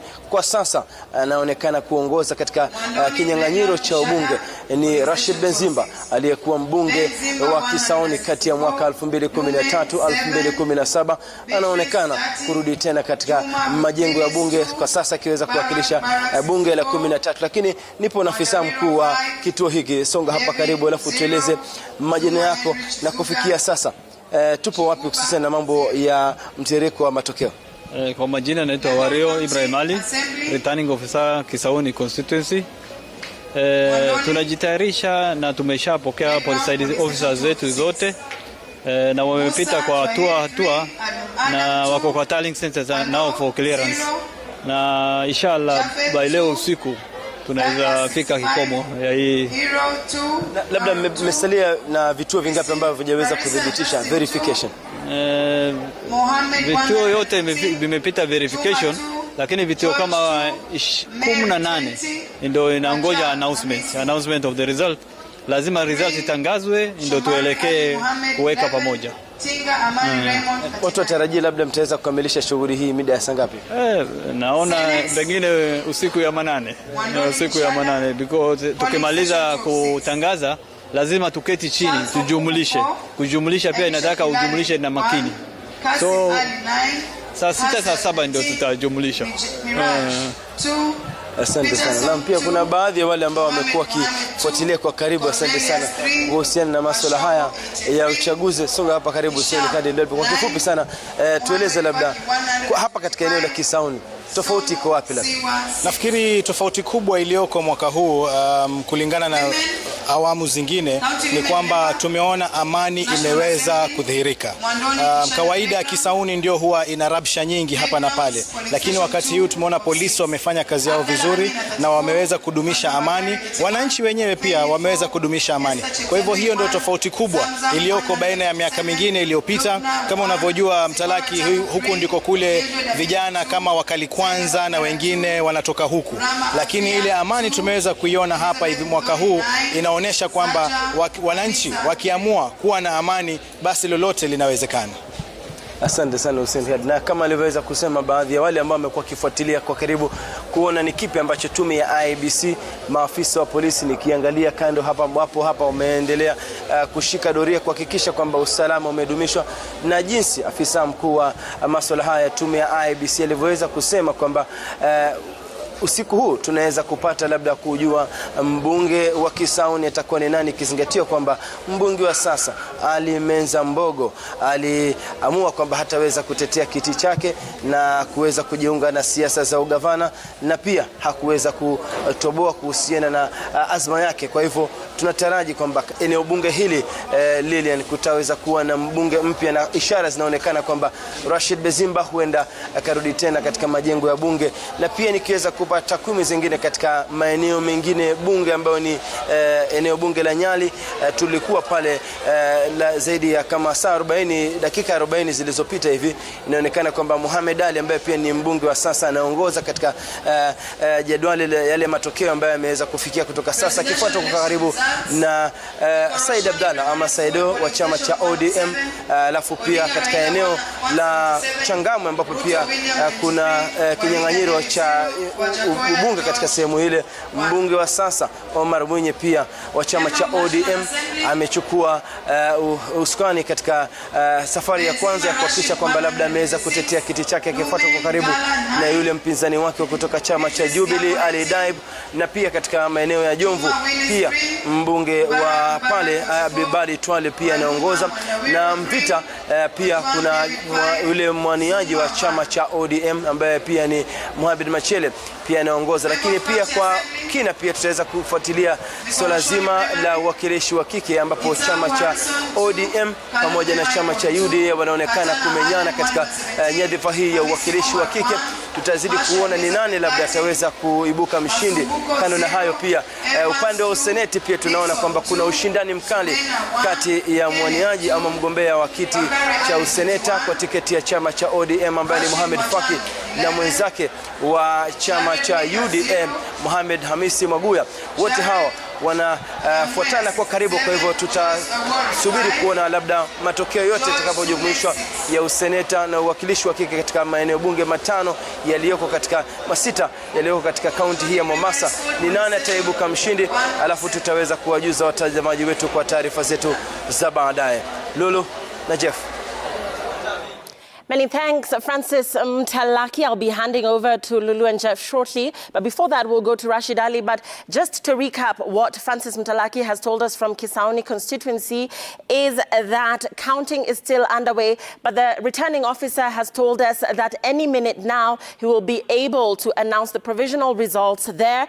Francis Mtalaki also just took a look at other constituencies in Mombasa County, reporting a clear lead for Mohamed Ali in Nyali constituency, and he will be keeping an eye. Very interesting development there, and rather encouraging as well, is that an election observer there has observed peace and quiet in this particular constituency, contrary to previous election years where there has been unrest during this counting process and tallying process. Here at our RMS Tallying Center, we are collating and relaying results as and when we get them, and the numbers you are seeing on your screens as of now, we're going to be trying to make sense of those. I'm going to be crossing over now to Rashid, who will be giving us an update on what the numbers looked like as of this hour. Rashid.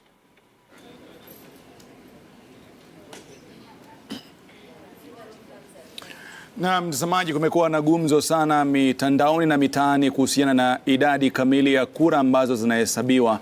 Hivyo basi kuna haja ya sisi kuweza kuzungumza na wataalamu wanaofanya masuala ya utafiti ili tuwetaka kwenye masikio tujue ipi njia sawa, upi ndio ukweli na upi ambao ni uongo. Manake mengi yanasemwa sana, naanza kutia hofu na wananchi wanaanza kuwa kidogo na wasiwasi. Ukitazama pembeni na kwamba hichi ndio kitovu ambacho kinapokea form 34As, wanapakua kutoka mtandao wa IEBC, baadaye wanajumlisha, mwisho wa kwisha unaziona katika runinga yako ya Citizen TV. Kwa hivi sasa idadi tu ya haraka ni kwamba fomu takriban 14,635 ndizo ambazo zinaonyesha matokeo yaliyopo kwenye runinga ya Citizen TV, na pia vile ikiwa ni 30.7%. Kumbuka fomu hizi ama matokeo hayo hayajaondoa kura ambazo haziwezi kuhesabika ama kura ambazo labda zimeharibika. Ni idadi kamili ya kura zote. Swala la kwamba zipi ni halali, zipi si halali, sio jukumu letu, ni jukumu la IEBC. Hivyo basi haya ni matokeo tu yale ya muda, lakini yale kamili yatakuwa yanatolewa na IEBC. Kwa hiyo usione tofauti ya kule nyingi, kule ni chache. Kila mtu ana haraka yake kuhusiana na matokeo na kila mtu ana mpango wake. Namkaribisha Sam Mudhoka ambaye ni mtaalamu kutoka Ipsos. Kwa kweli kuna mengi yanazungumzwa mitandaoni kwa hivi sasa.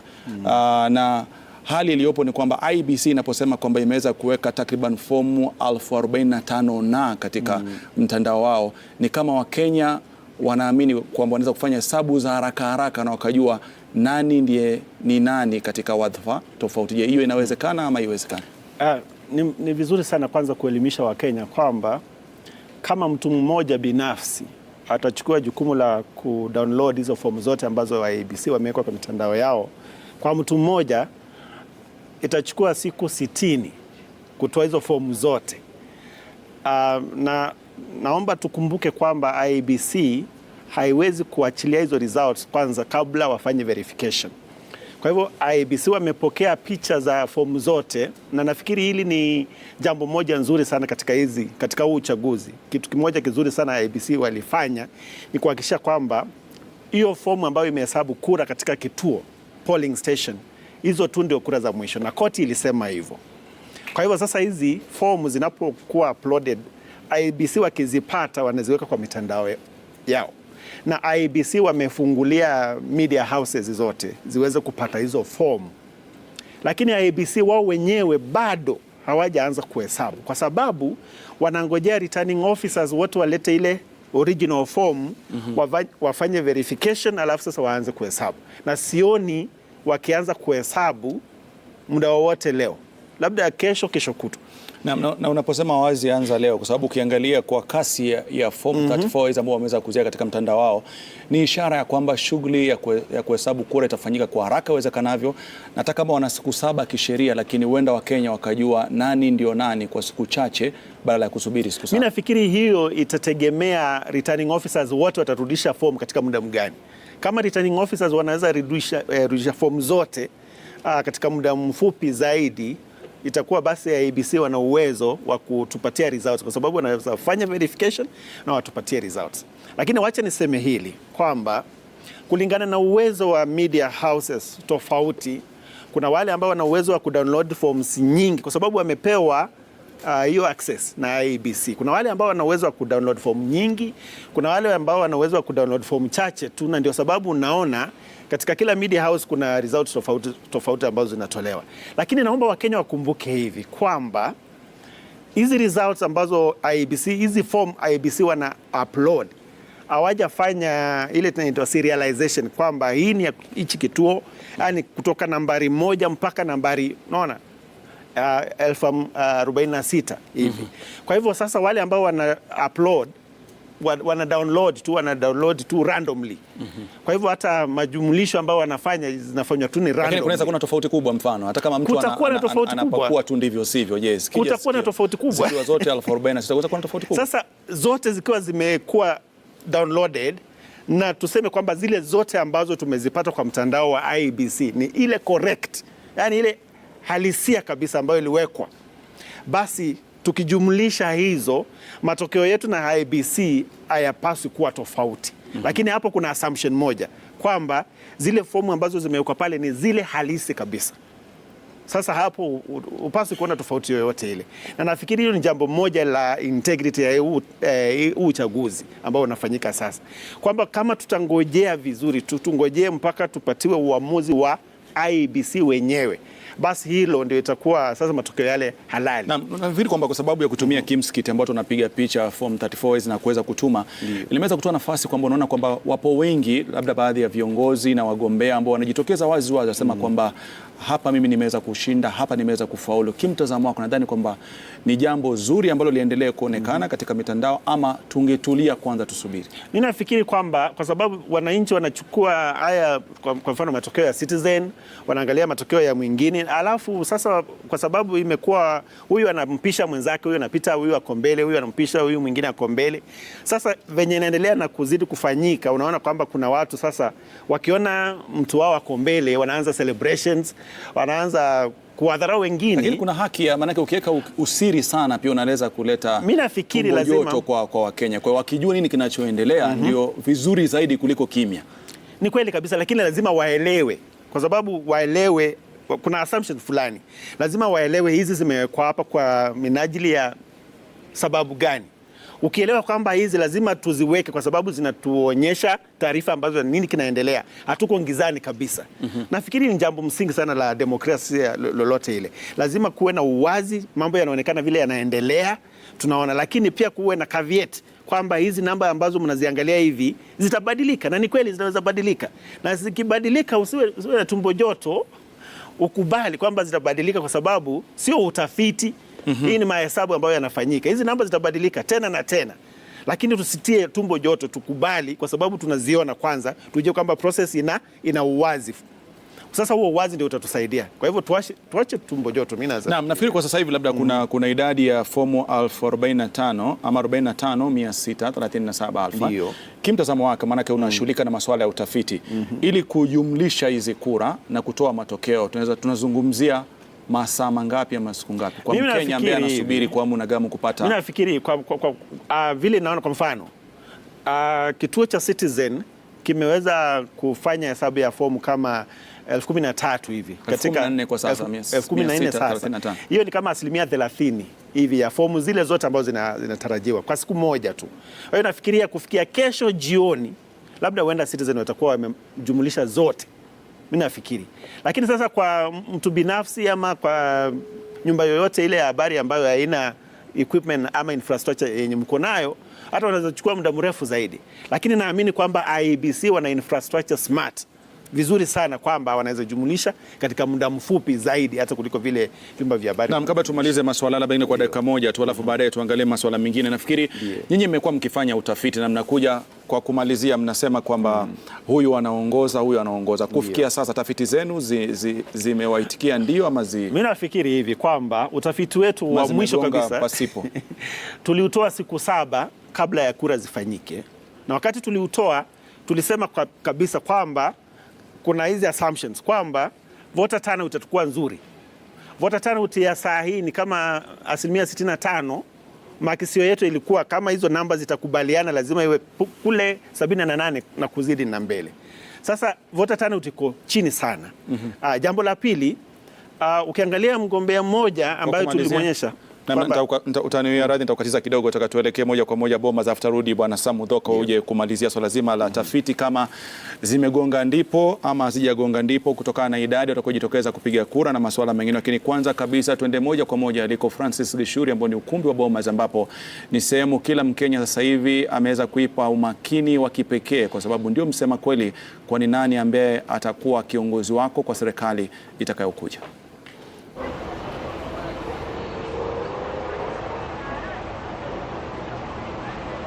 Na Nimrod, asanti.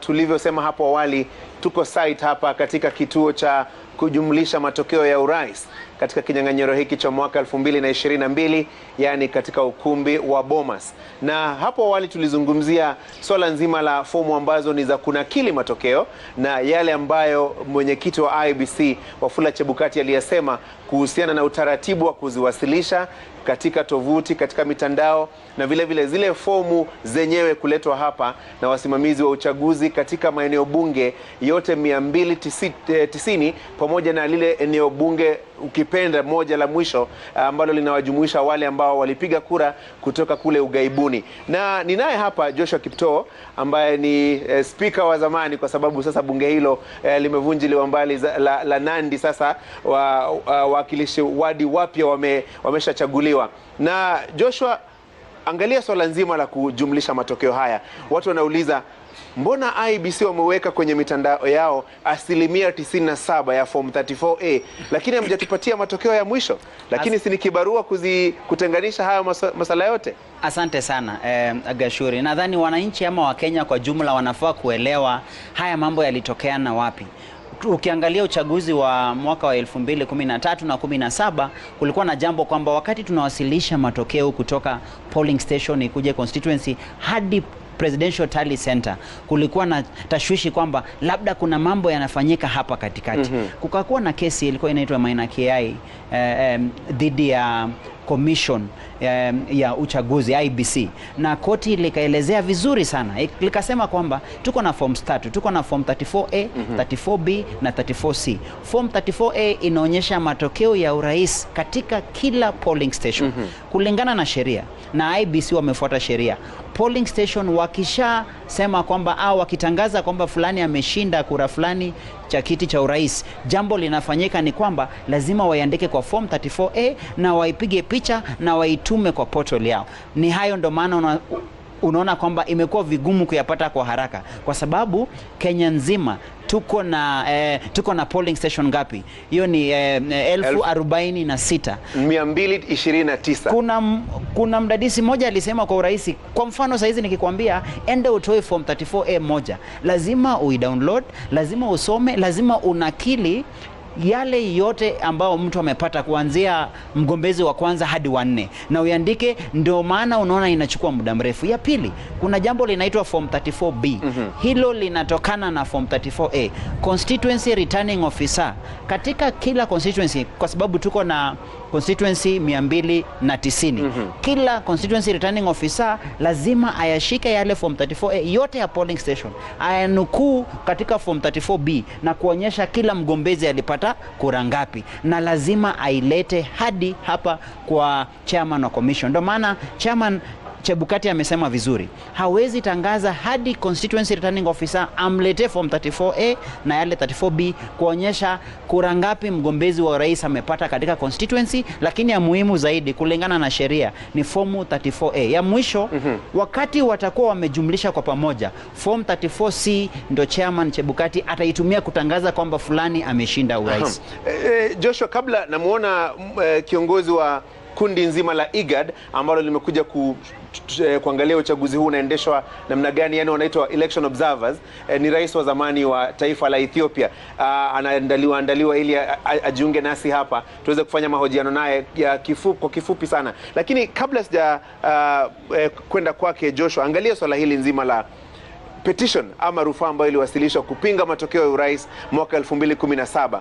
Na wakati huo uliangalia mawakili wa IBC wakaulizwa maswali mazito sana pale katika mahakama ya upeo Supreme Court. Labda yale maswali ndio yanayofanya IBC waseme hakuna haraka, msituharakishe mambo, taratibu. Ni kwa sababu ukienda katika rufaa, na si rufaa tu ya kiti cha urais, hata kiti cha MCA, yule ambaye ataulizwa maswali ni presiding officer, yule ambaye ataulizwa maswali ni returning officer, na wao wako na jukumu kisheria, lazima wadhibitishe jambo lolote. Wanaweka sahihi, document yote wanaweka sahihi kusema haya ndo matokeo, lazima wadhibitishe. Usisahau wakati walikuwa wanaanza kazi hii, ilibidi wakule kiapo kwamba watasimamia haki na watasema ukweli. Ndio maana unaona IBC wanafuata sheria. Hapo awali ilikuwa rahisi wao kutuma tu matokeo, lakini sasa hizi hawatumi matokeo, wanatuma picha ya form 34A. Kwa nini ilikuwa rahisi hapo awali IBC kuonyesha msururu ya matokeo? Kwa sababu yule presiding officer akishapata matokeo katika polling station angetuma na kusema mtu amepata mark fulani. Lakini wakati huu ni tofauti, piga picha uiweke kwa Kimskit. Inamaanisha sisi pia kama wananchi, nyinyi kama waandishi wa habari, sisi wote tunaweza kuzipata hizo fomu. Ndio maana hivi sasa unaona hata chama wanang'ang'ana. haswa wanaweza ongea na kwa nguvu kwa sema sisi sote tushafanya yote. Wanachama wanaweza, kama chama cha Kenya Kwanza ama Azimio, jambo wanaweza tumia form ambayo agenti wao aliweka sahihi, lakini kusema kwamba wanaweza ingia kwa portal saizi na wajumlishe yote itakuwa ni kudanganya. Lakini hata hiyo fomu bado itabidi wapige picha, itumwe kwanza. Hata kama utatuma yale matokeo kwa SMS kwa mfano, ni lazima rahisi pia kuwe na mtu ambaye atayajumlisha. Ni rahisi kwa agent kutuma kusema katika polling station fulani, kwa mfano kama mimi napigia kura polling station ya Chemrusoi, ni rahisi agent wa Kenya Kwanza ama Azimio kupiga na kusema amepata max fulani. Si lazima hata atume, hata kama atatuma picha itakuwa rahisi kuandika namba. Na maana zaidi usisahau kila agent anasimamia yake, hashughuliki na mwenzake. So anaweza tuma tu kwamba Azimio wamepata hii, Kenya Kwanza wamepata hii. Lakini kwa hivi sasa ya IBC, hata ukiona waandishi wa habari, kila media station lazima waende waonyeshe nani amepata ngapi, ndo hapo mwisho ukijumlisha yote itajulikana watu wangapi wameweza kupiga kura. Kama ukisema yule ambaye amekuwa nambari ya kwanza, usisahau pia tunafuata jambo ya 50+1. Nani atapata zaidi ya 50%? Kwa sababu hata ule atakuwa mshindi akose kufika 50%, tunarudi tena kwa marudiano ya runoff. Naam, tulia tu papo hapo mwenzetu Joshua. Nataka kurudi kwako Rashidi kwa kifupi sana, ufanye mawili matatu ili niweze kujiandaa kuwa na rais wa zamani wa Ethiopia Mulatu Teshome, ili atueleze mawili matatu kuhusu shughuli nzima. Wameona nini katika uchaguzi huu? Ni wapi kulikuwa na dosari? Wameridhika, hawajaridhika? Ni kwa niaba ya wale ambao ni wana IGAD ambao wanashughulikia swala hili nzima la uchaguzi. Lakini naarifiwa kwamba tuelekee moja kwa moja kwanza kwa mwenzetu Gatete Njoroge atueleze alipo kunani. Akimaliza tunarudi hapa Bomas. Gatete, kwako. Nani? Do live from Embakasi South Constituency, where we have where tallying is still ongoing. We have 167,953 registered voters in Embakasi South Constituency, but so far only results from only 28 polling stations have been released, and the results that I have here, I will start with the governor race, where we have Johnson Sakaja, who is the governor candidate, has 4,091 votes. Polycarp Igade of Jubilee has 4,122 votes. In the Senate race, we have Edwin Sifuna, who has 5,257 votes, and Margaret Wanjiru of UDA has 2,582 votes. In the woman representative seat, we have Esther Passaris, who has 4,807 votes. Millicent Omanga of UDA has 3,621 votes. In the MP race, it's a tight one, but the incumbent is leading with Julius Mawade with 3,906 votes. We have Eric Kebati with 2,150 votes, and we have Irshad Sumra with 1,337 votes, and we also have Kalumba Abanas, that is of UDA party, was 1,206 votes. But the process is a bit slow. We have been able to see a number of the presiding officers who are here, who have been camping here since morning. They're saying they are waiting. If my cameraman can just show you, some of them are resting, just waiting for their moment. I was also able to talk to the returning officer, and who told me that he hopes that by tomorrow morning the process will be done, and they'll have validated all the votes from all the 246 polling stations. So we are camping. We are camping here at Embakasi South Constituency, even as the process is, yes, the process is a bit slow, but the returning officer said they are doing all they can to ensure that all the results are validated, and that by tomorrow morning the process will be done. If you can just, if my cameraman can just show you, is that we have a long queue. They're telling me you start from back there. It comes all this way, all along, then it's a long queue, but the returning officer say, they have to follow the due process. The results have to be submitted, and they have to verify before announcing them. And this is the result that will be presented at the county tallying and finally at the national tallying center. From here, I want to hand it over to my colleague Emily Chebet in Bomet County to be able to tell our viewers what is going on over there. Thank you so much, Gatete Njoroge in Nairobi. We're here live from Bomet East Constituency, where the tallying is happening for Bomet East Constituency. We are in Longisa High School, where just tallying is almost done. We have less than 10 people who are here to give their results. And just to give a highlight of Bomet East Constituency, we have 3 aspirants of the Member of Parliament. This is a constituency where KANU Secretary General Nick Salat comes from. It is also a constituency that is currently held by Beatrice Kones, and she did not defend her seat. And now, today, we are here just to look at how the voting process has been. And also, Bomet East is the home ground of Hilary Barchok, who is also the incumbent governor of this constituency. And at this hour, this evening, we can say that tallying is almost done at this particular constituency. And from morning, we could say that it has been a busy day. Actually, it has been from 1 a.m. in the morning. The presiding officers have been here eagerly waiting and also looking at everything that is happening here. And you can see that the ballot boxes here are just ready to be taken over. The presidential results have been transferred to Nairobi. Just to talk about this constituency, it has 138 polling stations. 80% voter turnout happened here. And the highest one, actually, we told it's 95%. The aspirants here of Member of Parliament, we have Richard Yegon of UDA. We also had John Kalia of Chama Shinani and Nick Salat, the Secretary General of KANU. And just preliminary or provincial results pointing out that UDA aspirant is a bit ahead, but those are not the results. It has not been announced, but we are here just to look at what is happening. You could see that we have less than 10 people actually in Longisa. From here, they'll be heading to the county tallying office that is in Bomet Central. In Bomet County, we have 5 constituencies. So we've moved around to look at what has been happening during the day, and we can say that it has been a smooth process. It is happening right now also in Sotik constituency tallying in Tenwek High School, where we were a few minutes ago.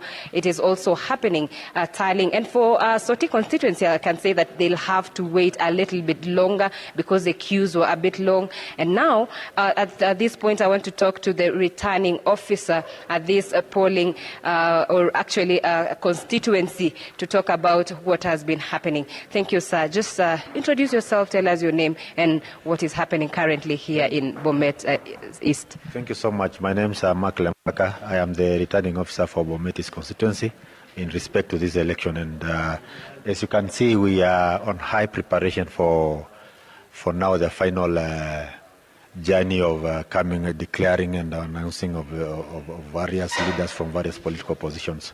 And so, as you can see from behind there, we are doing tallying of results.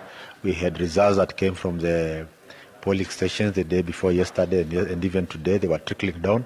And I'm even happy to report that this has been one of the most peaceful constituencies I've ever worked with. Thank you. So the question would be, what time would you be declaring the results? Is it today? When are we expecting to get the results from this constituency? Any time from now. In fact, we are just doing our final touches. And then once we do the tallying and do the fine-tuning of our document, we start announcing and we will immediately declare. Thank you so much. That is the returning officer from this Bomet East constituency. And we will be just here. We'll be moving now from here to the county tallying center. But right now, I want to take you back to Bomas of Kenya, where Francis Gashuri is there just to tell us what is happening at the Bomas of Kenya. Francis Gashuri, what is happening in Bomas of Kenya? Kongoi Missing, Emily Chebet, thank you very much from Longisa. This is Bomas of Kenya, and I'm still with Joshua Kiptoa. He's a lawyer, and I'm also with His Excellency Mulatu Teshome. He's the team leader of the IGAD Observer Mission right here in Kenya for the general election that was conducted yesterday, and he's here so that he can get us a view of what they were able to observe as a team and together with other observers, and so far what they make of the general election that was conducted yesterday. Welcome, Your Excellency. Karibu Nairobi. Thank you. Have they taught you a bit of Kiswahili? Yes, they taught me, but... Karibu sana. Karibu. Yeah. What do you make of the general election so far from the various polling stations and counties that you were able to visit yesterday? Yeah, well, my observation to the Kenyan general election 2022 is the election was peaceful, very calm and orderly, because people had some doubts of the environment during the election times. What I observed this time around is very orderly, peaceful. People, making queues in a very orderly way. And before the election, on the eve of the election, we also went to the material distribution center, the upper hill. People were waiting, especially the election agents and the people who are in charge of the distribution of election materials. Mm-hmm. Too many of them were waiting to take the materials, and everybody was waiting peacefully and in a very disciplined manner. That really made me very happy, because what the Kenyan election is not only for Kenya, it is for our region, for IGAD, all IGAD member countries. The successful completion of Kenyan election, especially in a very peaceful environment, is going to be a reference point for the rest of us in IGAD to learn from the election processes. It was, as far as I see, the Kenyan people were very much aware of what they are going to do. The consciousness level and the democratic enthusiasm, and especially from people who were at the polling stations, who were guiding and explaining things to what we were asking. Very enlightened, according to the AIBC's instructions and the code of conduct elaborated in every manner. You say this election is not only important for Kenya and Kenyans, but also for the region. Absolutely. Are there specific lessons that you are able to draw immediately, that you can pinpoint, that you can refer to other countries in the region that will be conducting their elections anytime soon? Very important one is the preparedness which we observed from the IBC, the election, Independent Election and Boundary Commission, well prepared. And if the IEBC was not as such prepared, was not giving the steps and procedures in line, it might not have been as beautiful as it was yesterday. So one thing is what member countries of IGAD has to emulate is really to have a strong electoral institution. That is very important. The rules, of course, the constitution of each country is different from each other. It differs, but somehow, as far as we all share the universal values about democracy and about the elections every 4 years, every 5 years, and since it is a universal norm, it is better to have a strong electoral institution like IEBC.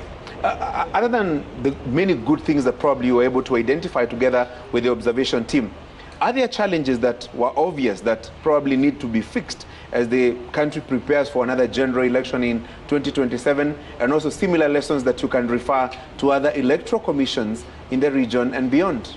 Yeah, we will make our observation statements or the preliminary assessment report.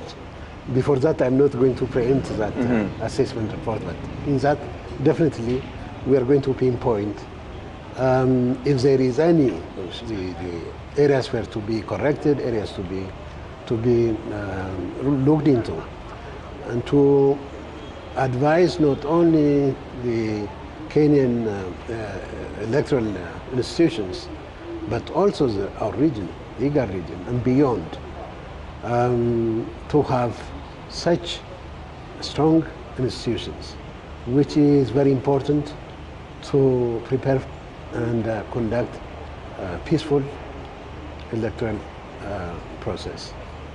Finally, any election, some of the key principles, basic principles, would include free, fairness, credibility, verifiability. Would you say, without necessarily preempting too many of the details that you say are in the assessment team, would you term this election that was conducted yesterday and whose results continue to trickle in as having met those principles of a good election? The very basic prerequisite for a peaceful, for a credible, free, fair election is to have a peaceful environment. What we observed is there was a peaceful environment. In that peaceful environment, there is a big probability that the election was credible. The election is, to the expectation of the Kenyan people. There was, from what all of us observed, and even the media, it was quite peaceful, and it is to the satisfaction of all of us, all international election observers, and I guess all Kenyans are happy about it. So I have to congratulate you in this regard for the peaceful conclusion. Thank you. Joshua is also here, and probably he would have a question or two to pose to you. Maybe the only thing I would want to post is, as international observers, how much access are you given to be able to observe every aspect of our process? And importantly, will you make your reports and findings public, not just for the consumption of IGAD and the rest, but also for the country and Kenyans, so that the main benefactor of lessons learned from an observer is the participant, in this case being Kenyans themselves? Of course, the preliminary assessment report, which we are going to maybe disclose in the coming days, tomorrow or the day after tomorrow, is to address the stakeholder. Okay. That is the Kenyan electoral institutions and Kenyan people. Okay? And what we are saying is, but since this exercise goes beyond Kenya, we also indicate that if a free, fair and transparent, credible election is to be conducted, the peaceful environment is prerequisite. This we are going to amplify. Thank you. Thank you. Thank you very much, Your Excellency, and karibu tena again in Nairobi in Kenya. Thank you. Former President of Ethiopia, Mulatu Teshome, who is leading the IGAD observation team in monitoring this election that was conducted yesterday. And the results continue to trickle in from various polling centers, from various constituency tallying centers.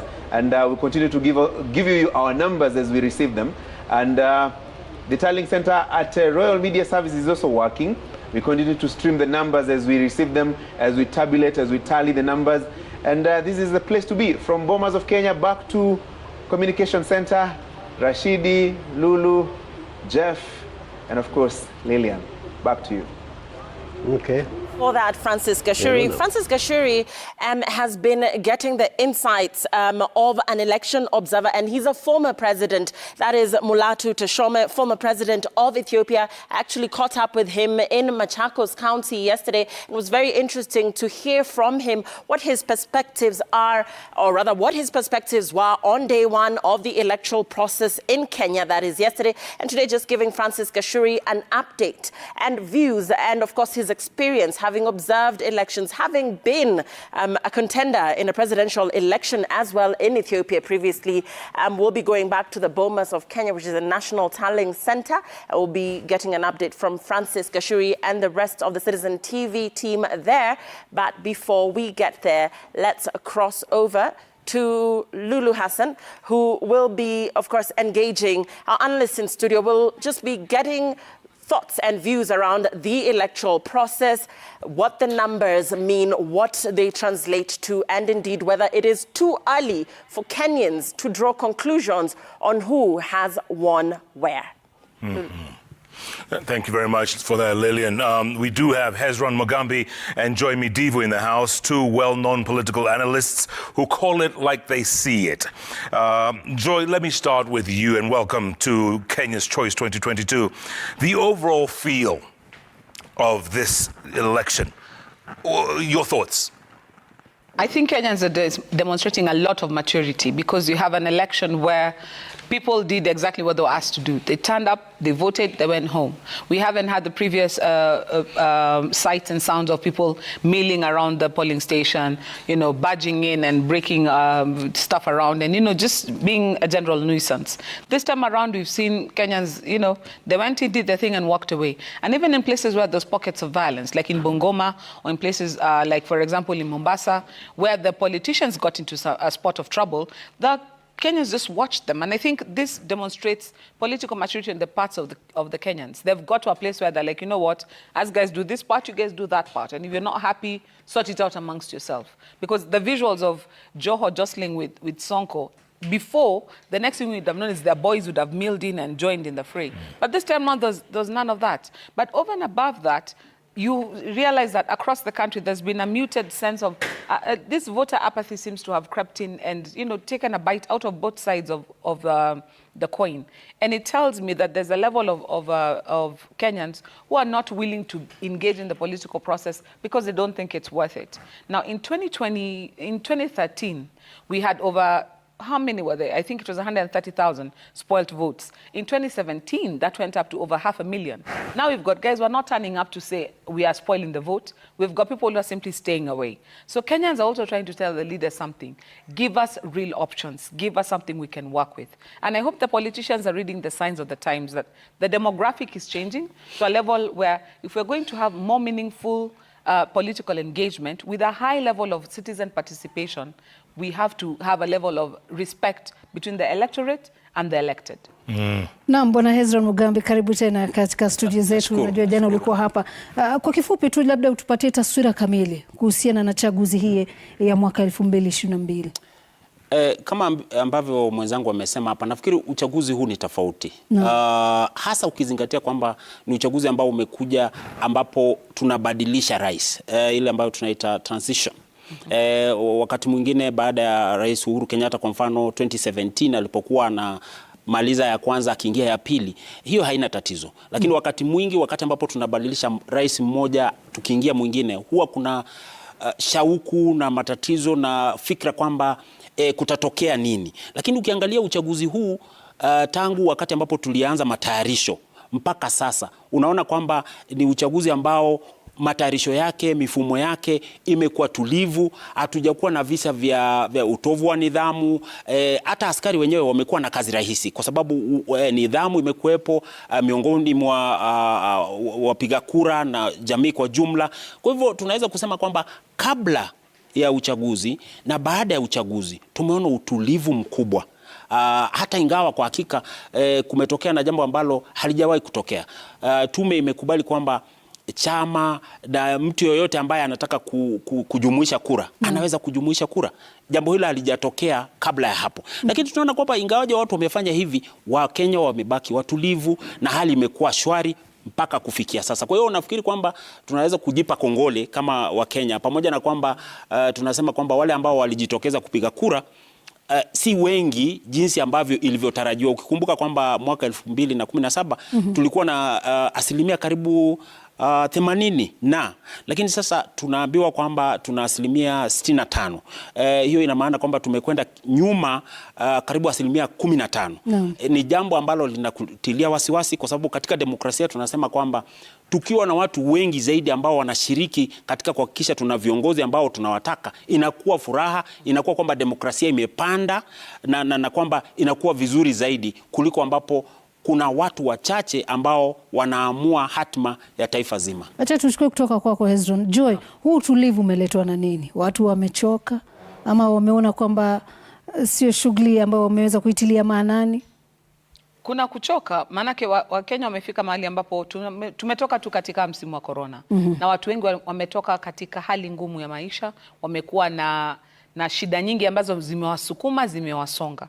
Kwa hivyo tayari tuseme mtu kama amepata shida nyingi, uchumi wake umedorora, anaona maisha yake yamekuwa magumu, nguvu ya kupigana vita vya mtu mwingine hamna.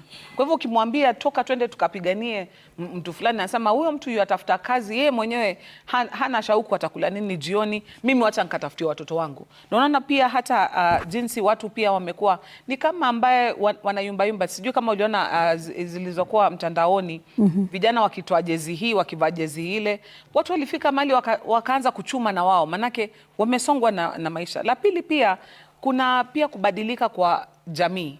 Hapo awali enzi zetu na kina Hezron tulikuwa na ule kuingia katika siasa miguu mikono, yani kuavulia na kuyaoga.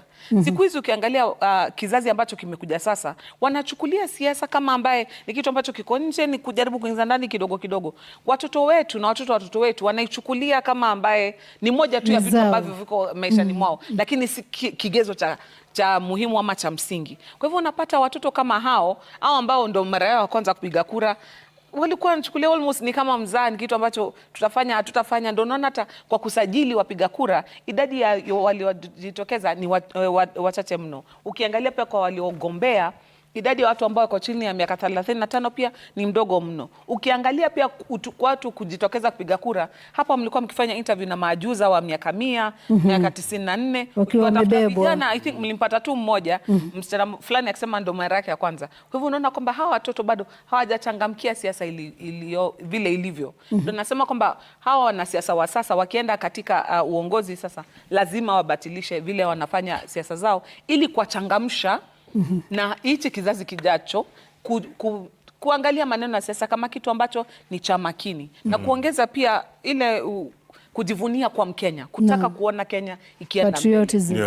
Joy, Hezron, you alluded to something called voter apathy a moment ago, and I want to go to the magic wall just to display a little of this. This is a map of Kiambu right there. You see that? That's Kiambu. Look at this. Registered voters 1.25 million, right? Votes cast 155,000. Okay, that's Kiambu. Let's go to Muranga. Voters 620,000 registered. Votes cast 116. Let's stay in Central. We'll go to Nyeri County. If it'll come up, Nyeri. There you go. Oh, Nyandarua, okay. 361,000 registered voters, only 74,000 cast. Let's take just one more. Let's say Nyeri. Nkuru. No, that's Nkuru. Let's stay in Central. Nyeri County. Shagwa, right? 481,632 registered, only 133,569 votes cast. Overall, obviously, voter apathy or low turnout. Hezron, why? I think this could be because of several factors. I think one of the reasons could be, as my sister here had alluded to, the situation in the country, especially the economic situation in the country. You see, we are coming out of the effects of COVID, and COVID affected very many families.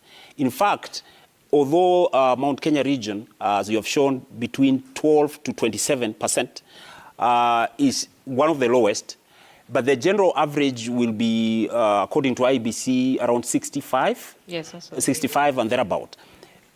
Now, families have been hit hard by COVID. Then secondly, after that, you remember the Russia-Ukraine war and the aftermath of the effects of that, the prices of common goods going up, and these affected, for example, the education calendar, and you have transition between one term to the next term in days, a week, where parents, families are looking for school fees within a very short time, and all that. So people are trying to chase basic commodities and general living, and when they look at what is the priority in terms of their life, that looks like politics then takes a backseat. What is it in it for me? Now, in Central Kenya or Mount Kenya, for example, the other problem will be what is it for us in this election? Both the leading candidates had their running mates from Central Kenya, that's Rigathi Gachagua and Martha Karua. However, the candidates for presidency, that is DP William Ruto and Raila Odinga, come from other regions, Rift Valley and just say Nyanza. And so for a long time, the mountain is used to voting for one of their own. Remember, Jeff, last time we were talking about Kumera, because of obvious reasons. But now, what is the impetus for me to go and vote? How am I related to Raila, or how am I related to William Ruto? So that I don't think there was that impetus for these voters in Mount Kenya to go and vote compared to before, apart from the other obvious economic reasons. Remembering, Jeff, that the narrative this time, you remember 2013 we were talking about ICC and all that. This time the narrative was about the economy. Bottom up, 6,000 and all that. So with all these factors, I think Mount Kenya may have just decided this election, most of them, is not as important to us, and how. And again, related to that is the general feeling in the country that, people have been participating in these elections all the time. I am a voter of 25 years. I have voted for 3 times. I am now 40 years. I can see the same MP who I have voted for 3 times. I'm now 40 years. I see no change. Is there going to be any change if I voted in 2022? In their own thinking, maybe no change. So let's just leave it. This is just like any other. Remembering that, as Joy also said, the youth in this election did not participate effectively as will be. But during the electioneering period, they were the ones making noise all over the place and, declaring to us that this is the way to go, this is the way to go. But during election time, yesterday, did you see them among those? Mostly you will see the 40 plus. And that was reflected even during the registration of voters. They actually registered in very low numbers. So Mount Kenya, I think, just followed, but more than any other region in this country because of the top echelons, that is the 2 leading figures, Raila Odinga and William Ruto, in which case they really didn't have a bigger stake in this election compared to, for example, if you look at the turnout in Rift Valley and Nyanza, so to speak, you will see they are in their 70s or above. So I think that compounded the fact, and this is what we are seeing in the numbers. And Joy, what does a lower voter turnout mean? Who does it favor? In this particular instance, it would favor the Azimio candidate because a high turnout in Central, given the percentages and the gaps that we're seeing, would have meant the gap between him and William Ruto would have been a lot bigger. So if the voter turnout is suppressed, then this works in favor of the Azimio candidate and does not bode that well for the Kenya Kwanza candidate. Also, just to piggyback on what Professor was saying, it also gives a very bad picture where if we say that the Kikuyu turnout only works when there's a Kikuyu candidate, again, what we're talking about patriotism, because this is somebody who's going to lead the entire country. And when we come into a situation where people understand that you want to be secluded as a community, in future, the discussion may become difficult for a Kikuyu candidate who comes out because people will be like, you know what, from as far as we're concerned, When it's your turn, you guys want us to turn out. And when it's our turn, you guys are not interested. So this is a conversation that the community also have to have with themselves, because right now the benefit for them is that they're dealing with two players who are an old hand in the field. But once we come to a new crop of leaders and some of the traditional bases are sort of dismantled, because believe you me, after Raila Odinga and after Ruto and the strongman syndrome that's wearing out, Kikuyu right now have no real kingpin. The Luyas as well have no real kingpin. When it comes to that place where there are no big men left, and everybody has to work with others to get anywhere, then you might find that the Kikuyus might find themselves isolated politically. So it's one of those discussions I think the community needs to have. And as a nation, we also need to change our politics, because organizing in tribal formations is like the lowest common denominator. It's like we're all members of the same family, let's go out together. We need to get more creative, move to ideologies, let people organize on ideas, on things that actually make for progress, rather than, you know what, this is our man and we have to stand with him. We have to dismantle that sort of thinking. Also, Jeff, I think just related to that is, I was just thinking last night about the lower turnout in the mountain region. And I was just thinking, is it possible that that part of the country also listened to President Uhuru Kenyatta? Because you see, they did not turn out in large numbers as expected. Perhaps because he had hinted to the fact that he will want them to vote in a certain manner. And how you do that is you can actually come out and vote for the candidate who he had asked them to do. But you can also do the reverse. You may vote with your feet by refusing to come and vote for the other candidate. Hezron Mugambi, shikilia hapo.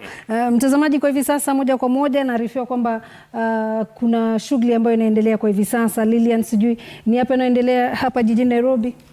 Many thanks, Lulu. We're going to be crossing over very shortly to Upper Hill School, which is Kibra Constituency's Tallying Center. As you can see there, vote counting is underway. And indeed, we're going to be crossing over to Faisal Ahmed, who will be telling us what the latest is from there. But before we get an update from Kibra, because I cannot quite see Faisal on my screen as of now, earlier on, we had spoken to Faisal Ahmed, who was in Langata constituency, another very interesting constituency, because there we saw, as earlier mentioned, and this question has been put out, we've seen some candidates bow out of the race and others essentially declare their win, although, of course, official results have not been announced. Let's get a feel from Kibra constituency, and this is where the counting for Kibra is going on. That is at Upper Hill School, Kibra constituency's Tallying Center. Faisal Ahmed, what can you tell us about the counting process so far? Earlier on, you gave us an update on what was happening in Langata, and in terms of its neighbor constituency, Kibra, what is happening there? What are the numbers looking like? And what is that police officer or security officer doing as of now? Is there any unrest? Is there any disturbance of any sort? What is happening at the Upper Hill School? Lillian, just to give you a brief of what's happening here, the presiding officers from different polling stations here in Kibra are basically just raising questions with the authorities together with the returning officer on how on the matter of how long they've taken to give back the balloting material, and maybe just to speak to one of them and see what the problem is. Probably if you could just explain to us what the problem is here and what is the issue. Issue hapa watu wamekaa kuanzia jana saa 9 usiku na laini haisongi na tunashangaa kuna ballot box zinatoka upande hii zinaingia, watu wengine wanasotiwa. Ni kama kuna watu wanafanywa favor hapa, wanaingizwa mapema ndio waende home. Jua hawa mama jana wamekaa kuanzia saa 9 usiku wakitoka polling station, wameleta nini, wanafaa receive ya IBC, lakini mpaka saa hizi hawajasotiwa. Kuna mtu amekaa hapa kama mwenye ako behind me hapa nyuma yangu, aliingia hapa jana saa 8 mpaka saa 1 kasorobo hajahudumiwa, na kwa line tuna line isongeshwe. Naona kuna fujo hapa sasa. So far, maybe if you can give us an indication of how many ballot boxes, or rather, how many presiding officers have been cleared by the returning officer? There's 6, I think. ni 6 wako 6 juu wanapumzika, wengine wakirudi. Wa 6 wakienda lunch wakipata maji juu wamefanya continuous. Hakuna hapo mtu amepumzika, watu wote wamefanya continuous wote. Wote wamefanya continuous nini. Watakwambia polisi zimetoka basi. Sijui ndio line. Maybe labda uweze kutuelezea shida iko wapi boss? Okay, shida ni sasa tuko na 3 days. Sasa tuko na 3 days hapa na leo ndio ilikuwa day yetu ya mwisho. Watu wajeenda nyumbani, ni kutoka kwa polling station kukuja hapa, kufika hapa kutoka saa 2 tuko kwa line. Hii line haisongi, so tunaomba like waharakishe tuangalie vile tunaenda mashughuli zetu. Pia si tumechoka. Nimebeba result ndio hizi na hizi ndio wanataka. Kila kitu iko sawa, waangalie vile tunaweza fanya hizi vitu tumalizane na hao. Juu tumechoka sana boss. Okay, maybe mama unaweza tuelezea shida iko wapi? Maybe if you can speak to us. Hello, I'm Sheila.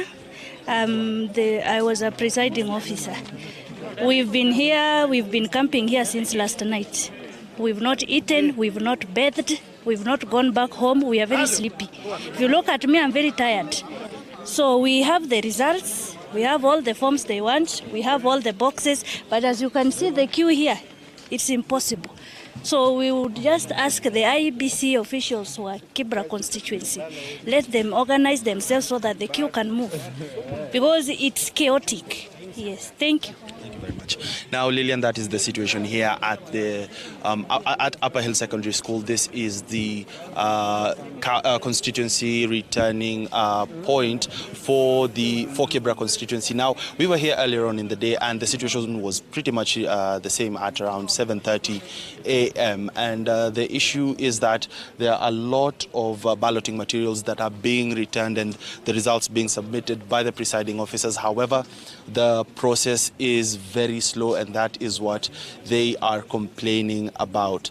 Just to refresh our viewers' memories, we have over 196 196 polling. We had 196 polling stations in Kibra, and all these presiding officers are here to give back the balloting material. Lillian. That's Faisal Ahmed, who is at the Upper Hill School. And this is Kibra Constituency's Tallying Center. Some frustration there over delays in counting.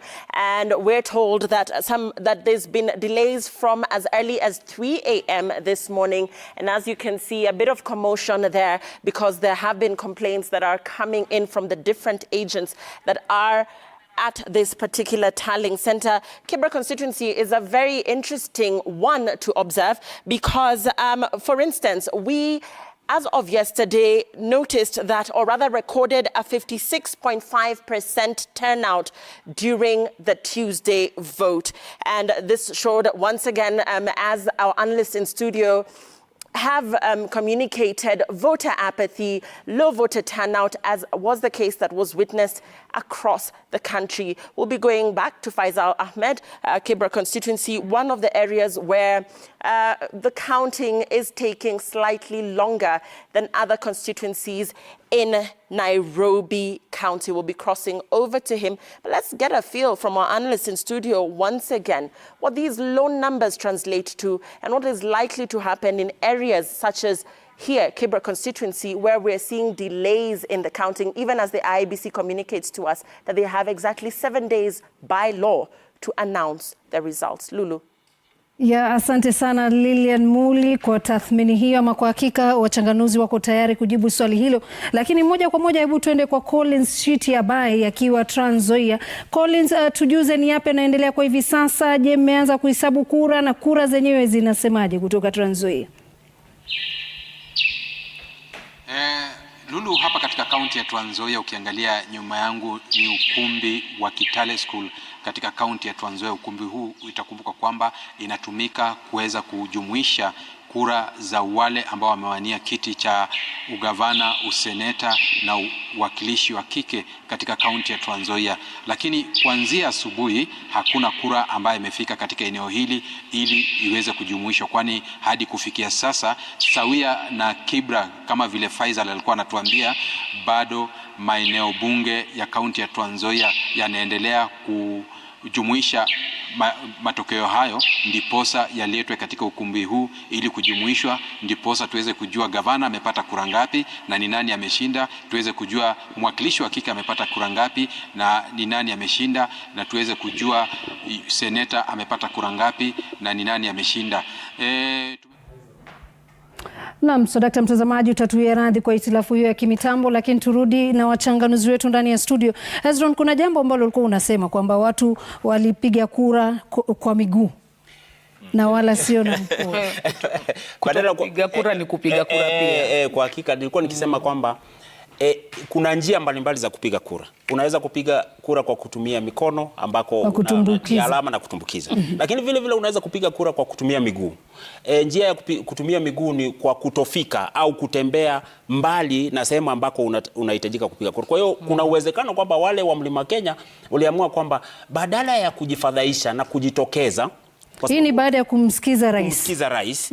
Athari yake ikawa kwamba badala ya wajitokeze wapige kura kwa yule ambaye rais hakumtaka, afadhali tusijitokeze, tufanye shughuli zetu, tukose kumpigia huyo ambaye halikuwa hamtaki.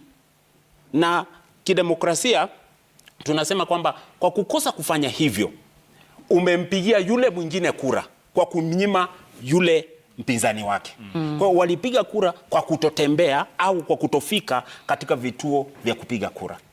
Jeff, that is what I meant. That they voted. It's like a protest vote. Yes. But silently, really. Right. So that they don't seem to be defying what the advice of the president or what the president wanted to see. And on the other side, they will not want to be seen that they're actually voting for the opponent who the president didn't want. So what did they do? They kept quiet, they protested, they kept quiet, and they didn't come out to vote. And that is why you can see the voter turnout is actually between 12 and 27, the way you have just seen, which is actually miserably the lowest voter turnout in the history of the Republic of Kenya, in the history of Mount Kenya. Na ukiangalia Joy, najua sasa ni mapema mno kuweza kusema kitu kama hicho. Je, unaona kwamba ina athari yoyote? Itakuwa na athari yoyote kwa matokeo? Itakuwa na athari in that pengine tungeona katika matokeo pengo kati ya wawaniaji ingekuwa ni kubwa zaidi. Hata kwa sasa ingelikuwa ni kubwa zaidi. Lakini kwa sababu tukiangalia idadi ya wapiga kura ambao wanapatikana katika maeneo ya Mount Kenya, ukilinganisha na maeneo mengine nchini, pengine Wakamba kiasi, Waluya kiasi ndo wanaweza kuwa na idadi ya wapiga kura takriban kupimana nguvu na pengine ya Mount Kenya. Kwa hivyo Mount Kenya kususia kwake ina athari kubwa, kwa sababu sasa unaona kwamba katika wagombea hawa wawili ni kama ambaye wanapishana, wanaenda wakipishana, na hilo ni jambo ambalo si zuri kwa demokrasia yetu sasa, kwa sababu katika kura kama hii ambayo wale ambao ni wagombea wale wako mbele wameachana na wengine kwa nafasi kubwa sana. Kwa hivyo hata tukisema ni runoff, ni wale wawili ambao tumepigia sasa ndo tutapigia tena. Kwa maana ukiangalia Wajakoya na Mwaore, kati yao hata hawajafikisha 1% ya kura ambazo zilipigwa. Kwa hivyo ina athari, na ni vile nilisema pia kijamii ina athari, kwa sababu katika nchi nzima kila mtu anaangalia kumbe ni hivi. Maana Azimio walitumia rasilimali nyingi sana kujaribu kuukwea mlima. Kenya kwanza wanatumia muda na wakati mwingi sana, na manake wote walienda sana mlima kukwea mlima. Alafu ikifika wakati wa uamuzi, mlima unanyamaza, utaki kuzungumza.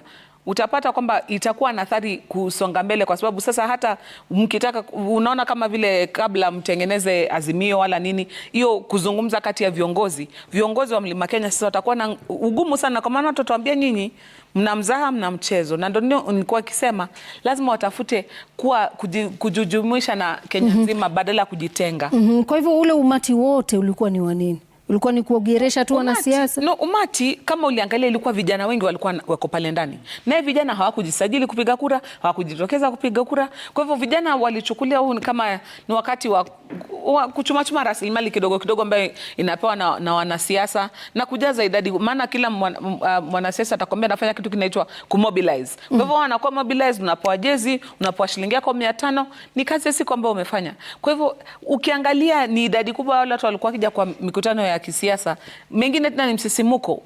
Umemsikia Wajakoya yuaja. Hujawahi kumwona Wajakoya kwa macho, unataka kwenda kujionea. Kwa hivyo wengi wale pia walikuwa tu ni udaku tu, unataka kwenda kujionea. Kwa hivyo ukijipima umaarufu na ni watu wangapi walikuja, ndio nilisikia kila saa wachanganuzi wakisema, je, watapita mtihani wa kuchukua umati na kugeuza ziwe kura? Na tunaona kwamba Mount Kenya pengine mtihani huo wameanguka kiasi kidogo. Naam. Si kidogo. Najua wengi wenu wanauliza Rashid Abdullah alienda wapi? Tulimwacha huko kwa Tallying Center. Rashid, I'm sure you're still in there. Rashid, if you can hear us, tuongeleshe kutoka huko tafadhali.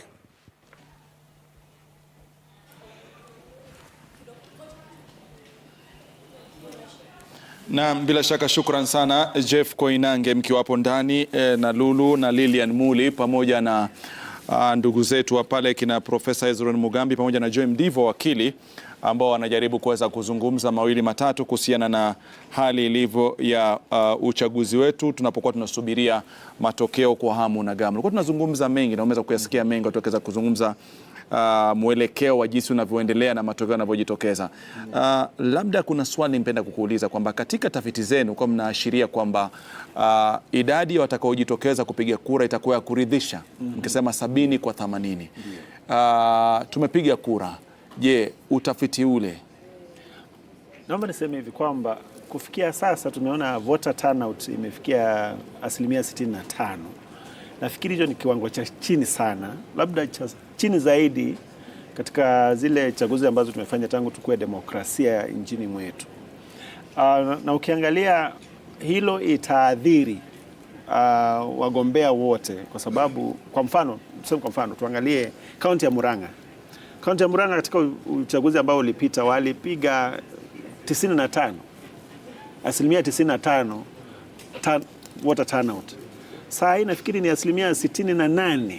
Sasa ukihesabu hizo ni kura nyingi sana, huenda hazitapigiwa mtu, kwa hivyo huenda zikaadhiri mgombea mmoja. Kwa hivyo hili jambo la voter turnout tulikuwa tunalifikiria kwamba huenda likaadhiri zile takwimu ambazo tulipatiana kwa wagombea. Lakini niseme kwamba kufikia sasa hakuna, unajua zile vote ambazo tulikuwa tunaziita undecided hazipo. Kwa sababu watu nakumbuka walikuwa mnasema kwamba 9% walikuwa undeclared, lakini sasa hizo hazipo. Kwa hivyo hao watu wamegawa, na kulingana na vile takwimu ambazo tunaendelea na kuziona za vile watu walipiga kura, utajua iligawa vipi, kwa sababu tunaamini kwamba uchaguzi ambao haujaingiliwa na tetesi lolote unapaswa kufuata hizo takwimu, unapaswa kuingiliana, at least ungeona mwelekeo. Takwimu zilisema hivi, ama statistics za opinion polls zilisema hivi, na uchaguzi wenyewe uko hivi. Kama hakuna tetesi lolote, hakuna kitu ambacho kimeinterfere kabisa, unapaswa kuona hiyo picha. Kwa hivyo huenda wakagawa, kwa sababu tulikuwa tunafikiri watagawa undecided voters. Upate kwamba mgombea Raila Odinga agawe labda nusu ashinde, ama mgombea Dr. William Ruto agawe nyingi zaidi, labda kukue na uchaguzi wa pili, ama voter turnout ikue chini sana. Hii mambo yabadilika kabisa, hata mmoja ambaye atarajiwi kushinda ashinde. Kwa hivyo kulingana vile voter turnout iko, chochote kinaweza kutokea, na nafikiri hili ni jambo nzuri sana la kuambia Wakenya kwamba mahali tupo sasa kuna uwezekano wa lolote likatokea. Kwa hivyo nitasema vile Madago alisema kwamba tusiyaweke kwa roho, tuweke kwa mapafu, ili lolote likitokea na huko unatarajia hivyo upumue yaishe. Kuna msemo mzuri sana wa Kitanzania ambao nimeufahamu vizuri na nimeusema mara nyingi sana, kubali yaishe. Utafiti utaangusha vigogo wengi sana. Bado unakiri kwamba utafiti wenu utafanya wengi watakosa uchaguzi? Ndio, huu uchaguzi utaangusha vigongo wengi sana, na tuliona kuna mambo mengi sana ambayo tuliyaona kulingana na mtazamo wa voters, na nafikiri mshindi yule mkubwa kabisa ni voter mwenyewe. mwenye mpigaji kura hapa ndiye mshindi kabisa. Na ndio tunaomba IEBC iangalie hiyo process yote na yale mambo ambayo wanafanya ili tupate matokeo ambayo hayaja kuwa na interference yoyote. Na ukiangalia labda pengine jinsi ambavyo kampeni kwa zinafanywa, kwamba unaona kwamba viwanja vinafurika, watu jitokeza kwa wingi, na nyinyi mkasema kwamba idadi ikatuonyesha kwamba vijana wa kujisajili wengi, kina mama walikuwa wengi, lakini ukiangalia kwamba yale ambayo yalizungumzwa katika takwimu na hali halisi tuliona katika majukwaa ambao nyinyi mmebashiri tofauti, kwamba mnaona kwamba vijana ni idadi ndogo lakini watajitokeza kwa wengi sio kupiga kura. Na hii idadi ya waliojitokeza kupiga kura kwa hivi sasa nafikiri inaenda kinyume na yale ambayo mmebashiri. Labda wapi palienda makosa? Kuna kitu kimoja ambacho tuliona voter apathy. Ukasema kwamba voter apathy, kuna uwezekano mkubwa sana voter apathy ikatokea kwa vijana, lakini pia ikatokea kwa watu ambao wanaishi mijini. Na ni kweli kabisa. Ukiangalia picha zozote ambazo kwa mfano kwa magazeti ya leo, utakuta kwamba watu wale wengi sana ambao walipiga kura ni wazee. Ndio walijitokeza, unaona wanasaidiwa, wengine wanaletwa na ambulance, wengine wanawekwa kwa vifaa vyote vya usafiri, wanaletwa kupiga kura. Hawa vijana ambao walikuwa wanapiga kelele katika kampeni hawakuwa na vitambulisho, hawakupiga kura. Na nikupatia mfano mzuri. Ukiangalia kila mwaka ukiangalia wale watu ambao wamehitimu umri fulani, kwa mfano watu wa miaka 12, 3, 4 hivyo, kila mwaka ni kama kuna watu kadri milioni 1.2. Kwa hivyo uchaguzi ambao ulipita after that election na sasa, wale wanarika ambao wangekuwa registered kupiga kura ni kama milioni 6. IEBC ili register wangapi? Sio wanarika, ukijumlisha wote kabisa ili register watu milioni 2.5. Hawa vijana wote milioni 4 wako wapi? Na sio milioni 4, hata ni zaidi ya milioni 4. Utakuwa ndio wapo wanapiga kelele, wako kwa kampeni, wanasema tutashinda, wanakuambia kwamba nitapiga uchaguzi, lakini the reality siku ya uchaguzi hawana kitambulisho, hawapigi kura, hawapo, hawahesabiki. Na unapozungumza hivyo nafikiri kwamba kuna wakati kuna baadhi ya wachanganuzi walikuwa na wasiwasi baada ya kusikia kwamba tume ya IEBC imesema kwamba itasajili idadi kamili ya karatasi za kupigia kura kulingana na wale ambao wameweza kusajiliwa katika kituo kile cha kupigia kura.